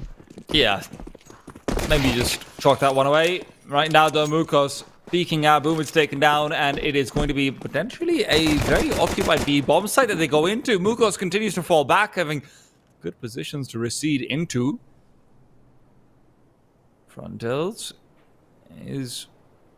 Actually, it's Abiraju who might end up being the one to push in and try and get information out of here. It's Magnajust to find Mukos in the meanwhile, but now the B-bomb site hit is still going to be asked to come into play. Ants is in good position to start flanking out towards that side if they want to, but with A side being where the commitment is taking place, it all comes down to Snaxajaz. He gets the drop on Axel, but he can't hit the shot. Zorte able to save his teammate. Ants is nearby. It was a very spread defense from Hesta. They were hoping to get some information or some kind of a backstab, and it never ended up happening. And so now it's all just about this A main pressure, and Ants gets one through the edge of the smoke. He's going to continue fighting forward. Magnajust will be able to overrun. Siren does the same. Leaving Frontail is the only one all alone. Pushes through the smoke, finds another one. Magnajust taken down. Zorte and Siren, all they have to do is just play the time, wait for it out. Frontail's great first and beautiful second shot as well coming through. That's exactly what you want to see. Where is Zorte looking? His teammate just died on the side and he's looking towards the edge of Fishtail. I mean, it just seemed like a miscommunication. Unsure about where Frontales had actually gone off to, or just unsure about how they were going to end up playing that. But that seems like a fairly large fumble. Some nice shots being hit by Frontales. I mean, should not be able to win a clutch like that. Time was a pressure. They have control of the site. They know where he is. We give him one too many peeks, and well, it's punishment. Frontalis obviously is the one with the big numbers on HLTV as well right now on the basis of the few matches that he has played so far. Good to see that he is showing it off over here as well. Great kill from Siren, but instant double dink there from Frontalis, so even though he went headshot for headshot, that extra bullet does save his life and retain some control on A.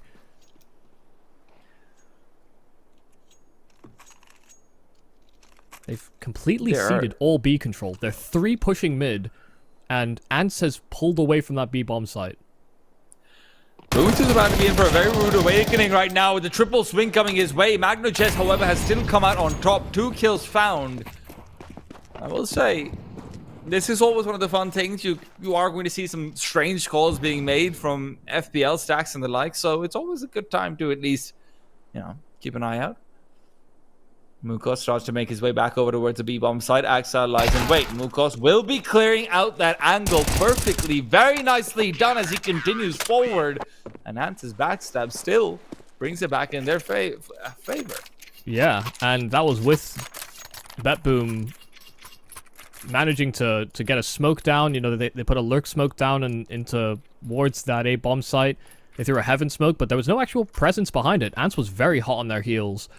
And you know, Mukos very suspicious, obviously, with the lack of presence, still committed to the idea that there could be someone that found this timing out from Temple, and so, yeah, some nice shots being hit from him. I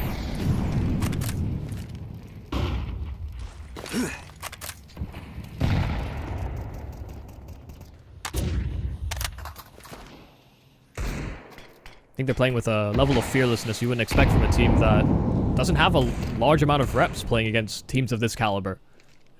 Ants has turned around. This could be the perfect time for Magdi just to come through on the backstab. Ants, though, caught with a grenade in his hand, will be taken apart. Magnogest now lining up that incendiary, will be able to try and push out Frontalis from his position, but 3 players already having rotated back to the B-bomb site. They're so incredibly committed in that regards. Once again, it's this sort of early presence from BB, and then they pump the brakes. And during that interim, Hesta are making quite a lot of noise, re-clearing things out towards Connector and the canals. And they've even drawn an extra player over towards that A side. So it's a 2-2 split, with BB having that rifle ferried over and given to healthier hands. They have a 5-on-1 as Frontalis has actually left this B bomb site to take up mid. Mirage has to be so careful. The fact that there's no grenades is the only thing that really helps him at all, but he's started to back off as well. He should have a good sightline with the lack of smokes that are going to be placeable. He gets one, but not the second. Axel trades away. In the meanwhile, Frontalis has been able to make his way over, continues to spray. USP now pulled out while the bomb's being planted. And Axel is the only one to actually find success on the bomb site. No guns to recover. That's the problem with these backside kills. He will end up falling. I mean, yeah, that's a great triple kill, and it does come down to the fact that, you know, you're right to highlight it, the lack of utility available there for BB, even though they overwhelm Abiraju.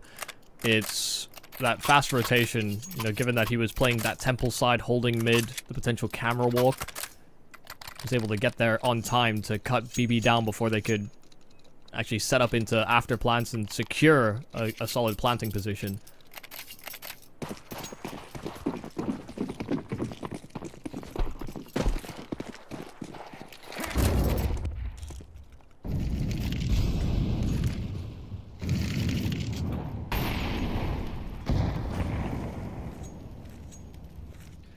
It's going to be Boomers to try and chase forward, find Mukos with a smoke in his hand, but Frontalis is yet to miss. He is fantastic on the repeat as well.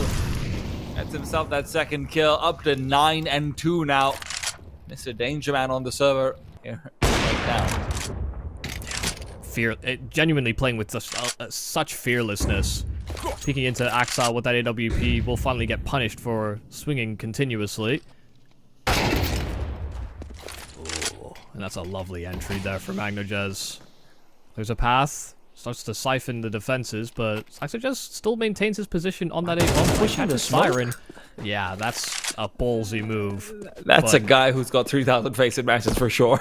Yeah, this is the thing. They do just play such a kind of outrageous Counter-Strike. They will push through smokes. They will refight things. You have to push them off of angles. They're not respecting just presence and the potential to get flashed on angles.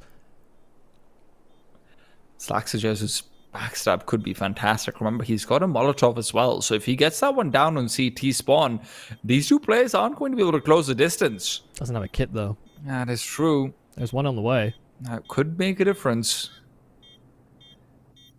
Wanted out now. Switching out is Magnojez. And Magnojez has been right there with Frontales. 9-3 on him right now. And he is...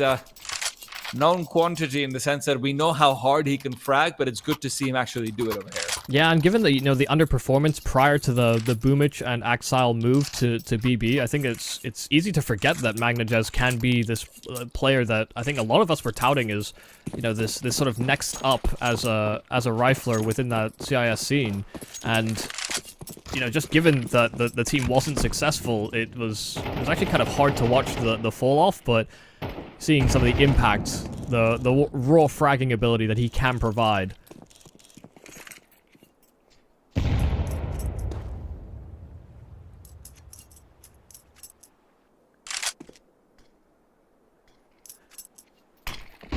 Smokes out to Bot and Mukos.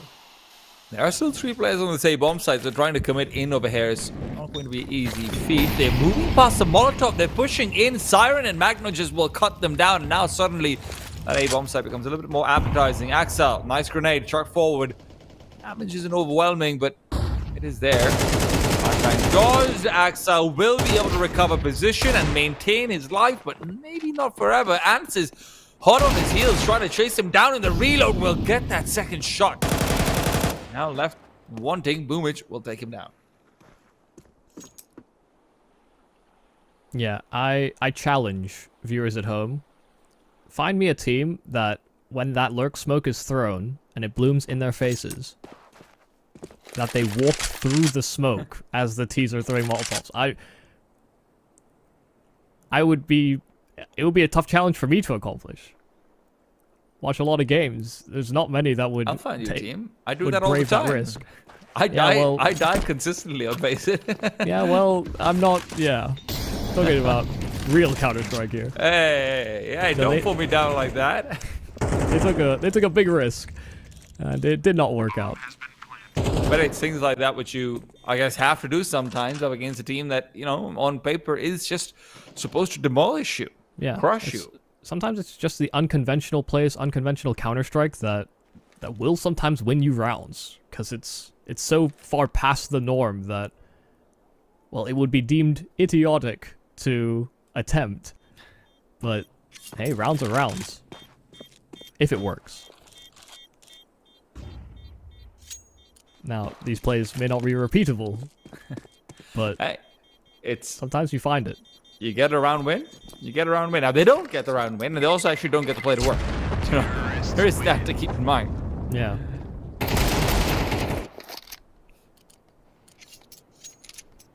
Nope, Frontales tried to get a kill on the exit, but only did damage, so able to retain a number of weapons here on the side of BB, building a bit of a buffer.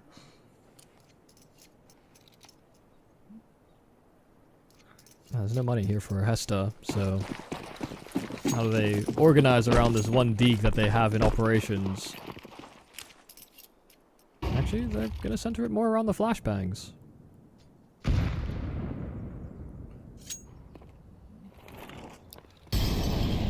A Foster play. Here Magno and Canals, they think they have the timing, but they don't. Good oversight in mid consistently with Boomich in 1. That has been a bit of a saving grace for BetBoom. There's no doubt about that. Frontales. Chance to show off. Those crazy USP shots. We know he can do it with the pistol. Right now, Magnojez finds out as well. Goes in for another attempt. He knew Zorto was there from earlier on. Just wanted to try out that pre-fire. He'll start to make his way back to spawn, and priorities would probably be set to save, but they also do have a buy next round. His teammates have saved, he has enough floating cash. If he had a kit, it would be really worth its while to try and get this. Maybe pull the wool over the eyes of BB, but especially considering, some of the shots he's been hitting. Seems like the type. But this sadly is not one of those positions. BB nicely controlled here against the eco. All they had to really worry about was one Deeg, and now it's a Deeg and an AK that's being carried forward instead. Listen, he also seems like the kind of guy who wants to have an AK-47 on the CT side, to be fair. Yeah. Or an AWP, because he can buy that. There you go. You've been on point with the AWP predictions today, Michael, in terms of positioning or purchasing. Well, he just had enough, and he had enough in the previous round. You're good at this, Michael. It wasn't rocket science. Well, 3-3, Bedboom have managed to equalize. The question is this going to continue to be this heavy, mid-sided, defensive, let's wait for them to peek us sort of situation? Because if that is the case, Hesta are trying to peek in through dark to canals. No targets found. Flashbang is good. Frontal is unable to connect on the timing. Immediately moved, gave up his spot, and there's vulnerabilities on this B bomb site. They try and flash into the smoke and escape back into CT. Frontalis actually came back. He thought they would run away from this AWP, but they keep charging forward. They have access to this entirety of the site, but these smokes that are down, the flash is through from spawn, Axile caught by it, and Abiraju still sitting in a jail. It's chain flashes, and they are blind as bats. It is a free 3K for Abiraju, who dared to brave those smokes, but it's all because of those flashbangs. What an incredible push forward, just finding so many. The flash is perfectly placed, but the problem, it might be Siren. They're turning around and checking for him. Frontalis is getting suspicious. Haven't seen that last play for so long. He'll be able to get the flick as well. Siren taken down. Zorte all alone. He has to save. Yeah, almost certainly. I mean, this round is blown up in their face. They had free real estate. They don't get, into any urgency to rush the plant because they know that there's a secondary site player nearby. There should have been some anticipation that a flash play could be called for, but they may be expecting 1-2 flashes, but I think there was like 3 of them thrown, so you can dodge them as you try. There was another one where that came from. You don't stop throwing it just the one if you think there's a push coming in, I suppose. Axile, though, popping up that smoke while he was fully blinded out as well. Wasn't really able to take advantage of it. I don't know how much of a difference that would have made. To be fair, it was just a great play from Abiraju to bring them back in the lead. Yeah, part of the play there for Siren as well is, there's anticipation there because he's very frequently the A main lurk. And, with how many flashes and util was thrown over at B, it's very easy to see how an Extremities player could have crept in, but the route Siren took was the long way around. He was hoping that would be the one unaccounted for. And it was half and half. Frontalis was toying with both.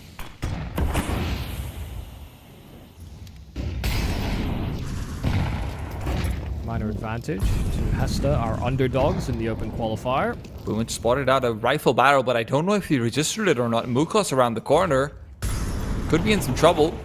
Molotov to try and keep Slacksages away. It is going to be a flashbang from him to assist Mukos wherever he can. They are feeling the heat in middle. They know there's probably a little bit of presence around the corner. He peeks forward. He finds it. Zorte, the only one spotted, though. The information is still limited. Yeah, I was rather fortunate there for Zorte. I mean, he's posted on a potential temple peak, and Mukos just walks right into it. Double play into the canal. Siren, I think, would have spotted at least one, but didn't know that it was both. And thought it was just a jiggle for info. They don't know where Magdages is, though, but look at them recede back towards the back of the bomb site. Boomich right now, asking for assistance. It will be 3 players to come in through dark. They need to start making a move of this soon. Abiraju, the savior of the previous round, is here. But time is running out for this D side. 30 seconds is all they have. Frontales starts to rotate back over as well. Ant's already here, or smoke to try and dissuade him from going in, but these smokes have never stopped them before. Out goes Ant, out goes Boomich, and he can't double up. Magnogest trades it out.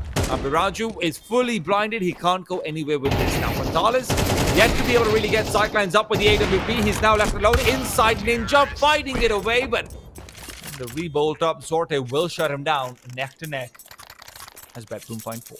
Yeah, again, it's just, you know, these rotates from Temple, just throwing out flashes, just barreling through smokes. Hesta are willing to take those risks and maybe feel like they have to, but this time Betboom are able to stop them in their tracks.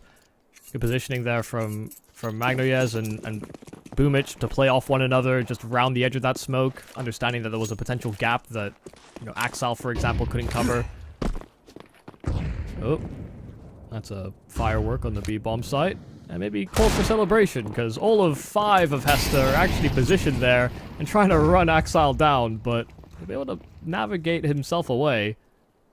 Extra reinforcements that will do damage, but find no kills.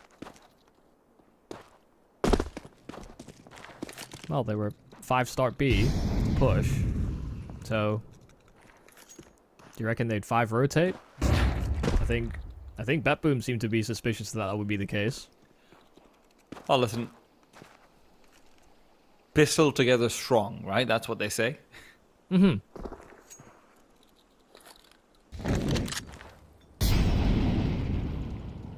Yes, the oldest trick in the book. Show 5, and then go the other site where they didn't see 5. But Betboom have read right through it. Or maybe they just wanted to fight against the pistols, to be fair. Magnogest will have that opportunity over here with the Mac 10. Finds himself one. A grenade to their faces is certainly going to help from Thales low. And of course, right behind him is also going to be found and caught. 14 kills right now, Magnogest. He is really having a grand old time.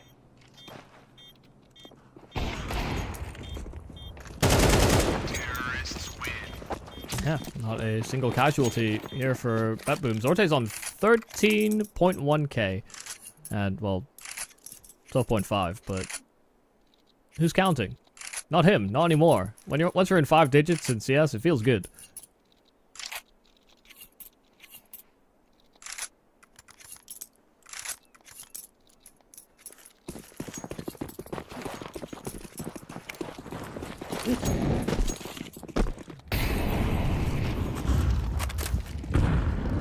He's there. Yeah, Frontales has his hands back on the AWP, and I think I'm going to ask the same question you are. Is there going to be a plan for Hesta to actually mitigate some of the fights that maybe have been winning habitually? Oh my god. Maybe that's the plan. And just running through a smoke and challenging. Muko's playing in front of the smoke in mid. It's hectic. My question was going to be different and a lot better, actually. It was, is Mukos going to make a play in mid this time? Well. Sorry I think for assuming. It makes sense. Zorte at this point is all alone. A world that has no space for him. Slaxes will go down. He's being hunted from all sides. Shots baited out. The like 5 and 5. Hesta will not let go of Betboom just quite yet.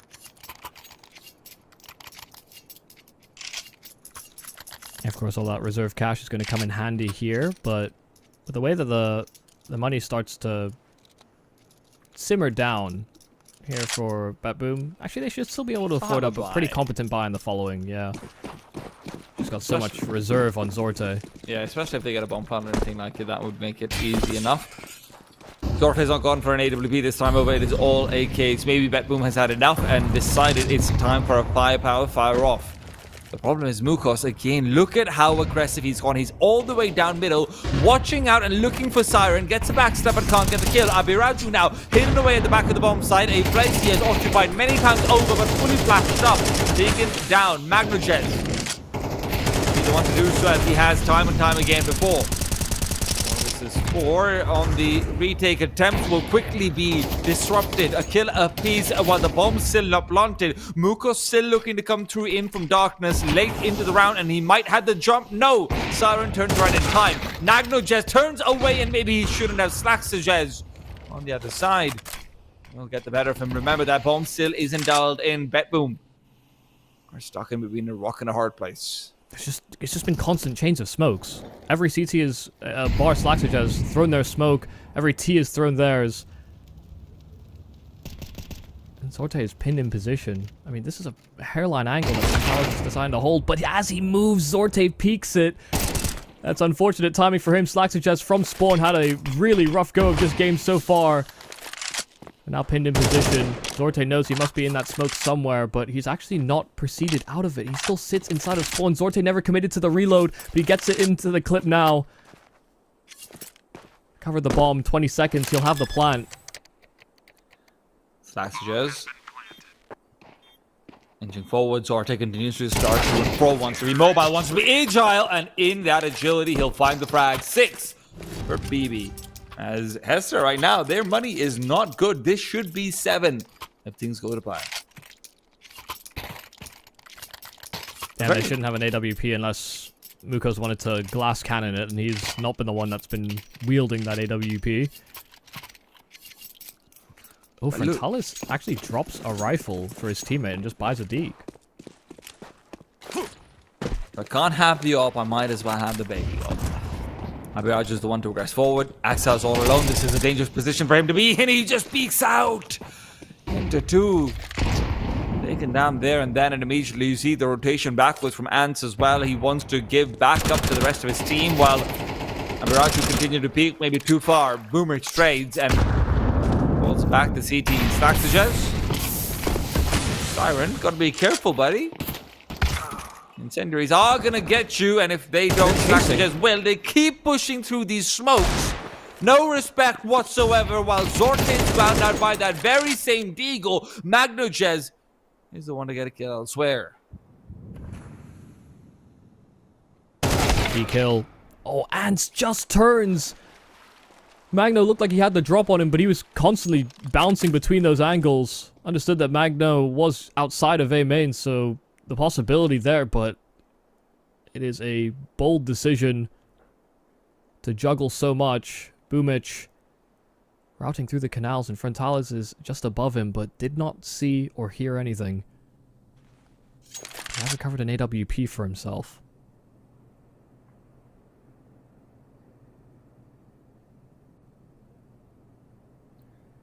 I mean, it's very defensive positions here for Ants. We'll get no information to Boomich about where he resides. Bomb has been planted. Boomich hides away. Waits for the peek forward. The smoke will give him time, but not too much cover. Ant is worried about the push from the other side. Position reveal from Dales. Boomich will have to get this kill, otherwise Ant just shuts it down here and now. Boomich gets the one. Knows that the ops on the other side. Knows that his bullets are low. Recovered it from Zorte, but he will not recover the round. 7 for Bet Boom as they go into the second half with the lead.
A hard-fought clutch from Boomage gives BetBoom the 7, but can they maintain that lead as they go into the unfavored side of Anubis? Hesta still have a chance to take it out from underneath them.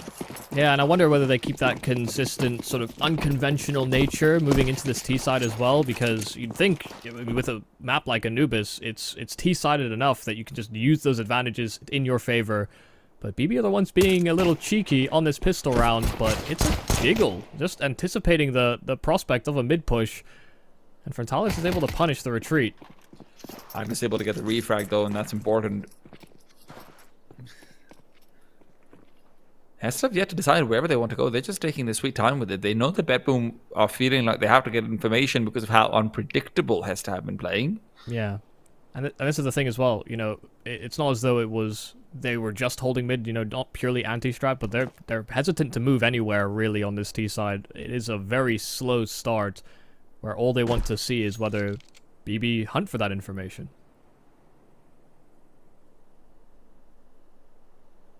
Now at the minute mark, they start to group their forces.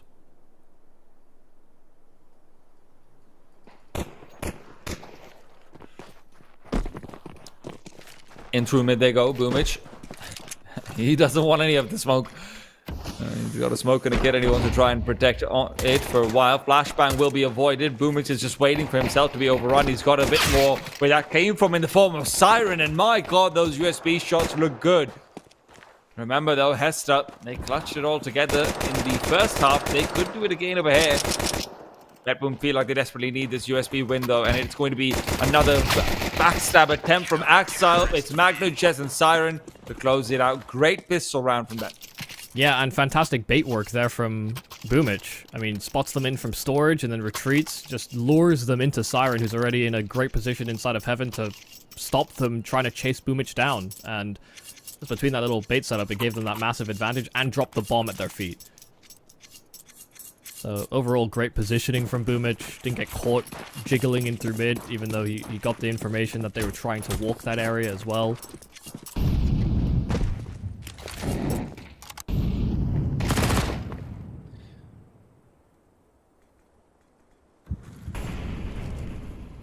Yeah, as I mentioned earlier, BetBoom did get humbled versus the Falcons.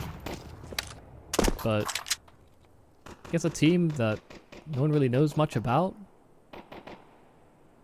from your country, I don't think there's gonna be any major missteps. Their experience is shining in some of these clutches and some of the individual decision making. Also, a very good reminder to everyone about the fact that BetBoom is made up of some of the most insane rifling superstars the Russian scene has been able to provide us in a while. I mean, Siren, how can we forget his performances at past majors? Axile as well, one of the biggest talents who has, in a lot of people's minds, been wasted looking for a rebirth. Magno, Jez, we already talked to death about, and these three are incredible, or at least they should be. I'd say in terms of accomplishments, obviously at different stages of their careers, but have all been touted as one of the stars, or at least one of the great role pieces in their respective teams of old.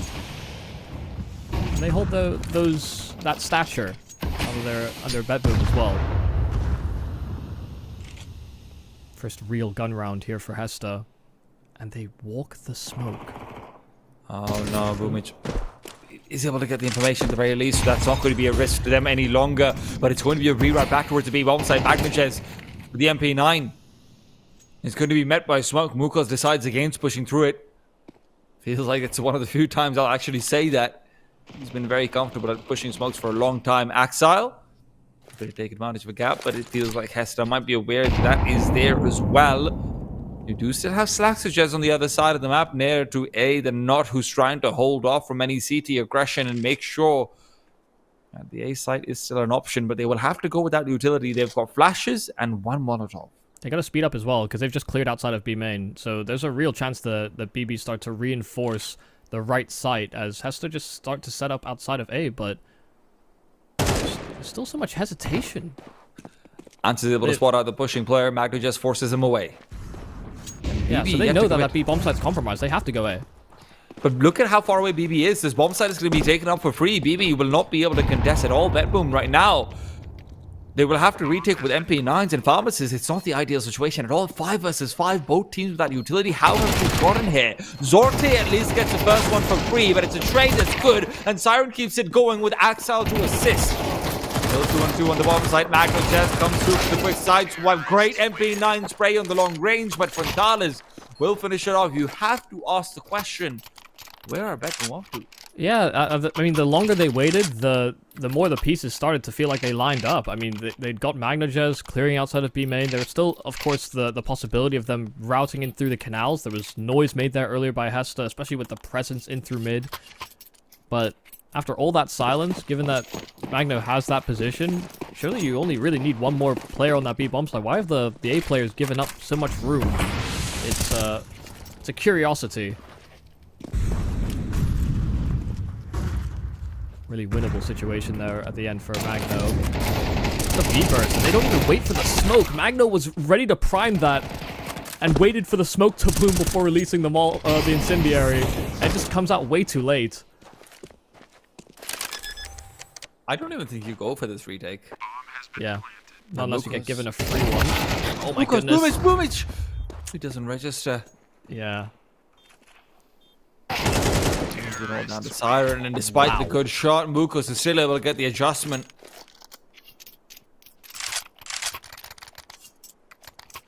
Yeah. I mean, the timing there for Boomage is obviously terrible. But a great shot onto Siren means that there's no saved weapons for BetBoom. The first half, their economy was looking great. Money in the back pocket. Zorte, living at large. But the CT side will not treat you that way.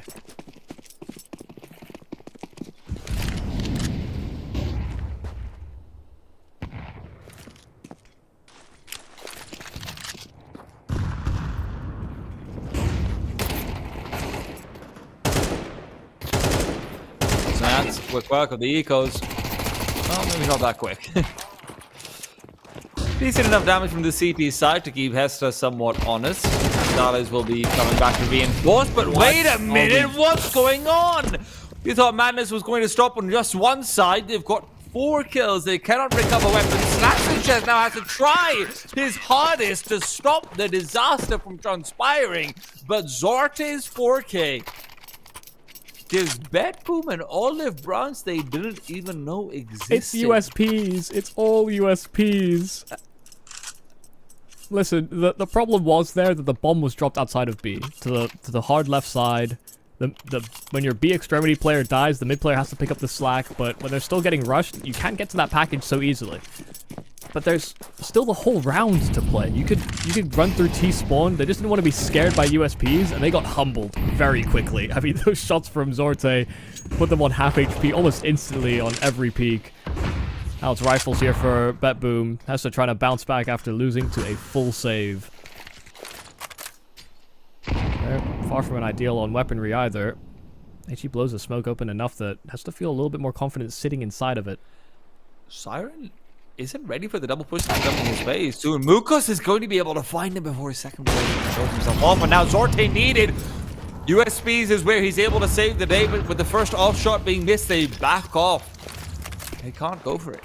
Yeah, it's a save instantly. I mean, you lose the sight that quick, especially on your anchor player. Zorte wasn't even really in a great position to pick up the slack. Hadn't made his transit towards that A site as of yet. The timing in which they lose Siren is far from ideal, so you got given an olive branch, and it's been snatched right back by Hesta on the force buy.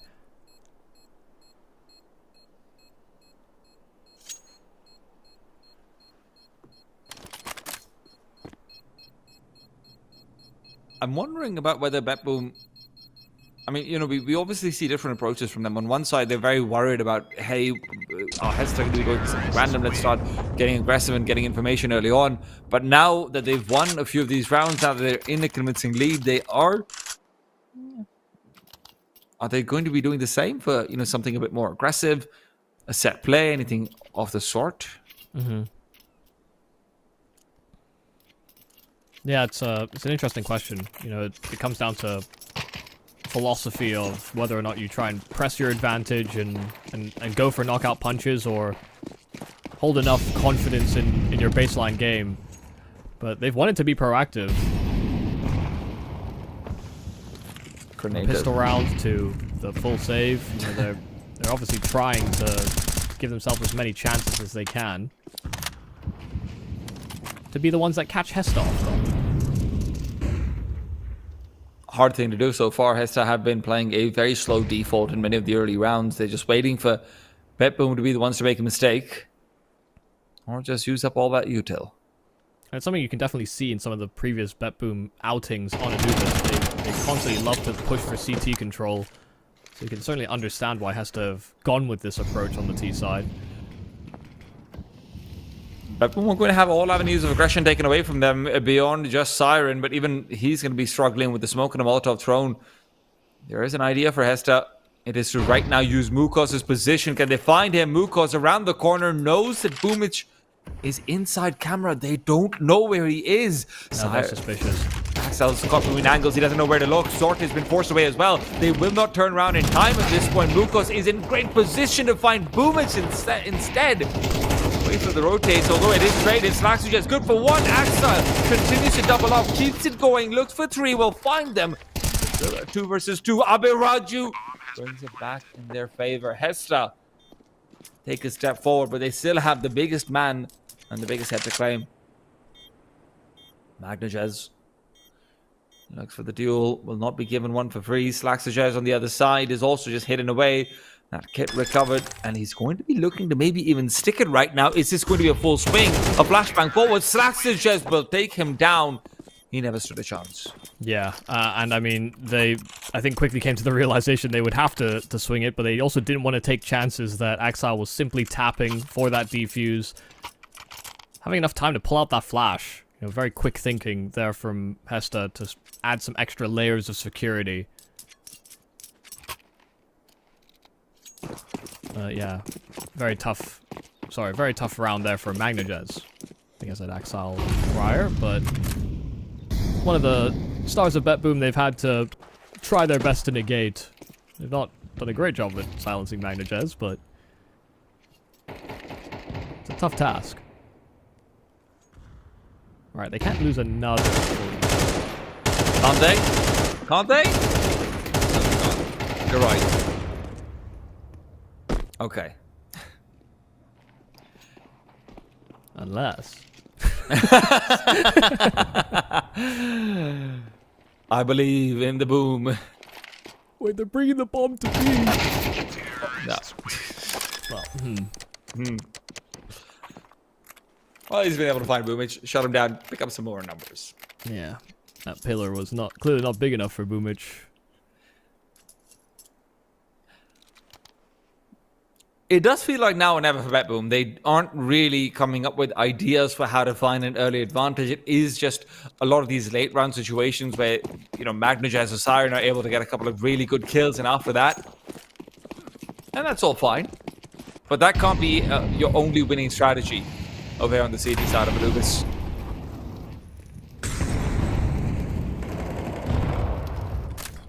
It's going to be a B pincer. The bomb still left very far behind. Axel turned away from the smoke, but he is second guessing everything. Zorte in the meanwhile good for one. Flashbang is going to go forward. Axel cannot dodge it. He just tries to shoot through it, but Zorte is the one finding kills elsewhere. A smoke at their faces and they will be interrupted, but will they really? They want to maybe even push forward. Zorte underneath that Molotov turns back. Yeah, the fact that Zorte got that incendiary out, it was clear they actually wanted to kind of push past that smoke, but having that incendiary there did stifle their plans. Bomb is still dropped outside of B, so we have to keep an eye out on that. Ooh, Shadow spotted. They know about Frontalis in camera. At the same time, Zorte is still worried. Frontalis has been taken care of for now. All they have to do is make sure that Zorte doesn't just get taken down by one of these stray riflers. Hesta have concentrated both players nearby. Remember, that bomb was still plopped away. The timing couldn't be worse for Zorte, but he peeks back into death. Aberaju, the one to provide it to him. Suddenly it's 2 versus 3. You've got yourself flashes. You've got yourself an AWP to take some early sightlines with as well. It's looking good for Hesta, even if it isn't quite in their favor. Magnajez, his first death.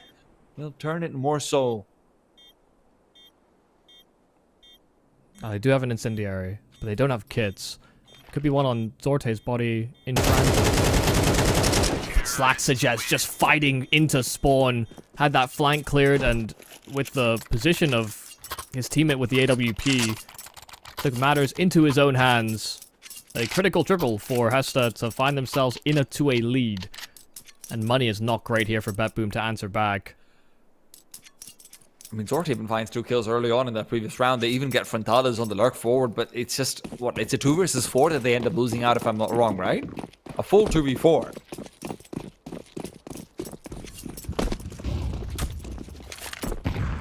So that's going to be something to look back to and perhaps regret. As long as they're not able to get at least the 4th spy after this, I suppose, or rather Eco with a couple of extra deagles and 5-7s. Mukos will take down Magnojez initially, so the possibilities of that are dwindling.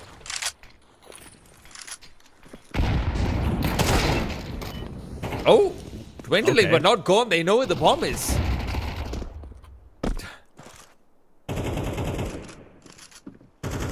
You can see there's paranoia now setting in here for Hesta. Bomb was spotted. There's a lot of presence being thrown away inside of A main. There's a lot of bullets being spammed through smokes. Siren still has another smoke that he can deploy that I mean, this would be similar to a T-side lurk smoke, but would also allow them access to the platform and segment the attack if Hesta decide to continue pushing into this A bomb site. But this freeze from Hesta is adding layers of uncertainty here for BetBoom all the same. I am surprised that BetBoom aren't starting to concentrate even more so towards the A bomb side, but at the very least they do have 3 players here. Molotov and where it's going to be placed could end up being a problem though. Yeah, I mean, there was a minute on the clock and they know that the bomb could have been recovered. That's great timing on the smoke to play in front of it. They have an HE to blow it open though. Hesta gonna move through. Ireland hit the deck right now, but Boomage through the smoke is able to find one and reposition backwards. What a shot from Abu Raju. Quick little tap on Azorte. It might be versus the pistols, but doesn't make it any less impressive.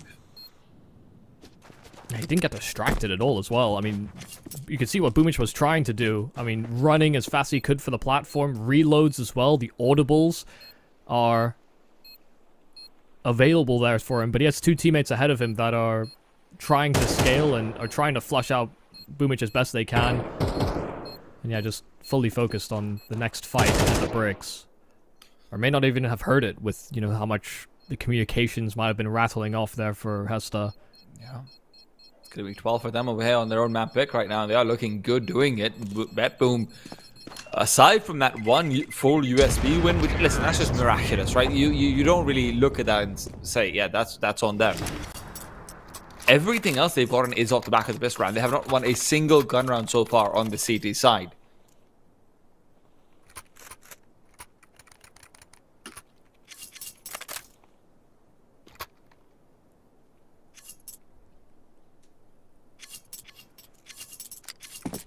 I don't know if that's going to change as we go into the potentially last round of the game.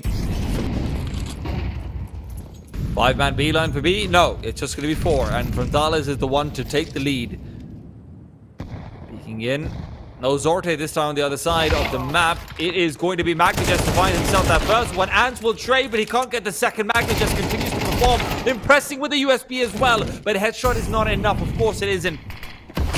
Smoked off, peeks down, finds the bomb on transit, but can't actually take it down. Grenades being missed doesn't make it any prettier either. 3 versus 3 for BetBoom.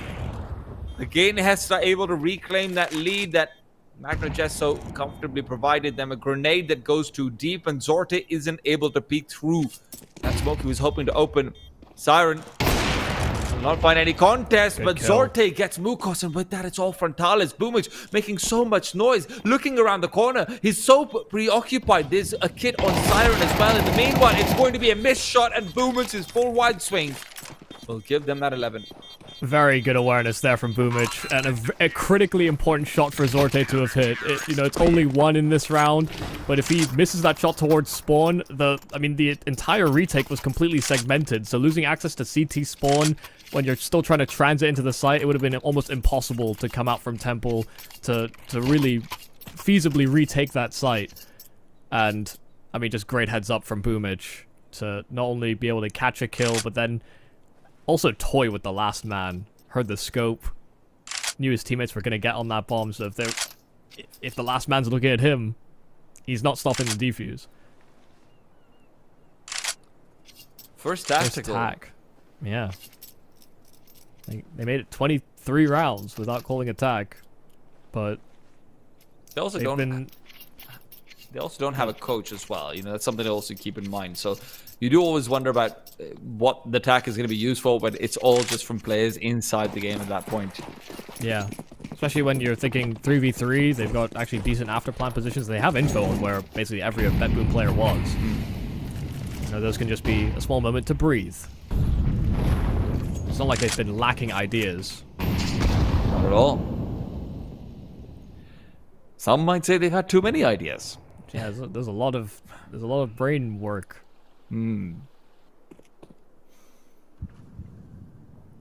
Well, last time we were treated to pretty much 5-man towards that B-bomb site. This time it is the A site that is put underneath the magnifying glass. Siren has had quite a few good numbers dialed in. He hopes that this is going to be one of them. The Molotov at his feet is hardly going to help, but the flashbang is fantastic. He can't finish off the second kill. It's left to Axile, but he himself will fall. Slaxujet on 2 HP is making a beeline over with the bomb. It will not be planted. Boom is trying to save the day, but Magnochez is left all alone. The grenade to take down Frontalis will help. But now he repositions. Now he goes back to storage. Mukos has the chance over here to re-navigate to the B-bomb site if he really wants to. Starts to go for it. Magnochez reads it. Magnochez is understanding what's going on inside the head of Mukos right now. He's got heard the step as well. Now Magnochez can start to go back over. The bomb is being planted in an open position. Magnochez can just pull out the AK, take the deal, take it home. No, he's missed it. He's missed it. And now Mukos showing the shadow off, but he's waiting. Magnochez trying to stick it. Knew he had the shadow advantage on that side. It is 12-12 for BetBoom. I mean, a critical clutch, and we go to an overtime. It is Magno, of course it is. I mean, he was the spark that brought them back into that T side, found entry after entry, and for him to have found that kill with the HE, for him to read the reposition from Hesta, I mean, Mukos tried his best to really play a cheeky game with Magno, but that's the experience that you would expect. And also understanding who their opponent is. Subverting expectations. Well, going B would be crazy. And even though Magno missed his shot, played it perfect. Well, 12.5k, MR4? MR3? I don't know. I forget. Yeah. Well, 3 rounds a half. I guess it'd be MR3, right? Because MR12 is 12 rounds a half. Yep, yeah. Well, there you go. Yep. Goes forward. Boomix is found, but it's his own teammates stabbed in the back and grenades being missed. Is this chaos in the Hesta camp? Well, they've lived in it all along anyway. Careful, buddy. Molotov thrown out. Mirage will die to the flames, but Ants has found Magnochez in the meanwhile. Frontalis never really swayed away from this position, and he never really was going to be missing that shot. Seemed like he was about to give up the position as well, and then there was a step made by Zorte that reacquired his attention. Wow. Well, Frontalis jump spotting does find Axile as well, trying to save his M4, and, well, he'll just drop straight into Axile. Full confidence for the peak. Hesta may have struggled to finish off in regulation, but first round of the OT, they strike. It's a much faster call as well. They didn't hesitate, play out a slow default. They didn't stage the round in a similar timing that they had in rounds gone by. So maybe that small change was enough to throw BetBoom off. They've been holding on to quite a lot of their utility and resources for these late site executes.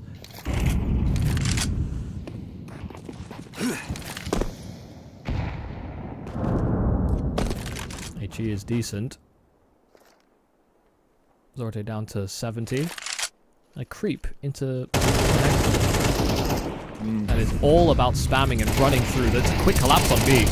It's all down to Magnus right now to intercept. Axel's come here on his side this time over. Axel, the one with the multi-kill, but Frontalis still with that deagle. Chases forward inside the smoke.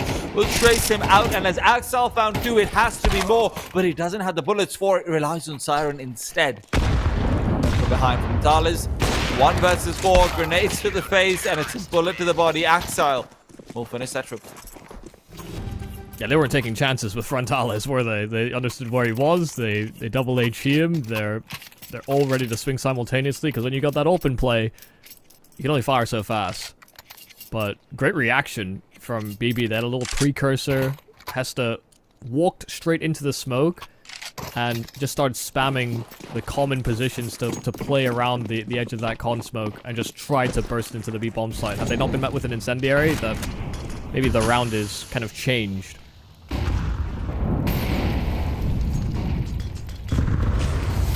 Very fast couple of rounds into the OT. Frontalis just taking a chance. That smoke blooms in his face. Oh, there goes Magnajez, but a grenade to the face of Ants is hardly going to be a nice little reward for the kill he's found. Still. Now it feels like all the pressure comes out on the Boomish. He spots out a player with a knife in his hand, but it's Mukos to just end up getting away from Talis. It's an elbow, but it's nothing beyond that. It's still a B-bomb side hit, and Siren going down makes it all the more difficult. Axel trying his hardest to defend, but it's really just not enough. Boomish comes in from behind, and it does feel like it's just impossible of a hit. It has to be 14 for Hesta, surely. Smoke's going to start to dissipate. This is about the time when Boomish becomes the playmaker, starts to peek forward with the help of a flashbang that is now dodged and puts him down. And Zorte is on his side, not his preferred weapon, but not his preferred situation either. He will go down and be the victim with Hesta claim number 14. It's just about the balance you would, I guess, carry over from regulation into an OT. 2 rounds to the 1. Of course, this is where BetBoom did find quite a great deal of success themselves. Spoiler, that's how you get into an overtime. You have just as good as half as your opponent. But Hesta did have to fight against resources. And that's always the caveat with when we were comparing regulations to OT, is that the money is readily available here for Hesta to take some of those risks and go for buys they couldn't. And one of those changes is Abiraju on a secondary AWP.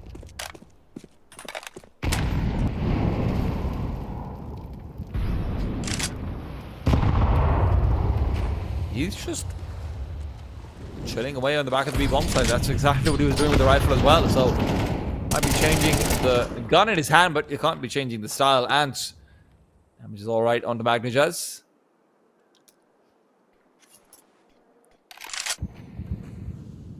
Slaxajez will be the one on the A-bomb site, likely to be challenged very soon. Full execute being planned out. It will have both Slaxajez and Frontalis in position with that AWP. He's able to move past that utility initially and get some good sightlines out. Where are the flashes? Siren needed them, but Frontalis gets an open sightline. Will be able to get that 1 kill before traded away. And as they progress forward, it's Slaxajez for 1. Mukos found by Magno, who's got 3. That isn't done yet. Once more from this round. Abiraju might be regretting that secondary op, but BetBoom have already started to recede backwards. They know that Abiraju had been playing that B-bomb site. They could be worried about that Canal's presence, but with him now falling, Ansel already revealing himself inside the site. What is Boomish looking at? Maybe a late play expected, but nothing of the sort. Zorte connects and equalizes. Yeah, I don't know that you can be too careful with how Hesta have been with their pacing and how slow they can be, sometimes how rapid they can be running through smokes. So, yeah, Boomish was just serving as an early signal, perhaps, to Zorte that there was someone coming in on the flank. Didn't try and perform the AWP switch out. Boomish, for a time, did AWP himself. As much as people didn't want that. A very reasonable situation where he could have attempted. Still double AWPs here for Hesta. This is very all-in. They will not have a ton of reserve cash on Frontalis or Abiraju should they seed this round. Not at all. Always risky.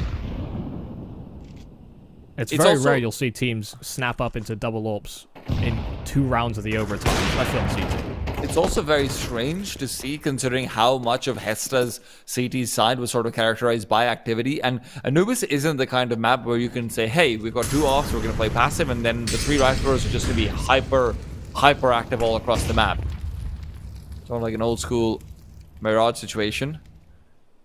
Nuke spotting out from legs, but he doesn't realize it. Boomich is taken down, but Siren ready for the trade.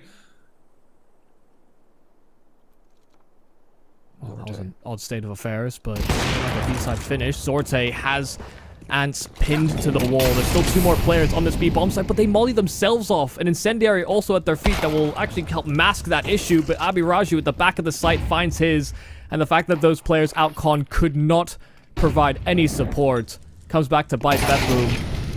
Ooh, what a shot from Siren. Abiraju felt like he was completely ready for that one, but still. Betboom done biting themselves. Good flashbang, and Zort is there on the punish. Perfectly played to recover. It is 15. Now map point.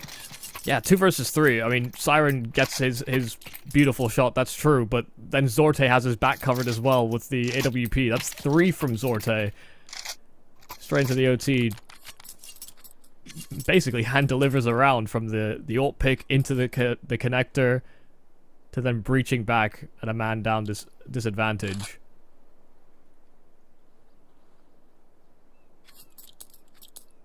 Is there any solution that Hesta can provide on a double MP9? To be honest, I feel like I'm more likely to see success on the double MP9 than the double off from them with the way they've been playing. Yeah, no, I don't think that's unreasonable to say either.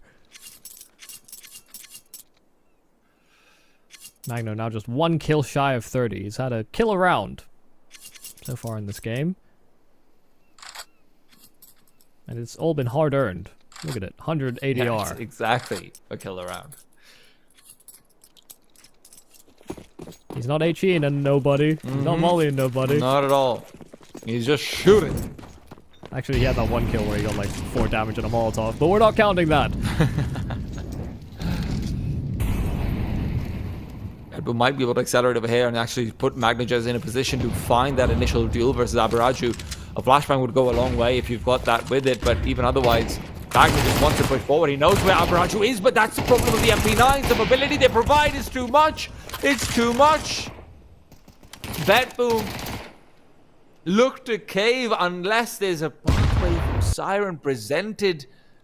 As he looks forward, hunts around, Slaxajez will be taken down. And that A-bomb site is open for business. See, it's pulling everyone on Hesta. Boomich, I think, expects that he'll have a free kill in just a moment. I think he heard the processions from Mukosh outside of Con, but Siren, even though he's ready, gets floored. So that A-side presence has been dispelled. Abiraju should anticipate what's coming next. His angle's great for this as well. He knows it as well. Frontales will be able to put him down. It is going to be 15 and 15. Very likely soon. Boomich, last one to try and just hold on to things. He smoked down to allow him to proceed forward, but really you wonder if he would have preferred to just take a fight. And reveals position with a spray. Frontales around the corner as well. Boomich tries to fake himself backwards, but they are not biting. They're waiting for this bomb to be dialed in. There's 15 seconds left. They know they've won this round already. There's no way for Boomich to win over here. It is going to be double overtime. Yeah, it's just not time. And he knows it as well. Throws the bomb, and no one has to goes out to peek him. A 15th round acquired by the CTs, and it comes off of the low buy. You know, you were right to highlight it. Double AWPs, who needs them? Double MP9s can be just as effective, if not more so. And you could tell Betboom were trying to dial in on the fact that there was probably going to be a lack of money on a couple of players. I think they ID'd that double AWP. They knew Frontales was the main man, and then suddenly they're getting AWP'd by Abiraju. It happened twice over, but they couldn't punish. Them pacing things up, played right into that MP9. I can't believe they've gone back to the double off. I'm not gonna learn my lesson. You'll have to make me. We did twice. Again. Oh, we're gonna have to teach these new dogs old tricks. What, like bark? Yeah, like It's the oldest trick in the book. you teach them through experience. And if Hesta don't get punished, they'll never learn. So we'll have to see whether or not they sink or swim with this double AWP. It's not like they haven't been finding kills. It's just not getting massive production. With help of those double nades, Ants has found himself into a very good position to aggress forward and keep it going. Now, Zort is worried about it, but look at where Ants is. Flash doesn't matter. He's still watching out for it. He gets one for free. Could be more if Zorte missed, but he doesn't. Good insurance. Faster smoke and flaxages will be taken down. So 4 versus 3, despite the nice movement from Ants. Gosh, again, this time he doesn't just destroy Boomage. Zorte, lovely flick, but didn't spot for Frontales. And now they know exactly where that last man stands here on Hesta.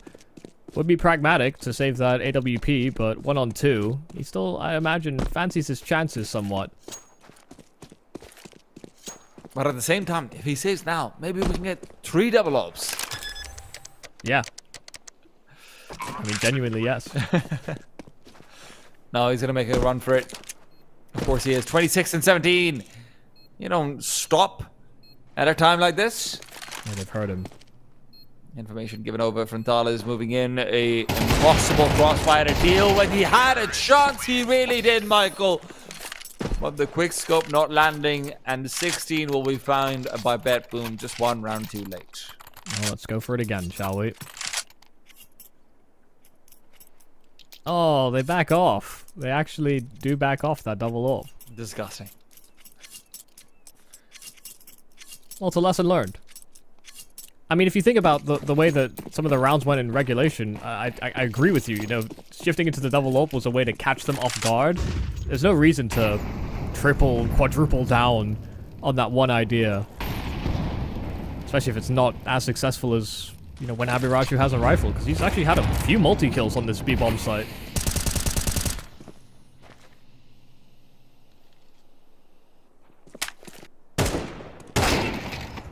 Oh, the shot from Dallas is perfect.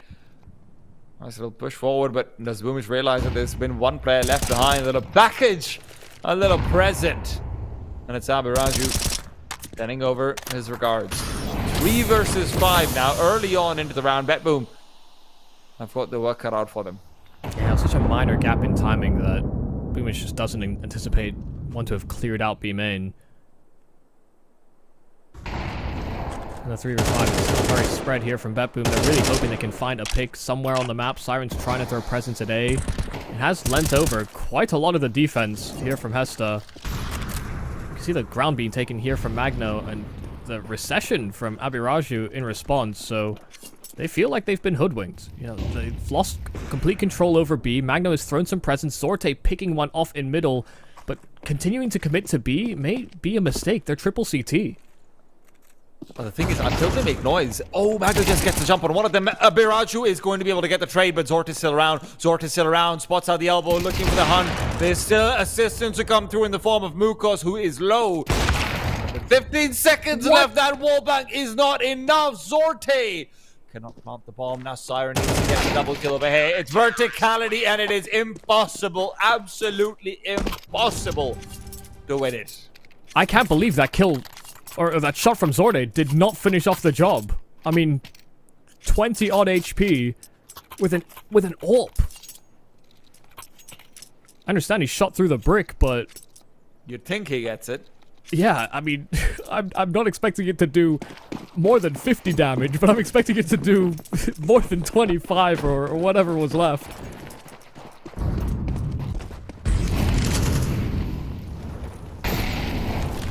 Nice attempt from Bet Boom, but at the end of the day, they did still lose 2 players early, and that's something they cannot let happen again. The flashbang avoided. Zorte will be able to proceed forward and get a quick kill. Now the aggression from A is expected, but Slackstitches is able to find one. They don't know Frontalis is nearby.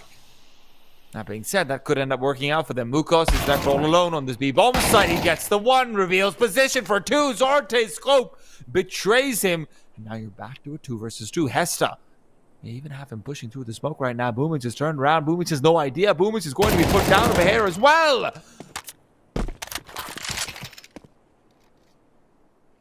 Disaster has struck. Just sheer confidence that he's read everything correct. His teammate's about to clear con, so the suspicion's being raised about whether or not the B bomb site has been compromised. English has to dial in on one position. He'll instantly flick to Siren. That's a 4K out of nowhere there from Mukosh. Just as Zorte pried open that B bomb site with the help of Axile. You thought it could have been enough. A knockout punch, but instead it's a 2 versus 4 that's recovered by Mukosh.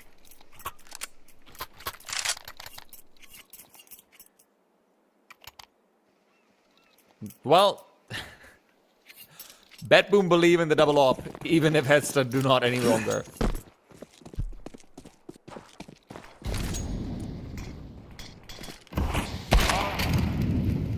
Zorte, never man to be doubted, to be fair. He's leveled up as the game has gone on, for sure. Yeah. I mean, he's on 29 kills right now, chasing Magnuch as his 30. Yeah, and you think about the peaks that he was taking in regulation, he was hardly as aggressive, but now he's forcing fights and winning them. Zorte is waiting out for the double swing to come his way. First one is free. Maybe there's another one where that came from. The problem is the smoke. He still gets 3 somehow. Zorte wants to keep it rolling.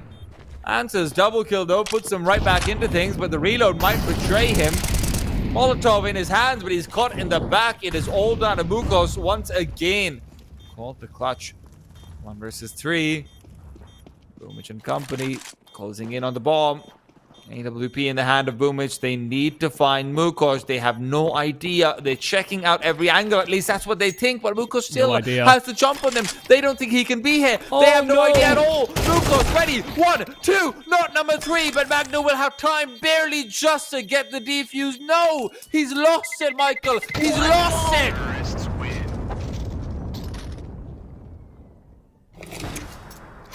Zorte cleared it.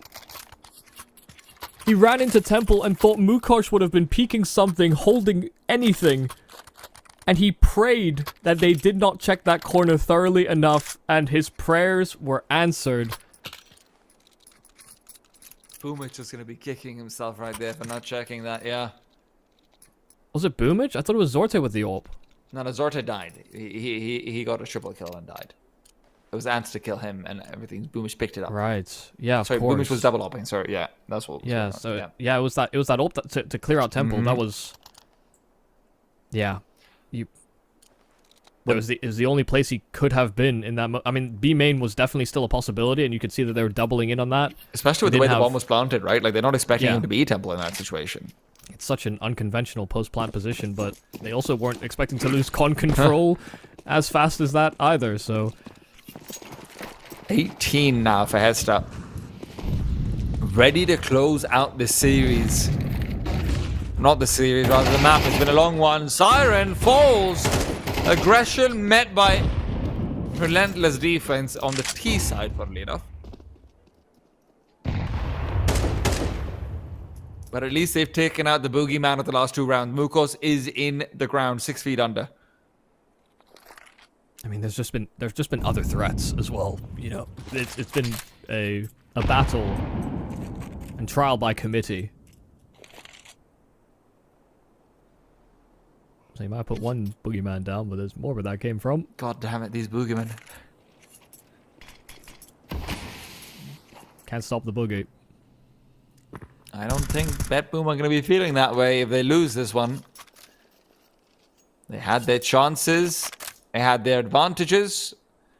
And right now, they need to have a B-site hold between Magnochez and Exile. And there's an HE that can blow this smoke. They need to find the timing for it. No, just shoots right through it instead.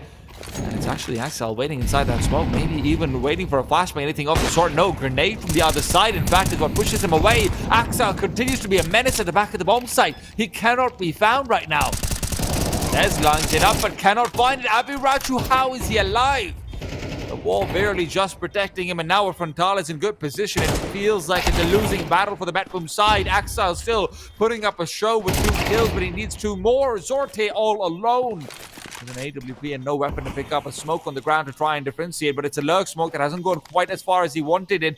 Behind the pillar, Abiraju lies. It is going to be Frontales to finish things off. Hesta take their own map pick. Yeah, and it's a 4K from Abiraju that finally secures it here for Hesta. This was a mad and wild game of Counter-Strike from both sides. Some of the late round calls that Hesta were going for, some of the late round decisions that Betboom themselves strayed away from, even though they actually had some pretty good reads, I think, in some of those mid rounds. I think just the timings that Hesta were hitting, some of the shots that they were hitting as well, it proved too much in the end. And, you know, some of that extra, I guess, star power. I don't really know how to define players on this Hesta team as stars as of yet, because I think we've seen some discrepancies in previous games, but this was very much a game where anybody could have had a pop off at sort of any random moment. So, yeah, I mean, Betboom will definitely be a little flummoxed that map kind of fell through their fingers after they fought so hard to get into the overtime. And look, for Betboom, on the other side, you could see that this was a team that was honestly looking like they're scared to be another victim for this new up-and-coming Hesta Russian team that everyone's been talking about online, and they're just thinking, we don't want to go down to this, we don't want... That's where, like you mentioned, you do see some of those calls not being made where you are expecting them, some of those stacks not coming through, so these 4v2s not panning out, some of these clutches not going your way. But the question is, can they bring it back on their own map pick? We're going to have to find out after a break. What's your name? Lee. Lee, mate, nice to meet you. What's it like being part of the best crowd in esports? If you're not here, you're not living. Let's go, the boys! All right, for now, we're going to send it away. Let's show the world why we're the best crowd! You're champions!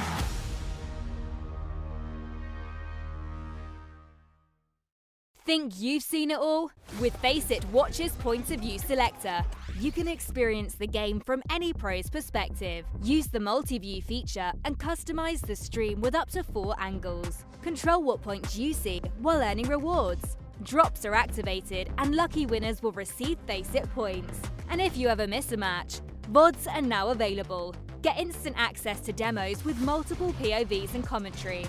Watch it, control it, Faceit.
Despite an incredible performance between Zorte and Magnajez, BetBoom are not able to cross that finishing line on Anubis. It is Hesta instead who are able to push it a Nuke. One map up. I'm T-Tom. He's Mark Yumi Cassidy. Welcome back to the Intel Extreme Masters Dallas European Qualifiers. Yeah, I think kind of a surprising finish from a powered up Zorte to, I guess, a quieter Magno towards the end of the overtimes. We actually had just these crazy multi-kill rounds from some of the Hesta members and sometimes looking like impossible scenarios that they managed to weasel out of. So an incredibly tight first map, not much was for certain, but there were definitely some good ideas from BetBoom. There were some long, drawn-out rounds that actually caught BetBoom off quite a few times, all the same as well. So we move into a Nuke where there's going to just be a lot of information gathering, kind of a little bit more bog standard. There's less opportunity to go for these more sporadic double pushes in the same way that we, I guess, experienced on Anubis.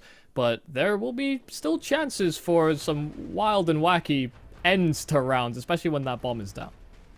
When you look over towards how BetBoom was playing, especially on Anubis, where we talked about how they looked kind of afraid at times, right, of what Hesta had to offer in terms of, hey, there's chaos, we don't know what they're going to do, we don't want to be the team that loses to them as well, we're double guessing everything.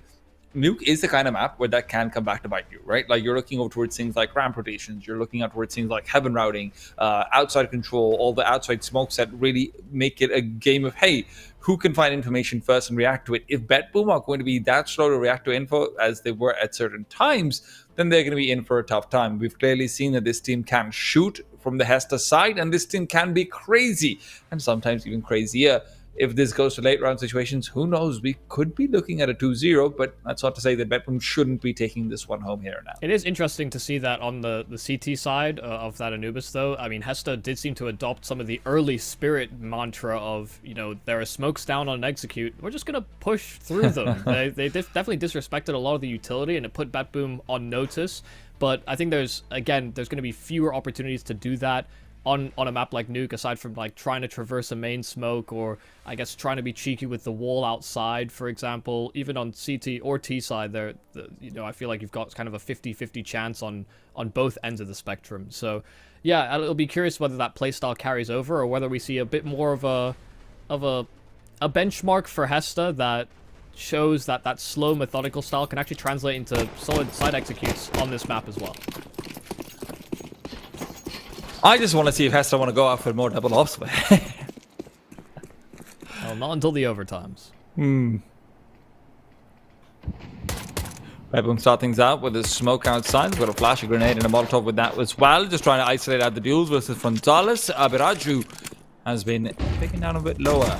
Maybe he would like to be. A lot of damage being dealt out of the CTs, but Axel is the first one to claim blood.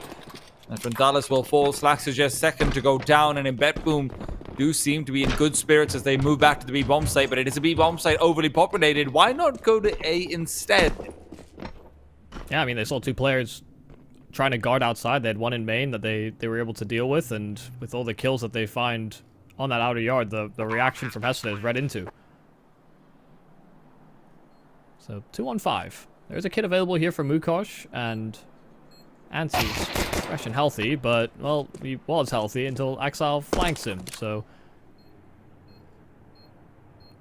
it's really well handled, really well managed. I don't think Mukosh will survive here, so he's going to have to try and find an exit route through spawn. Or he could try Ninja Defuse. That would be believe. the crazier thing to do, and he's gonna try and go for it. They've heard him though, and Boomich does not let him get away with any shenanigans. He knew. We all know. It's the only way that Boomich he on the Na'Vi team that got ninja defused by Kaze. Ah. Well, it was the only way he could win the round, so may as well account for that.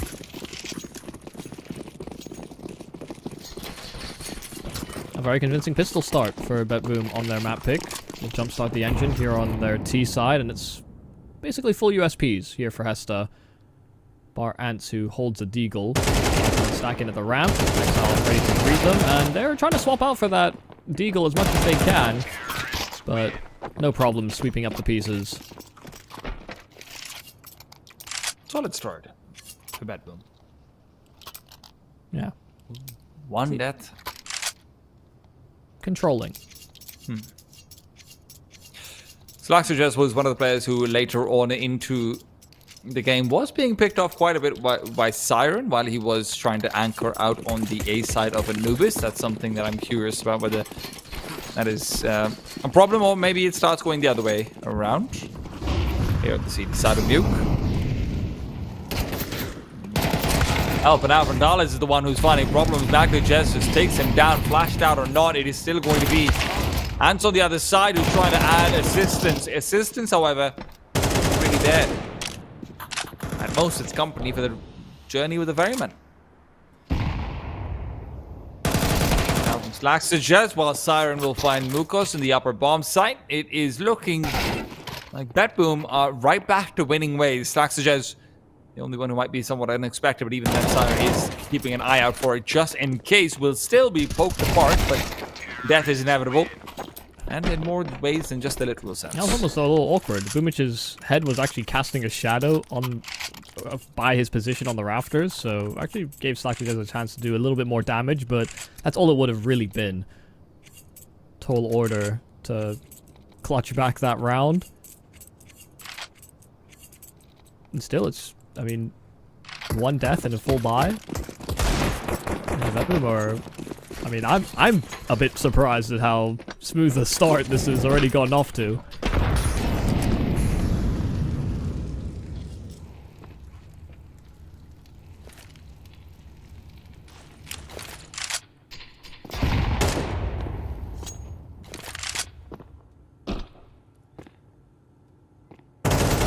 Yeah, Axel putting up really good defense in the previous game as well, but we know that he can come through with even more. Now, I'm honestly much more curious on the individual levels that we're going to see from Hesta over here. Frontales started off incredibly hot, and Anubis ended up slowing down a fair bit. And I think that's natural. I think that's understandable when you start being figured out. That will happen. But right now, this is what I wanted to see. Those deagle shots coming through. Find one. No more than that for now. Smoked off, and it's Zorti who cleans him up inside that smoke. I like to see a confident Zorte. Mukosh has found good timing to secure himself a little position between the T-side players, but Siren goes back to check that that wasn't a possibility. Magno recognizing that there was a gap in his vision, and it's accounted for. Now, to recount, you know, there was a lot of teams and names I mentioned on the run for Hesta from the open qualifier into the closed qualifier where, you know, I know they beat Nexus. I guess I don't really talk about so far in this close qualifier, but they beat Nexus 2-0 and did so quite convincingly on the first map, and then were strained to the end of the second, but did close out. And they played also against Gamer Legion, but that was in the upper bracket where they start off, they win 13-7 on Anubis. Gamer Legion win 13-11 on Nuke, and then Gamer Legion were allowed to take back the series by closing out on Mirage 13-7. So Anubis may be just one of those maps that has to feel like they've got the greatest familiarity with.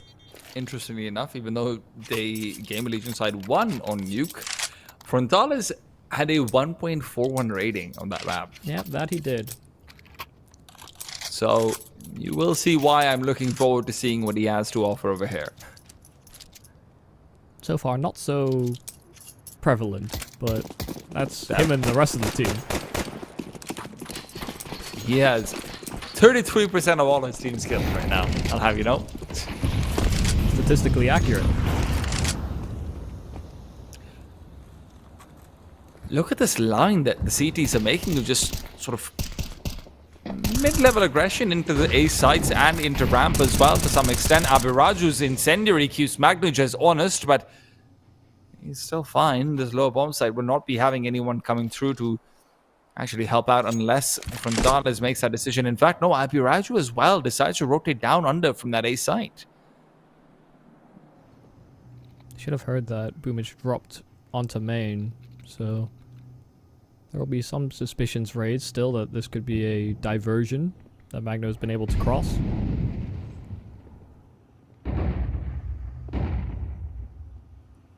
Flashes come through.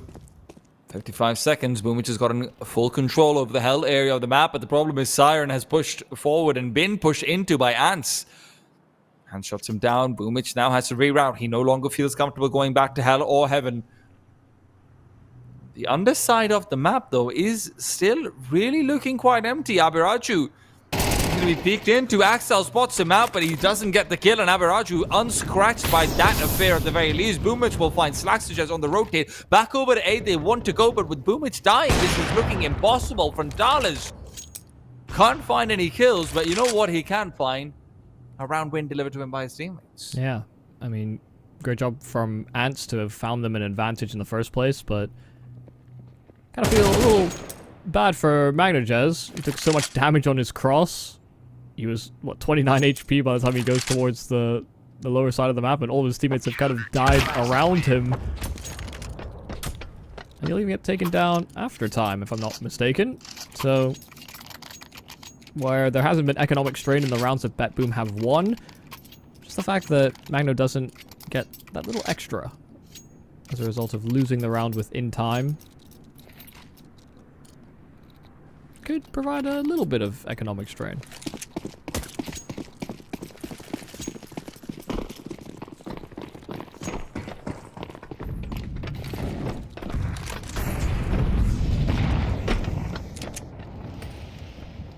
It's going to be maybe even a route back to Secret for Ants to be planned. Now, Abiraju has to be careful to not reveal himself a little bit too early, but in fact, it's Magnajez who ends up again worse for wear within that exchange. Still alive, though, as the push comes in onto the A side from the T's. Boomage running into a Molotov of his own design. Siren good for one. Why stop there when you can get two? Abiraju and Frontales will be pushed away, but now they're going to be finding Magnajez on the other side. Frontales puts him down.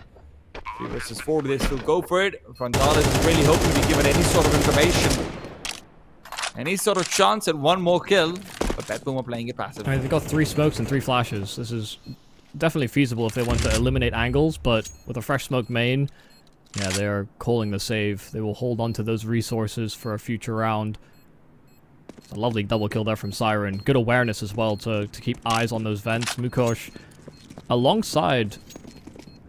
was it Abiraju that started towards Secret? Or tried to go that way? No, it was Ants. Ants, yes. Yeah.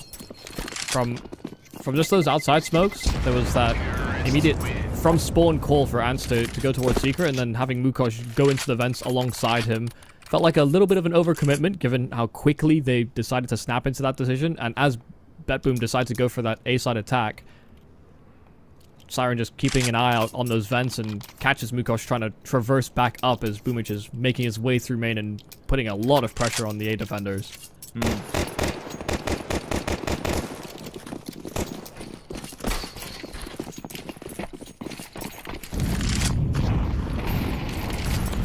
Boomage wants to lead the charge back out towards ramp.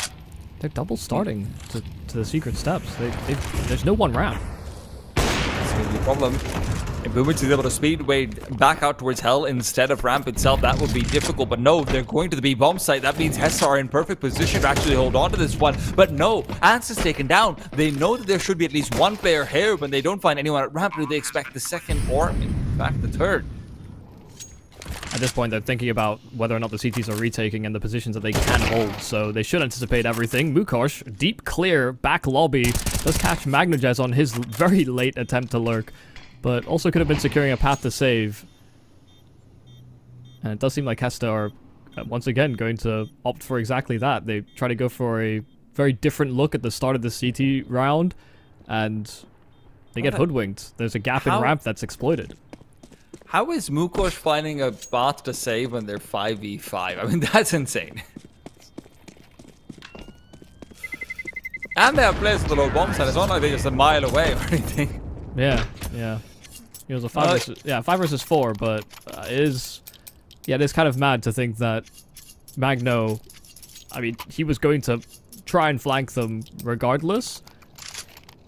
Yeah. But, yeah, Mukosh, good presence of mind. 1-6 right now. Hesta looking nothing like what we saw them on Anubis. But if it comes down to some good calls from Betboom as well, let's not take anything away from them. Credit where credit is due.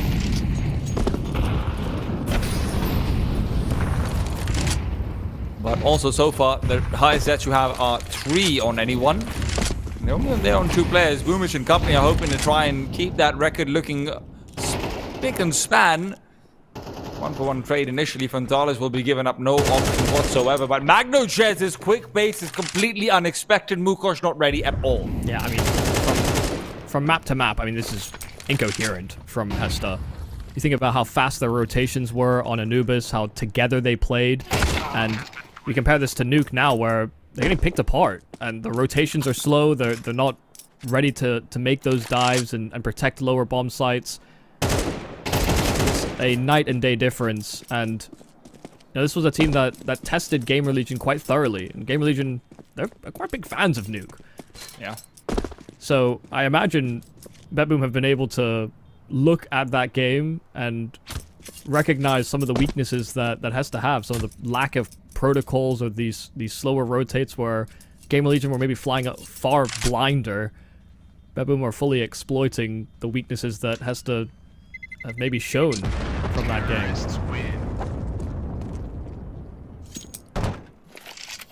I mean, Frontalis seems like he's also just not gotten any chances for duels, right? And he was one of the big win conditions that we discussed from earlier on versus Gamer Legion.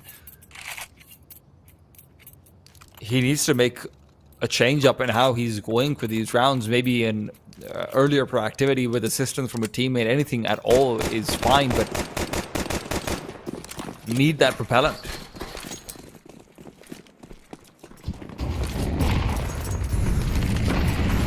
Betboom, no longer scared, not even slightly. They've found their comfort levels again, and right now that comfort comes into ramp, but Zorte will quickly find that it is false. A recliner with studs on the back, but Magnojez will get Mukosh in trade. He always does seem to find himself on 19 HP one way or another, but at least this time it's with a kill. Yeah, that's true. I mean, he's suffering a lot on this journey towards outside. He's been throwing his body at it and just throwing presence.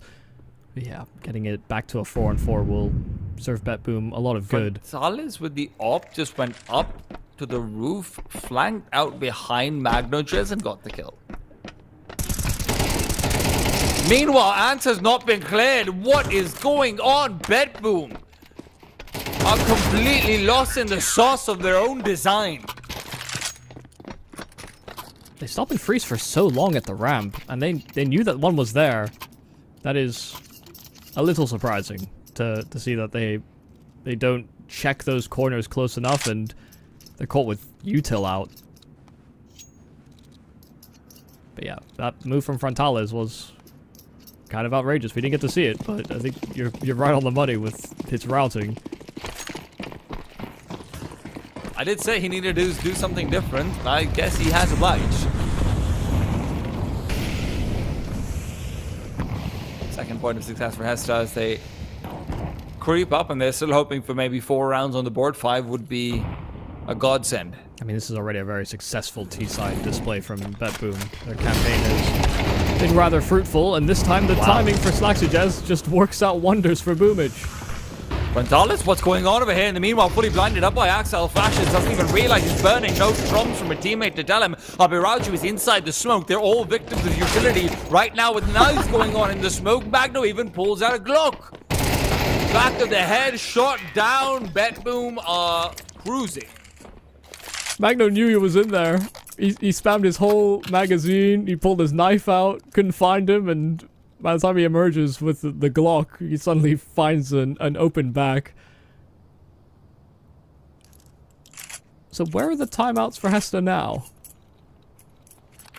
They used them to great effect on Anubis when it was 12-11. They still didn't necessarily win those rounds, but you can certainly understand the thought process behind it and make sure players reset or trying to find solutions. They're not doing that at all here. Well, for now, they are trading, and I didn't get to see any of those, but I will tell you, Axel is full HP with 2 kills. Probably means they were crisp. Gonzalez, hoping to get the backstab. Bet Boom aren't ready for this if he starts to move in, but he, in turn, isn't going to be able to provide anything on the safe site while it's going to be the bomb getting planted. He's no stranger to strange moves. But right now, a missed shot means that Boomers can continue his terrorization of his A site. 8 and 3 right now. It's in fact 8s all over the place, but we all know that Boomers, with that IGLing, is a real 9. It's so strange to see how much of a night and day difference this is. It is genuinely kind of absurd. I mean, I just feel like something in Hesta's brains has been switched off. Their game just can't play the same way right now. Yeah. And Bet Boom as well. Everything's been inserted into theirs. It's all working. Yeah, you're not worried. You're not scared. Everyone's getting kills. They're confident. They're swinging and just destroying Hesta.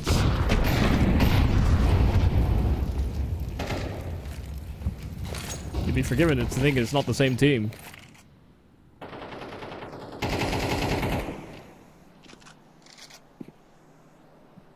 Maybe just one map wonders. But one does wonder what Ants is up to. Will not find anything. Boomich is just so sharp right now.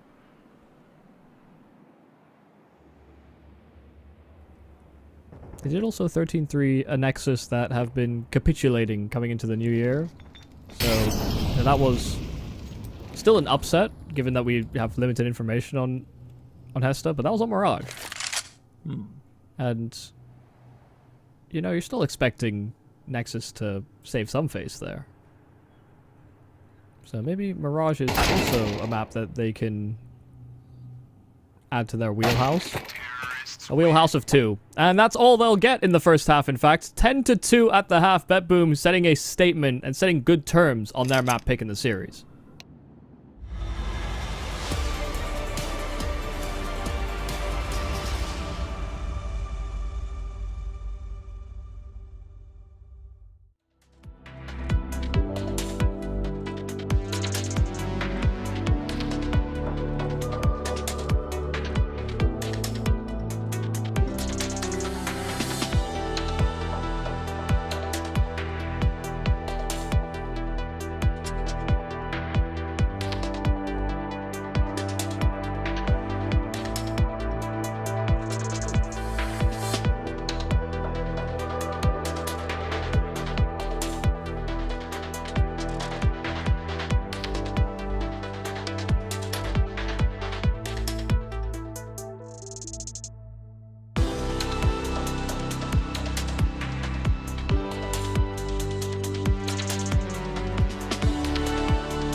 First half not great, second half better be better.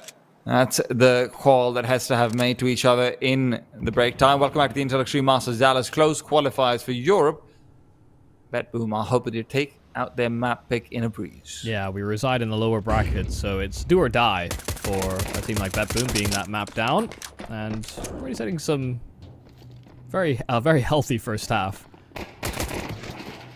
Axel being run down, but he's got company in the form of Zorte, Axel, Magnachez, and Zorte continuing to stop any sort of progression from Hesta. They've got a good position on Frontales, but fighting forward, yeah, they should be able to deal with Ants, and that's the bomb dropped. So Frontales did get a knife. That very advantageous position that he held, flanking towards the heavens, does get him a lot of extra cash. But can they recover this round? Because cash may not go that far when you've only got 2 to play with. And not the bomb. I think maybe even more importantly.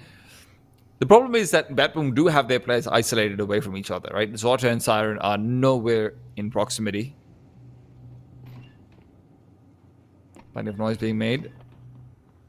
Zorte getting scared about what's going on. He's actually starting to worry about the squeaky door being open and anyone coming down from vents as well. And in the meanwhile, Zorte now realizes they're both next to him, and he really has been the raid boss so many times in the series. 3 kills already in the pistol round.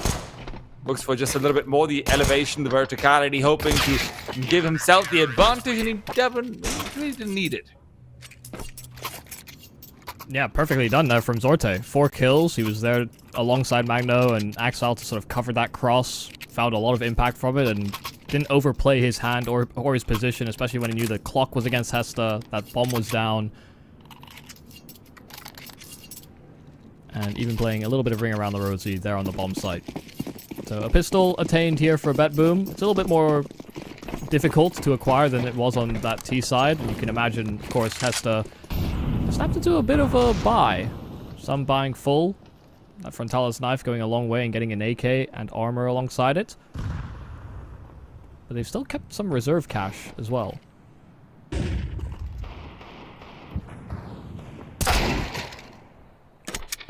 Wow, okay, that was synchronized killing and trading.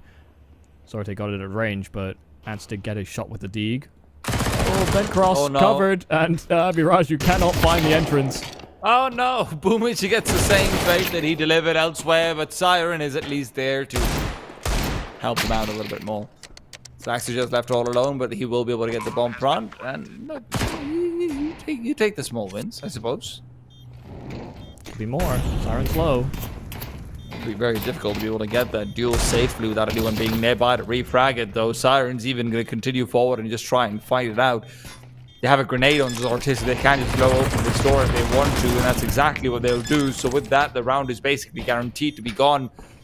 They don't have kits on any of these players, but it, like I said, will really not matter too much. Siren will get the defuse up to 12 and map point for BetBoom. Will Axel be able to recover an M4? There was one. No. Got an AK. Yeah, well, that's even better.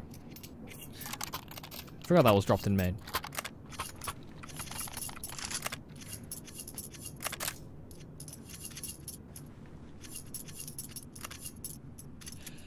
Lost chance saloon over here on Nuke, but let's be honest, the saloon is very much closed, pretty much. Hesta at this point can only hope to find some confidence as we look towards Mirage. BetBoom just have to make sure that the foot stays on the gas and they don't have to think about things too much.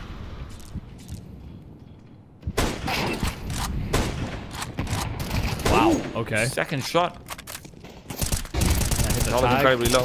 Followed up, and Zorte is caught by a flash. Oh, and running out of bullets, so overwhelmed. They find 2 picks immediately. This is exactly what you have to be scared about if you're BetBoom, but at the same time, these are there as well low. Slaxajet and Frontales not feeling good, but Axel's feeling even worse. The demonic Boomit seems to be the only one who can find a kill in this round, and he's hoping for more than just that. Siren will be completely circumnavigated. Boomich is going to be blindsided on timing, potentially, but Aberaju cannot run. So it really comes out to Ants to be able to provide a bit more of a delay. AK pulled back out. Is he going for another knife? That will be 2 times that Boomich gets knifed. on the CT side, no, can't really go all that far. Yeah, just as Boomich starts to look back at the ramp, he realizes that there's someone standing right behind me, isn't there?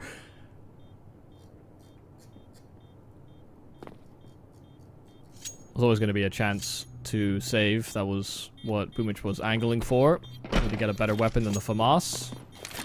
And he leaves empty-handed. It's Siren that will retain his weapon. So a little bit of a kick there from Hesta. Mirage loses his weapon to the bomb. But hey, you're playing backs up against the wall if you want to really make this comeback happen. It's a very long road.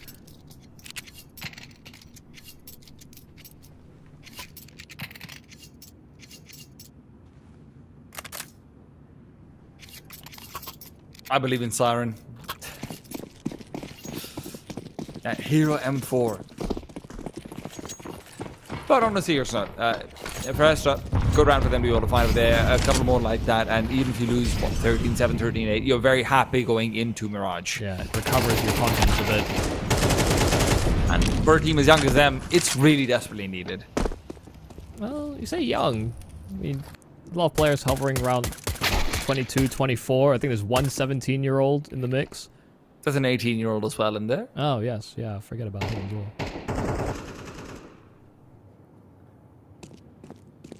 But the team is young as a spiritual concept of a team.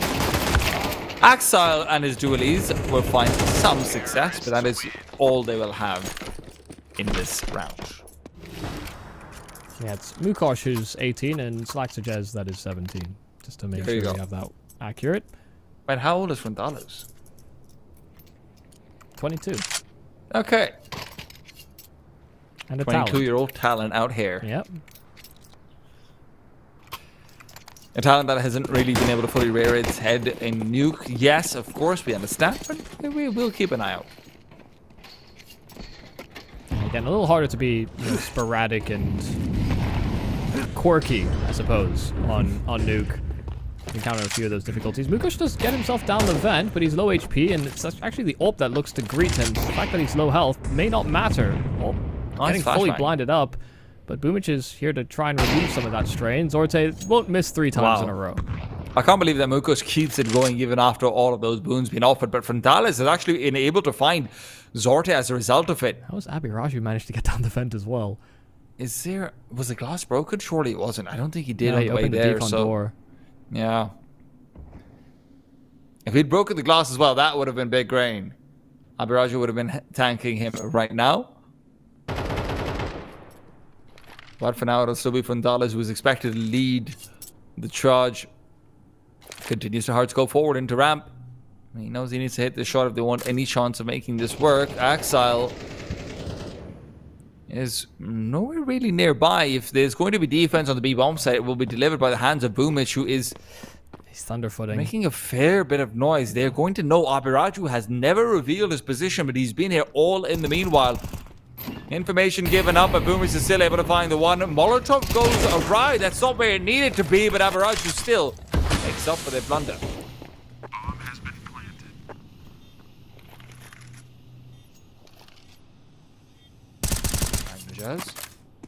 Looking to just try and free-fire it out, but can't find Abiraju. Crouches in, makes himself a smaller target, and Bet Boom at this point might just be thinking about going for the save. They can recover that Zorte AWP if they want to, but no.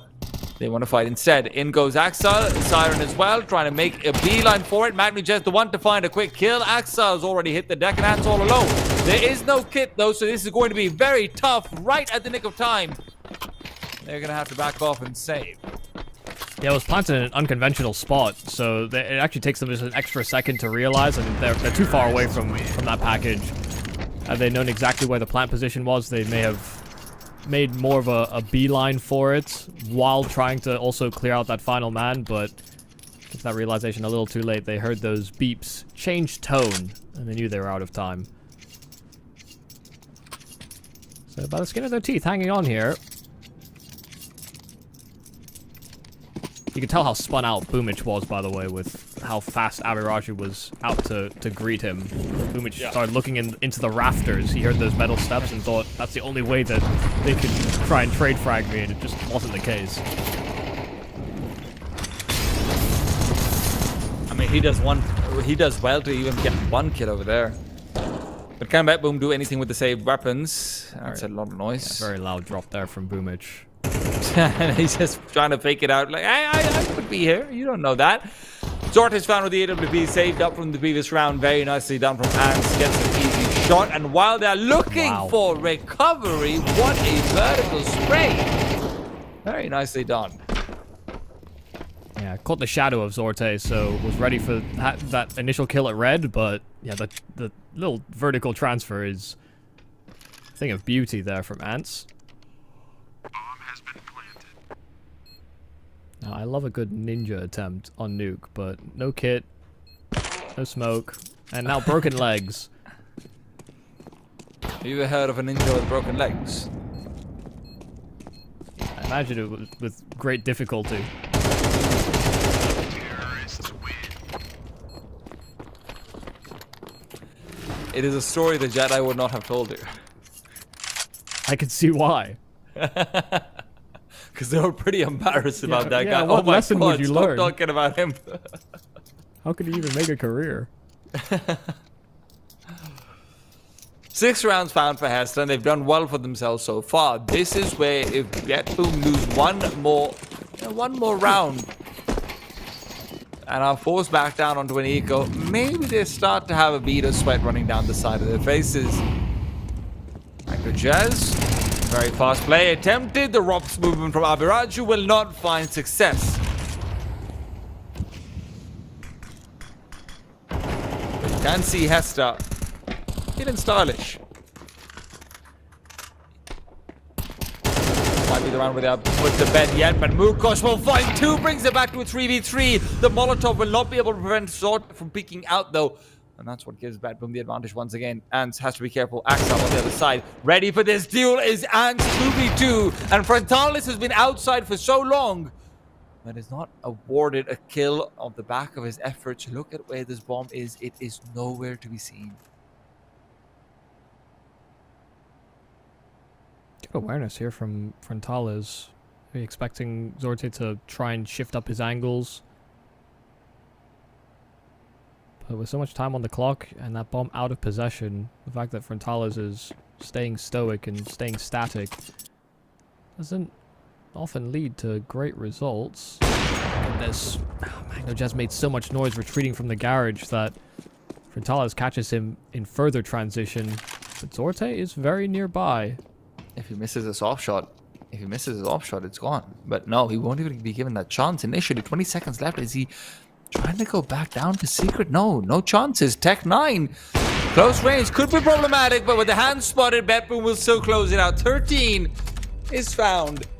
A good counteraction to that first map. Bet Boom still clean it up comfortably. Yeah, and very confident stuff there from Bet Boom from start to finish. I mean, that T side, it just felt like they were steamrolling them in every duel. They were reading right past them. They were exploding onto these sites faster than I think Hesta had ever anticipated. But also, you see the weaknesses from Hesta as this team that are kind of emerging out from nowhere in a certain sense. The rotations were slow. There was less of that team communication. The flashes they were setting up for each other on Anubis just never really transferred over onto Nuke, but that was also due to the Bet Boom pace. So yeah, I think a lot of credit out to Bet Boom for resetting, and also they've kept Zorte with a hot hand moving into the second map of the series, which bodes well for the remainder in Mirage, where sometimes Olpers can take over. It's going to be necessary for him to take over. We did also see towards the end of things, Hesta was still healing up just the slightest. So don't think that this is a done deal. We still have a lot more action to be had, but it'll have to happen after a quick break.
Welcome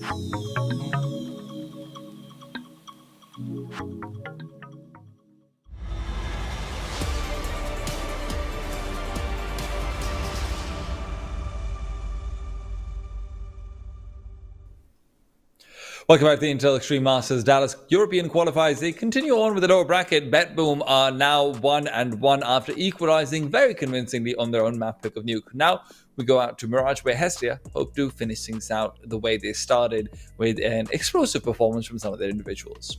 Yeah, no, they definitely had a bit kind of an under-delivery on that front when it came to Nuke. There was just a lack of synergy, a lack of the same aim display that we saw on Anubis. They seemed, I mean, very visibly less confident in that map. In spite of them testing Game Religion quite thoroughly earlier on in this close qualifier, they fall flat against the BetBoom that were definitely playing the advantages of having a demo to work off of going into that map. But now we move into more familiar territory where, you know, this was, we move into a Mirage where this was where they beat Nexus quite handily before. Hesta are someone that does seem to go for a lot of these cutesy plays, but some of those will be understood in advance by BetBoom, knowing that this was going to be the last map in the series. You would imagine that their comms on Mirage would probably be a little bit better as well as we start to move forward, right? Nuke, things did look messy, things looked like they weren't always in control of what's going on, and very frankly, BetBoom weren't necessarily even always looking like they've done a lot of demo watching on their T side. They looked like they were just saying, you know what, I think we're better than them at this map, we're gonna run at them, shoot them, find timings, and if we don't find timings, we'll just win the duel. Yeah, I think there's a certain element of that for sure, but, you know, to exploit or know that you could find those timings, there's usually a bit of forward research. So I wouldn't underestimate BetBoom. I think so far what we've seen from the leadership does seem like they are creating enough of a game plan ahead of their opponents, and even though Hesta are effectively a no-namer, like we don't understand much about this squad, I think there's a decent amount of respect being levied over to them because of the teams that they have beat and tested so far in this qualifier. I'm sure that the Anubis performance from Hesta would be adding to that sort of level of respect that you would be expecting or not. But also, you also have to keep in mind that there was so many clutches won out on Anubis. And if I look over towards a map like Nuke, much harder to do that as a younger player, much harder to do that as a team, which is, you know, with less experience. Mirage, you're playing this one, once every 3 matches on Face It? Of course, you know exactly how to be able to play this one out. So I'm looking forward to hopefully seeing an earlier activation from Dallas in particular. It did feel like we didn't really get to see him until very late into the game, where it was largely irrelevant. And then I'd like a bit more from Mukos as well. And it was also part of the way that they dominated Nexus on this map, is that Frontalis did get off to that good start, and he actually did have quite a lot of impact in that particular map in the series. So yeah, I think he's a piece that you can't afford to have go missing, especially when, you know, you still get these double kills or these miraculous frags from players like Ants or Slaxajez or Mukosh. You know, I feel like anybody can activate, but if they don't have that presence of the AWP, suddenly their ability to perform in those roles does suffer slightly. Life round, I don't know how much this matters on Mirage, but you know what? Let's just take a look at it so we don't end up saying the same thing we did last time. Michael, who won the knife round? I think CTs. Okay. Hesta's on CT side right now, so as long as I see that final kill, it's all well and good. It looks like BetBoom have this one in the bag, maybe. It's a clutcher. The clutch machine. Yeah. Swarming them back. No, never mind. Yeah, it's okay. gone. Yeah. Okay. Oops. They will get the option to start, and, you know, I think there's a lot of variation between maps like Dust 2 and Mirage in particular in terms of which side you start on. I think some teams will really value the ability to set the tone and the pace on that T side. Of course, I mean, with the way that you have Zorte performing right now on the AWP, you probably want to get him as active as possible, and that's probably easier to do on CT. So I think some of it comes down to ethos. It's not quite as clear-cut as other maps in the pool, and BetBoom opts to start on the defense. For either one of these teams, it's time to send someone home, and they're hoping that they will be on the delivering side of it. Frontalis starting off with a smoke and a flash. Mukos will have one more flash added to that tally. And it should be an A-sided execute coming through. Straightforward, easy peasy. But in the meanwhile, BetBoom does have 3 people down mid. So expect to see a lot of people start to come back over through connector. Can they beat Bossy Smokes is a big question. First peek comes out from Siren, not able to find anything. But with the dualies, he's being rushed down. Slaxajez trying to provide cover. But the CT side is going to be unpenetrated. These smokes are strange, I won't lie to you. At least one of them looks like it was almost guaranteed to have been missed, but the bomb can be planted now. And it's a late flank being lined up by Magnojez. Yeah, and they had no idea. Immediate kill onto Palace. Still a 3 versus 3, but there was no kit brought into this round by BetBoom. The smoke on the bomb have to be able to find these frags inside of jungle, and if they don't do so, then the threat of that defuse becomes less and less apparent. Mirage that tries to clutch it back. He found the kills through smoke, and he's killed 3 right out from under BetBoom. They start to defuse that bomb, and he finds the instant kill through it. That's a miraculous pistol. It's 4 from Abiraju to deliver it the goods for Hesta. I mean, it's things like that would just make you go, what do we do? We've done everything right. We've got the flank. We've got the initial kills. We've made sure we don't get swarmed down. The smokes have been reacted to appropriately. Sometimes you just lose. Magic in his hands right now, and it is Frontalis who continues forward. BetBoom. Yes, on USBs, but can we remember that round on Anubis? Yeah, we can remember, but this is not the same. And the crazy thing about that pistol clutch from Abiraju is he didn't actually fire on the first tap. Maybe they didn't know that it had been tapped. Definitely heard the second. Exile does get his hands on an SMG, which is nice. He gets a following frag, actually. Well, we got his kill with the deagle that he has as his secondary. Slaxerjez is low inside of mid. We'll do him a lot of favors here, and we'll get him some extra cash as well as the kill. 2-on-2. Boomich is very low HP. Kind of out for the count. Could recover a scout for Zorte in the following round, or a Galil. Oh. Even better. That's actually useful. Zorte probably doesn't want to be on the scout. That said, Axel is set up for success in here if he wants to go for a few more exits when the bomb is going off. Doesn't quite wait for it, so he will have that chance taken away from him. Is Boomich looking to contest this? No. Surely not.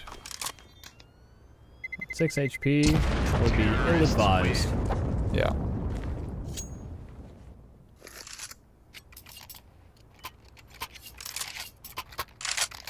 Alright, 2-0 start. Tisa getting off to a solid stride. Of course, with the way that BetBoom have opted to run their economy, they cannot afford an AWP, but it's something that Hesta themselves will not be able to snap into either. I'm very surprised at how Magnijaz doesn't buy a kit. Axel doesn't have it either, prioritizes the HE instead. But maybe setting themselves up to save if need be. You look over towards how the CDs are set up as well. It's early fighting, and then afterwards you'll know pretty soon whether you're winning or losing this round. Now, Mukos is taken out, so already you want to contend, but this is going to be an empty A site. Found Zorte from jungle will snipe them out even without the sniper. Axel, grenade in his hand, ready to go with the flashbang. Is waiting for the smoke to start to dissipate, but maybe he's waited too long. Abiraju is going to be finding one. Axel ends up being victim number 2. 2 though, Siren and Magnojez are able to trace out the single kill. It's all down to Abiraju one more time, but this time Siren will prevent. Yeah, a clutch too far. Nice shots from Siren and good urgency there from him and Magnojez, who had doubled up through spawn. Even if they had Axel in at those stairs, he had actually no idea just how close they were behind him. He threw that flash right next to himself and peeked top stairs while his teammate's getting shot from the front in jungle. So I think they're very awkward. The comms certainly cluttered, but BetBoom still managed out of the weeds. Couple of deagles in play here for Hesta and 3 AKs that surround it. It's a very light util buy. I mean, 3 smokes is more than enough to work with in the mid round. Exhausting one to blow open that or utilize the mid window smoke from spawn. But they will have fewer flashes, especially when you have Zorte on that AWP. That can sometimes matter.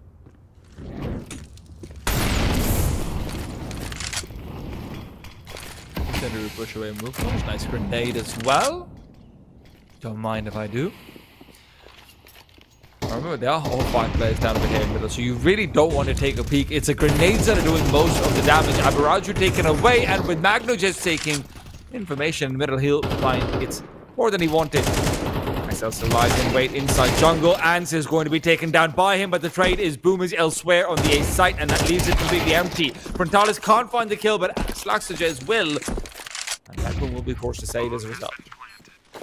I mean, it's a pretty wild move there from Hesta to just barrel through the top connector smoke, but when you have few flashes and few smokes, you've got to make do with what you can, and especially when they knew that Axile was inside of window.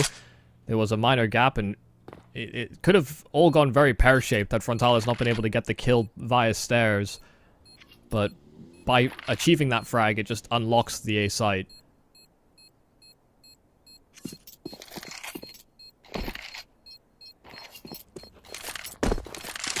It was a snap decision to save here from BetBoom, realizing that Hesta had bypassed the majority of the defenses and what little resistance they did encounter Terrorists win. didn't prove to be too much of a trouble.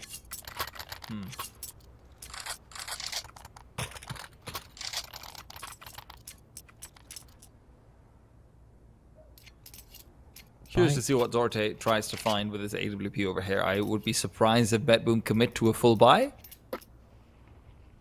But maybe Flying around it would be awkward. there's a couple like pieces of Kevlar CZ out for Boomich as well. He's happy to go down a little bit further. Shupee comes out towards that A bomb, towards that mid site. A bomb site though is where Hesta are concentrating their forces. Gosh in middle. Is going to continue forward. Re-smoked up. Magnijaz is inside that smoke as well. Now they're bumping bodies inside, but Mukosh is the one who actually receives damage. Not much, but enough to actually get an idea of what's going on. Siren will start to push through. Now Magnijaz again realizes what exactly is happening. Siren needs to get this kill before he retreats, otherwise Boomich and company are dead mid. Zorte through the smoke will find one. Backs off and watches out for the Palace player. Slaxages pushing him away. And it's going to be another save for the 2 rifles.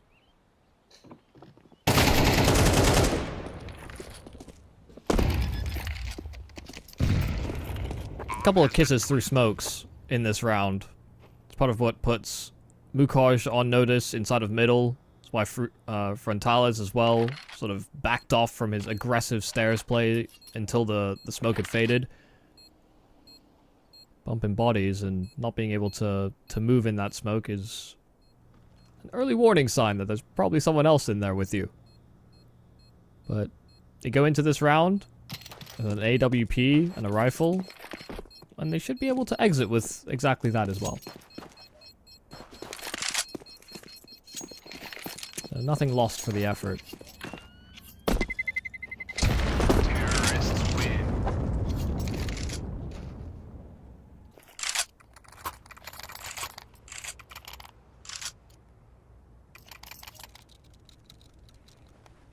Now is the time when you need to do something maybe a little bit crazy. For me, you lose this round over here, and Hesta can climb up to 6, be in a very good position and close out at least 8. And with the way the players are firing off, you do wonder what that CT side comes through from Hesta. And this is exactly what I'm talking about. Axile starts to make a move down towards underpass. He'll be the danger man to keep an eye out for in this round. Oh, unfortunately, Danger Man has had his eyes poked out. Instead, Mukosh will find him, take him down in an expected play, perhaps. Nice read from Hesta. Ball making its way back to spawn to re-smoke mid-window. And Boomich was pushing into Palace, but that opportunity will be missed. Magnus starting to start leaning back towards that B-bomb site, especially with that forward play by Boomich, but it will come down to him and Siren to try and hold the fort. If Zorte can find the skill onto Ants as he's crossing over, that would be big, but Zorte is not going to have that duel at all. Siren in the bomb site, who gets himself the first. Magnojez at number 2, and Siren at least doesn't have to worry about anyone coming in from short. Magnojez's assistance continues to come into play, and that flank from Ants that he's been trying to go for will have plenty of time to activate. Boomich reveals position. Mukosh now knows. Now turns away, and because of it, he resets his aim. Suddenly, Ant's aware of where Siren was as well. He's found a kill earlier on. What's going on? Mukos feels pressure to try and get onto the bomb site. Despite bullets connecting with both players, that boom will lose neither. Yeah, I mean, they knew where Siren was. They should have had an understanding of it, but just thought he repositioned in the absence of the actual pressure from the apartments. Even with the flank that Ants was able to set up. Just kind of losing track of him, and by the time they remember or figure out where Siren got himself off to, it's a little too late. Great hold on that B-bomb side, and this time an opening pick from Zorte, who takes an aggressive line. The absence of a smoke inside of the mid-window will cost you on duels like that. Hey, Zorte's happy. Yeah, he'll take that.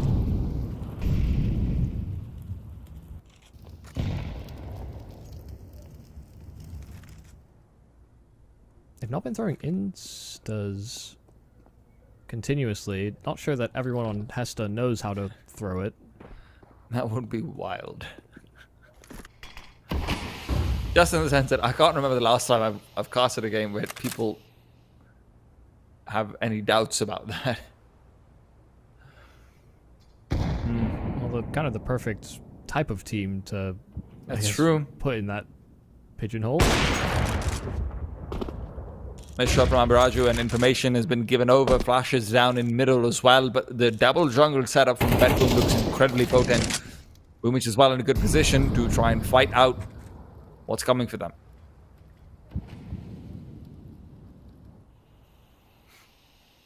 A slow creep up connector is the call from Hesta, but Boomich has already found their A-site lurker with Magnuches activating. Answer revealed. Mukos is fighting a dying man's battle.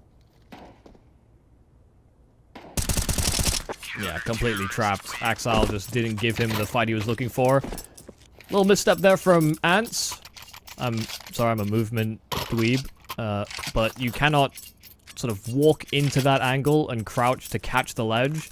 You need the a little bit of extra acceleration by letting go of that shift key to make it into that position. Unless I'm the noob, but it did seem as though he tried to navigate in and he missed that ledge and got caught completely.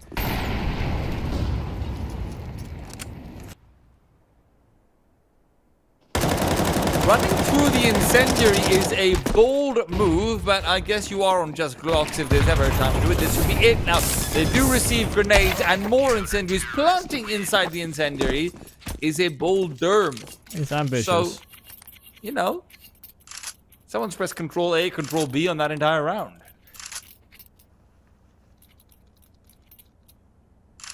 Yeah, that looked rather pedestrian. You know, you sometimes get a decent amount of mileage out of Glocks, but Hesta not messing about with that round. Didn't fancy their chances.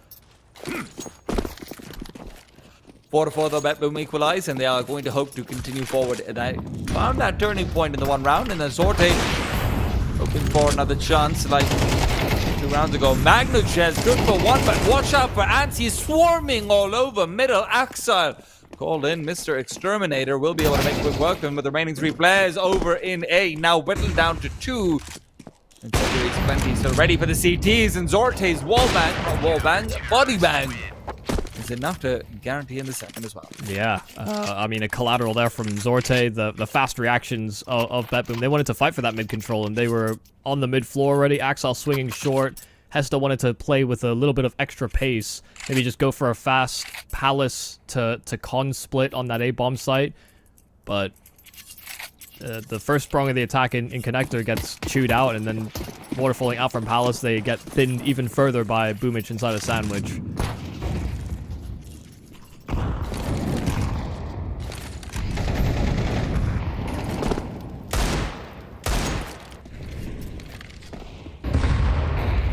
Axel fully wide swings down in the middle. He just wants information right now. He knows that underpass is where they're likely to have most of their threats, but with Ants finding Magnuches, that does make things a bit more complicated. Good grenade to the body. But now you have 4 players in the middle. The boost is going to be spotted. They're just not checking for it. Double boost one hasn't been noticed by Axel though. And Zorte is backing off. He's not ready. He's asking questions and he's right to do so. And AWP will be recovered, but at least Axel will recover the kill.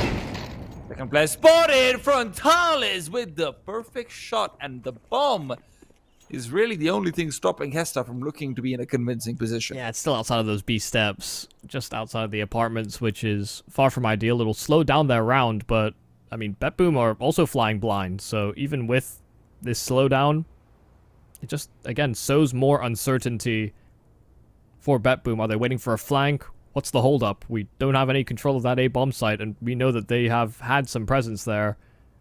Bomb is making its way through connector. Frontales could be in trouble. He's gone over here unless his pathing is perfect, and with his head given up, the bomb will be on the ground.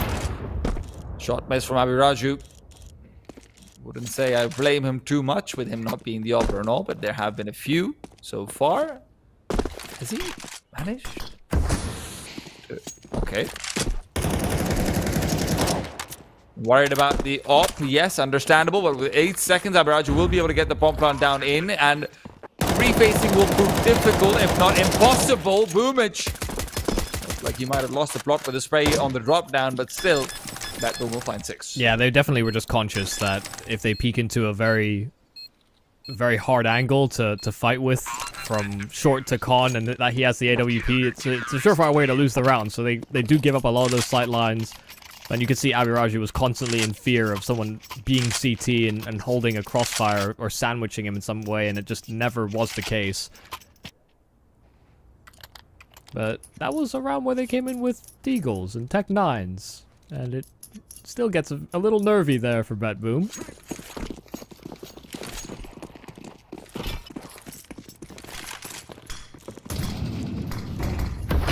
Uncle Sorta again, hoping for one of those swings, will not be given one. Zorti's taking a fair bit of grenade damage. It is exchanged with Mukosh, of course, but at the same time, look at how these CDs are just trying to get a late chokehold in the middle. You can practically feel their fingers trying to wrap around it, but will the squeeze ever happen? They keep getting pushed away by smokes, by utility, by Anderson, by Mukosh. Well, Mukosh, brilliant shot. Axel's continually been trying to challenge in from short. Mukosh finally punishes. Yeah, Axel has been wanting that fight a lot. So, you know, it's one of the vulnerabilities of continuously going for a fight. At some point, you could lose it. Which forcing them away from the A ramp. Siren's in a good spot for this one. They have one Molotov, they use it incorrectly. Siren gets it for free. In fact, they don't even use it at all. A chance never given over, and now Muko's hunting for a kill he will not find. Completely caught off guard by the fancy footwork. The B-side player. Hesta are pulling the plug. They're gonna try and reroute and run up through connector, and I imagine they're gonna go through short. So they're re-execing onto this B bomb site, but they ceded a lot of control and were very noisy about the whole endeavor. Magno's heard a player coming back up towards connector though, and that's where Sorte on the long range duel will be good for one. Close range, Magno deals with it. 10 seconds.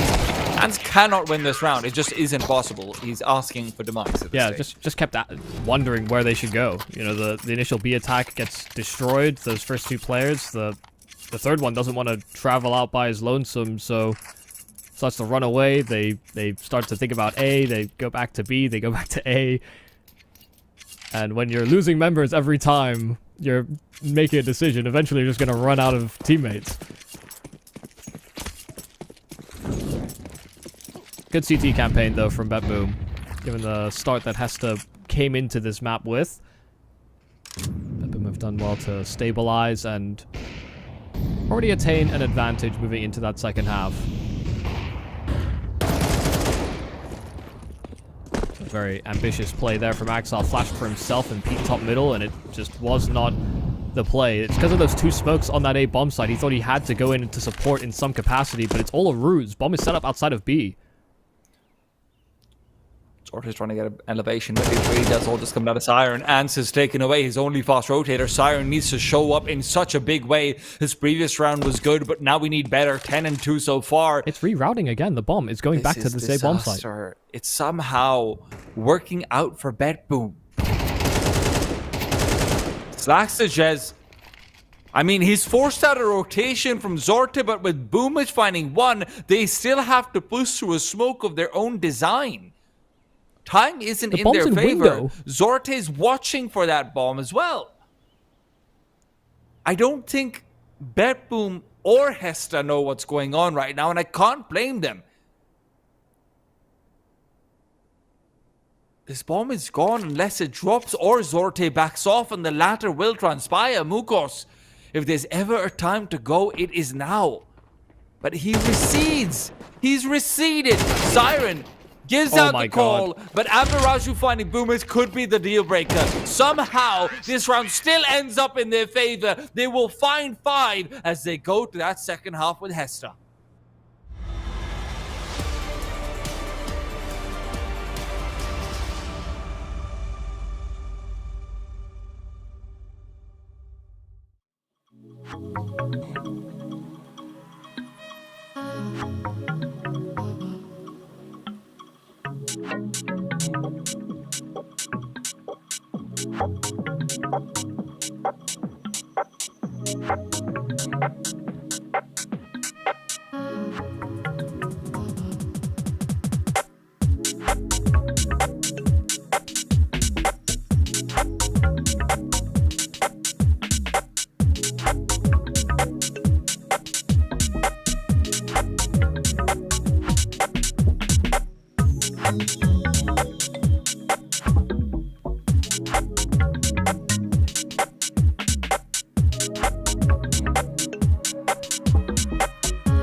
If I heard that you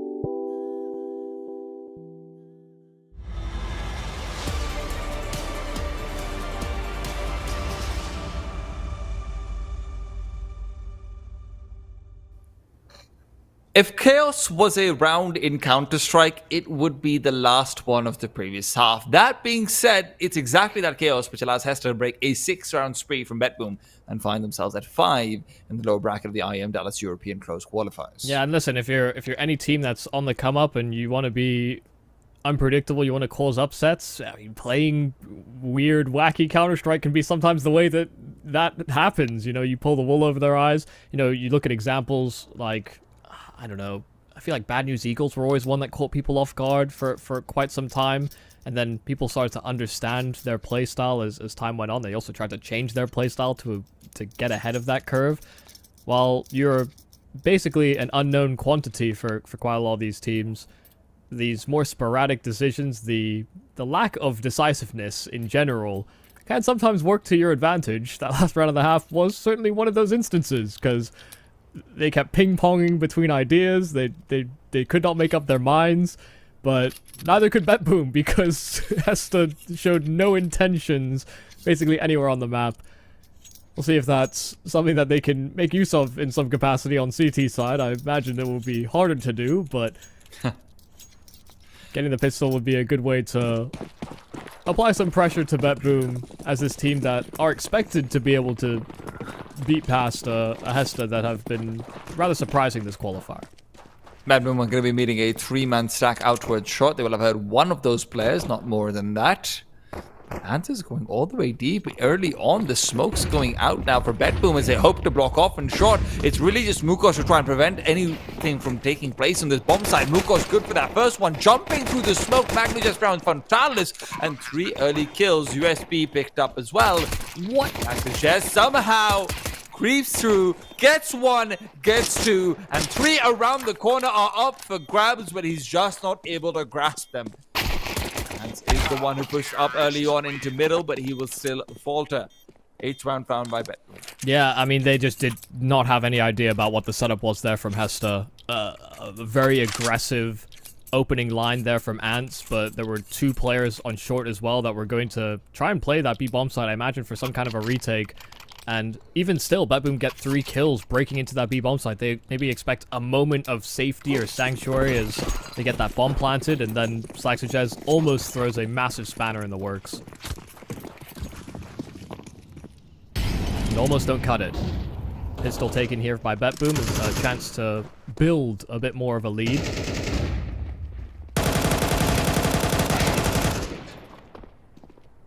Boomage managed to keep him second as well. It's all good.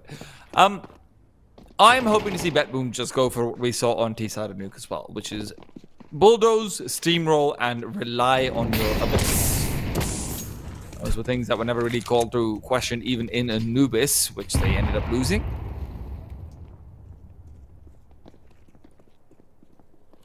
The classic, why respect them if they won't make it? Yeah, and I think there's a lot of teams that, you know, I always like to call that hazing when it occurs. You know, a massive underdog versus a big favorite. Yeah, you want to limit test your opposition.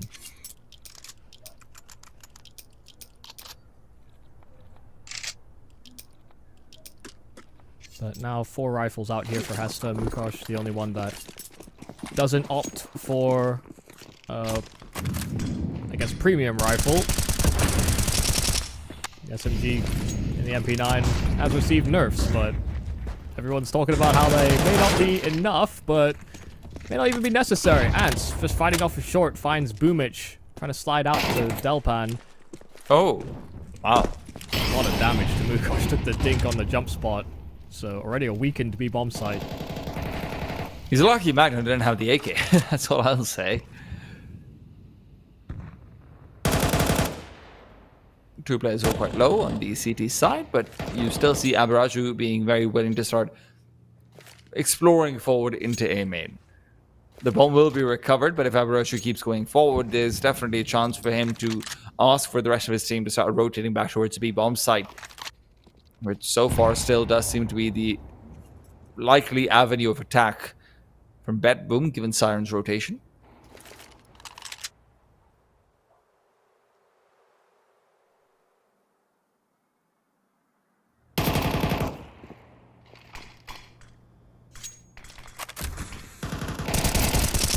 Smoked off on either side. Frontalis will be funneled back in towards the site, but they're worried about that peek in from Connector, rightfully so. They get the kill. On the BetBoom side, Mukosh is still alive though. Molotov buying him more time than not, and Axel is in fact still looking for these 2 weakened players on the bottom side. Ants will fall to the Molotov of Zorte, and BetBoom find an advantage through utility. Time is low, but they will get the bomb plant regardless. Oh, Zorte's heard them. He's heard Abiraju inside of the apartments. Axel doesn't come off the plant, but he is very ready to greet Abiraju. If not him, then Zorte, who holds a deep line in those apartments. And he thinks he's got the drop on them, but he made far too many steps on that flank attempt. 10th round attained by BetBoom, even though it gets a little hairy. The fact that all that damage was accrued on those 2 B-site defenders definitely earns some rightfully earned dividends for BetBoom. Hesta still going to be pulling out a buy from their pockets. It's a very strange one. Ants is fully committing to it with the M4, and everyone else is leaving out a bit more money for themselves. But even then, Slackster and Frontala is more money than not, so maybe hoping for a double op later on in the game, if that is a possibility. Missed window smoke will not be doing any favors to Betboom, though. Yeah, I think we'll go back and recheck that. Ants has decided to clear through a ramp and has walked right into Siren's crosshair, keeping that idea at least in the back of his mind, and maybe even spotted the forward progression of Slackster. Well, why wouldn't you go A now? And Hesta are very much on the same page about that. Guys, they've gotten 2 kills. I'm telling you, they're gonna go A. And they're right. Positions aren't terrible over here. If you can get one dig and just stay alive, suddenly Betboom start to sweat. But Moko starts to back off as well. This retreat could be the difference maker. Frontala's having cleared out Palace like this is what's making them second guess their initial expectations. Mukosh will be rerouting back toward jungle and really have nothing to offer. It's maybe a kill on the middle that he could hope to find, but with Zorte's hand never having cooled down, 15 and 5, he is just another victim. The total absence, so, of any pressure on this A-bomb site will leave them suspicious about both Palace and Ramp. And you can see, just based on Axal's position, he's been tasked with trying to prevent any flanking opportunities. Well, for now, that grenade is... I think it was spotted out as well, but they just try and double peek it out, and Aberaju is left all alone. He's the one to find a single kill so far, but that is not enough to stop Betboom from finding 11, and likely 12 with the way the money's going to look best.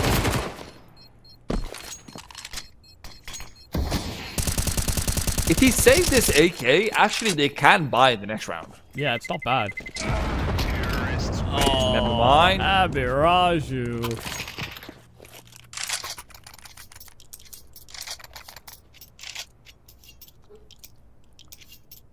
Buy's not terrible regardless. Aberaju is especially assisted by those 2 kills with the MP9. It's going to be the absence of util on a couple of these players. I mean, Frontala's, you know, as the AWPer on the CT side, doesn't have an HE to blow open smokes, doesn't have flashes or Molotovs to help set up for mid control.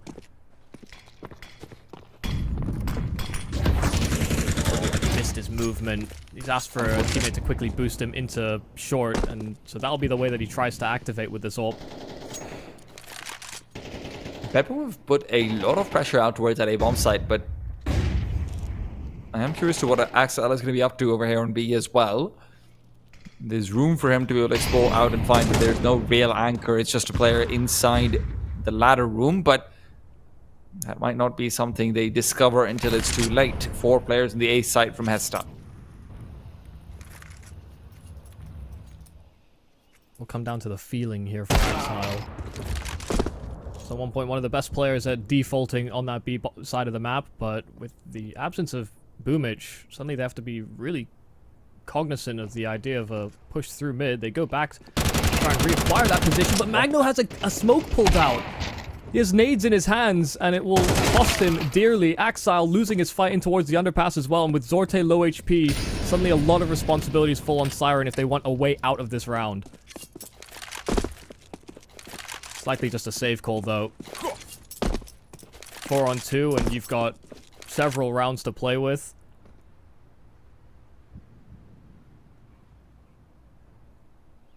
Yeah, you just take these ones forward. Money's fine for a buy in the next round regardless, but why waste it when your loss bonus is as poor as it is?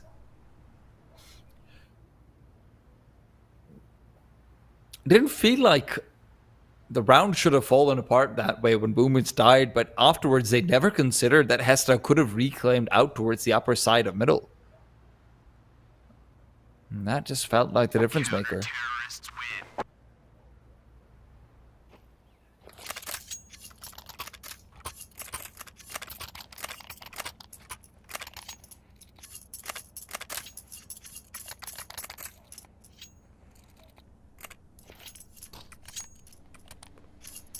I wonder if that's going to be enough wiggle room. Now you don't have the shortcomings of that last buy. Every opportunity to explore to their heart's content. Set up in the map control however they want. Aggro line held by Zorte. Already anticipating a swing from short. Making some good progress though, and just as that flash comes out, he is able to turn, but it allows Ants to get the drop on him. Great positioning from Frontalis as well, being able to find the follow-up that gives them such a big advantage. BetBoom have effectively no control out towards the A bomb side, and Mukos' position is great. He will be immovable, but Magno finds a player completely off guard. Slaxages will not be taken down though. Magno's instead look for the second fight. It's so well played from him, and he even gets another one. 3, and that hat trick did seem a little bit free. Frontalis, your position inside connector, will be regretting giving that one up to Magnagez, and right now, knife in hand, a bullet doesn't find him, doesn't actually end up being fired at all. Frontalis trying to get the close, quick scope will only give Magno the quad. What a bailout from Magno. I mean, his teammates are taking all this contact at B, and so you can understand why Hesta dropped their guard, expecting that they need to clamor for those rotates, but knife drawn when there was mid-control shown by those Ts earlier on, it's a massive mistake that Magno punishes tenfold. Fantastic timing, the chase down, and the presence of mind not to just give chase to the one man he knew about. He knew that there was help coming. Gales, aggro peek, and they spot him making the climb up to short, but he's still able to get away with his kill. It's his teammate that they lose in the back line. Magnagez is still somehow again over towards the stairs, but this time only good for the one. 1 for 1, but the T's are fully committed over here to the A side. You have to keep an eye out for Muko. She's swung in to CT one more time, and Siren's been cut off. Now, Slaxages is considering getting aggressive behind the smoke, and he's done a great job of it. Will be losing out on the chance for more, as Mukosh will steal that from him, but nicely done from Hesta to counter out the faster pace of Bedroom. Hell's the play that Frontalis wanted to do a couple of rounds ago, but this time able to get it to success with company from his teammate, of course. I think he even managed to block the smoke on the way. Either that or Bedroom just missed it for the window. Yeah, I mean, you'd actually have to hit it as it's jumping into the window hole if you want to block it completely, so yeah, that could be quite surprising. Deep aggressive boost as well from Frontalis. A deep Molotov that should allow him to exit should he so choose, but he's sticking around, and the flash will completely catch him. Great flashbang, but Ants is over there for the equalizer and more. It's the grenades, it's the incendiaries. They're trying to make him uncomfortable, but really, you just have to worry about Boomage. It feels like if he could have gotten some space back to jungle, and that's what Slaxages is worried about as well. Wary of the threat, but that doesn't mean he's not going to be closer to reinforcing the B-bomb site. A's been called clear. Aberrage has made that call, but at the same time, trying to go for information like this does make it so no matter what happens, BetBoom will have a 3v2 in the next 15 seconds or so. Yeah, and the problem is the way that Abiraju is cleared towards the ramp, it actually leaves Slaxages very suspicious of a potential con walk, boost into window, especially with players spotted outside of B. If they reroute through the underpass, it leaves them very vulnerable, so it's still just Ants on B. And he has to hit the shot, he gets the first onto Boomage, but the flash is good. He's still able to double up, gets just a glimpse of Siren before getting full blinded. Now it's Zorte in the clutch to deliver. He's worried about short at the grenades, but he should really be concerned about incendiary as well. They don't want to let this bomb be planted comfortably. Slaxages knife out, runs through the smoke, and right now Zorte cannot decide between targets. He's just trying to isolate, but right now it is going to be death knocking on his door. The HE did so much damage. The Malt, the incendiary is so disruptive, and even with the smoke down at the doorway, Slaxages just took that opportunity to create some chaos. Bit of forward timing didn't allow for, I guess, clean 1v1s there for Zorte. What good cover he had was being restricted further and further as time went on. So still some kick in Hesta once again. They've still got 4 more to go just to get to OT.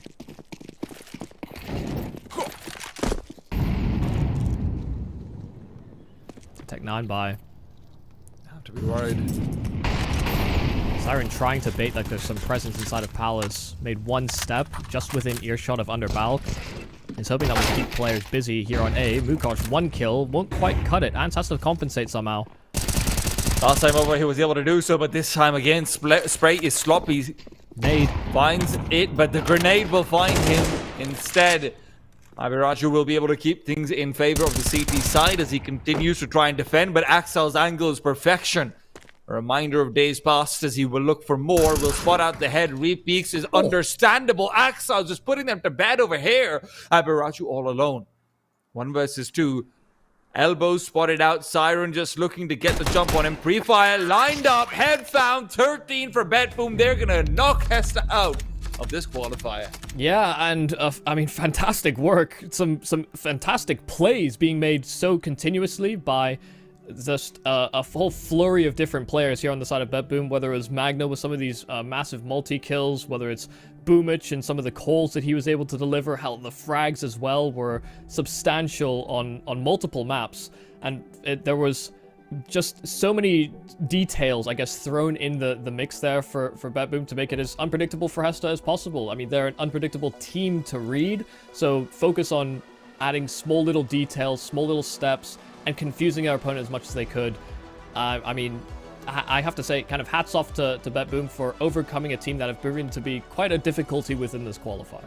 Well, listen, that's not to say that Betboom have been able to qualify for Dallas just quite yet. That's what is still on the line. They're going to be going up against the winner. Rather, actually, I already know the winner is. They're going to be going up against Astralis up next, but that comes in about 3 hours or so. Right now, you guys can go over towards the twitch.tv/ESLCS stream, the A stream, to find out what Metasport and Heroic have in store. There's still 3 matches to go before we can really name our final European representatives. But in order to find that out, we have to go over to the A stream. Guys, come over there. We're going to find you there in Twitch chat as well. See you guys next time.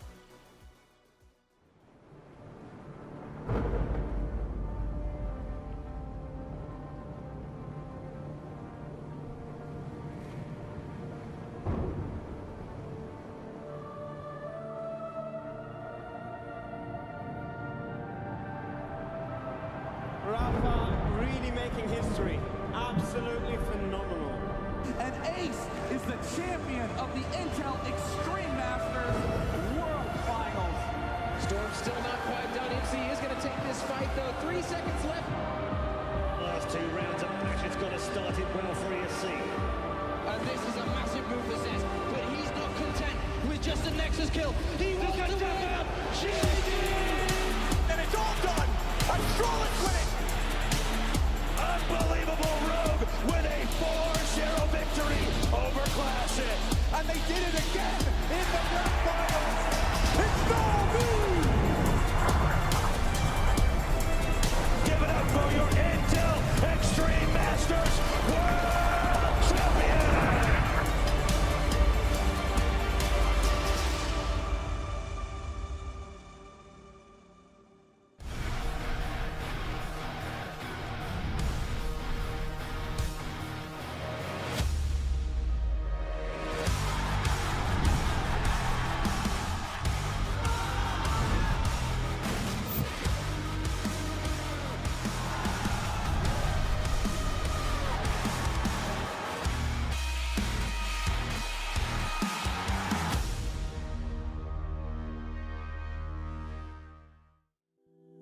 If I heard that you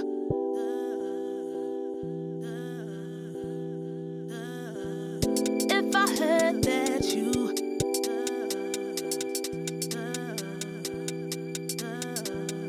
If I heard that you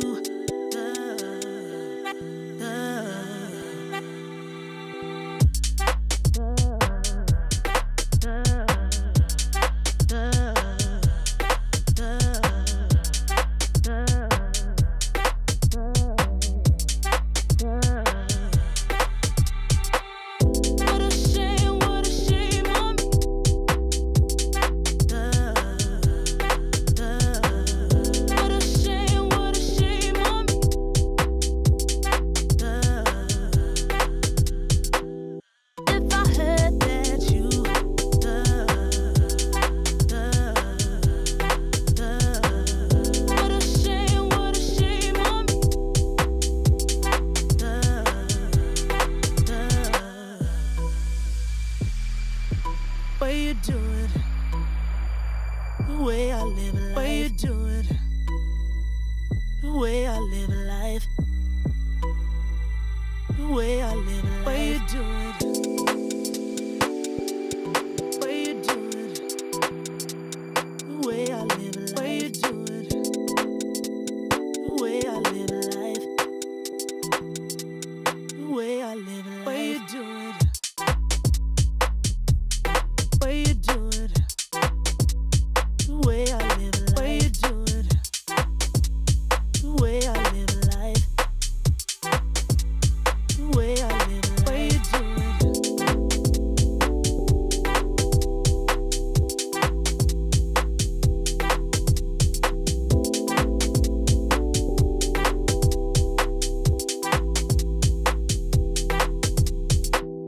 What a shame on me.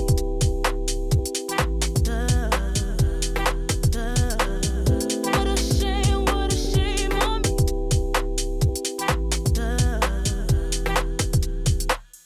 If I heard that you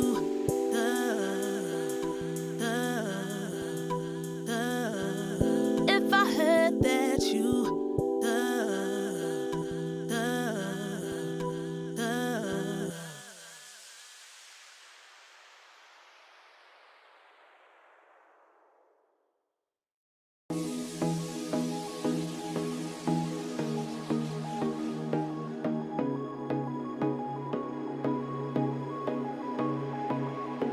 Lately, I feel I can't find my feet. Pushing closer, my heart skips a beat, and now I'm falling.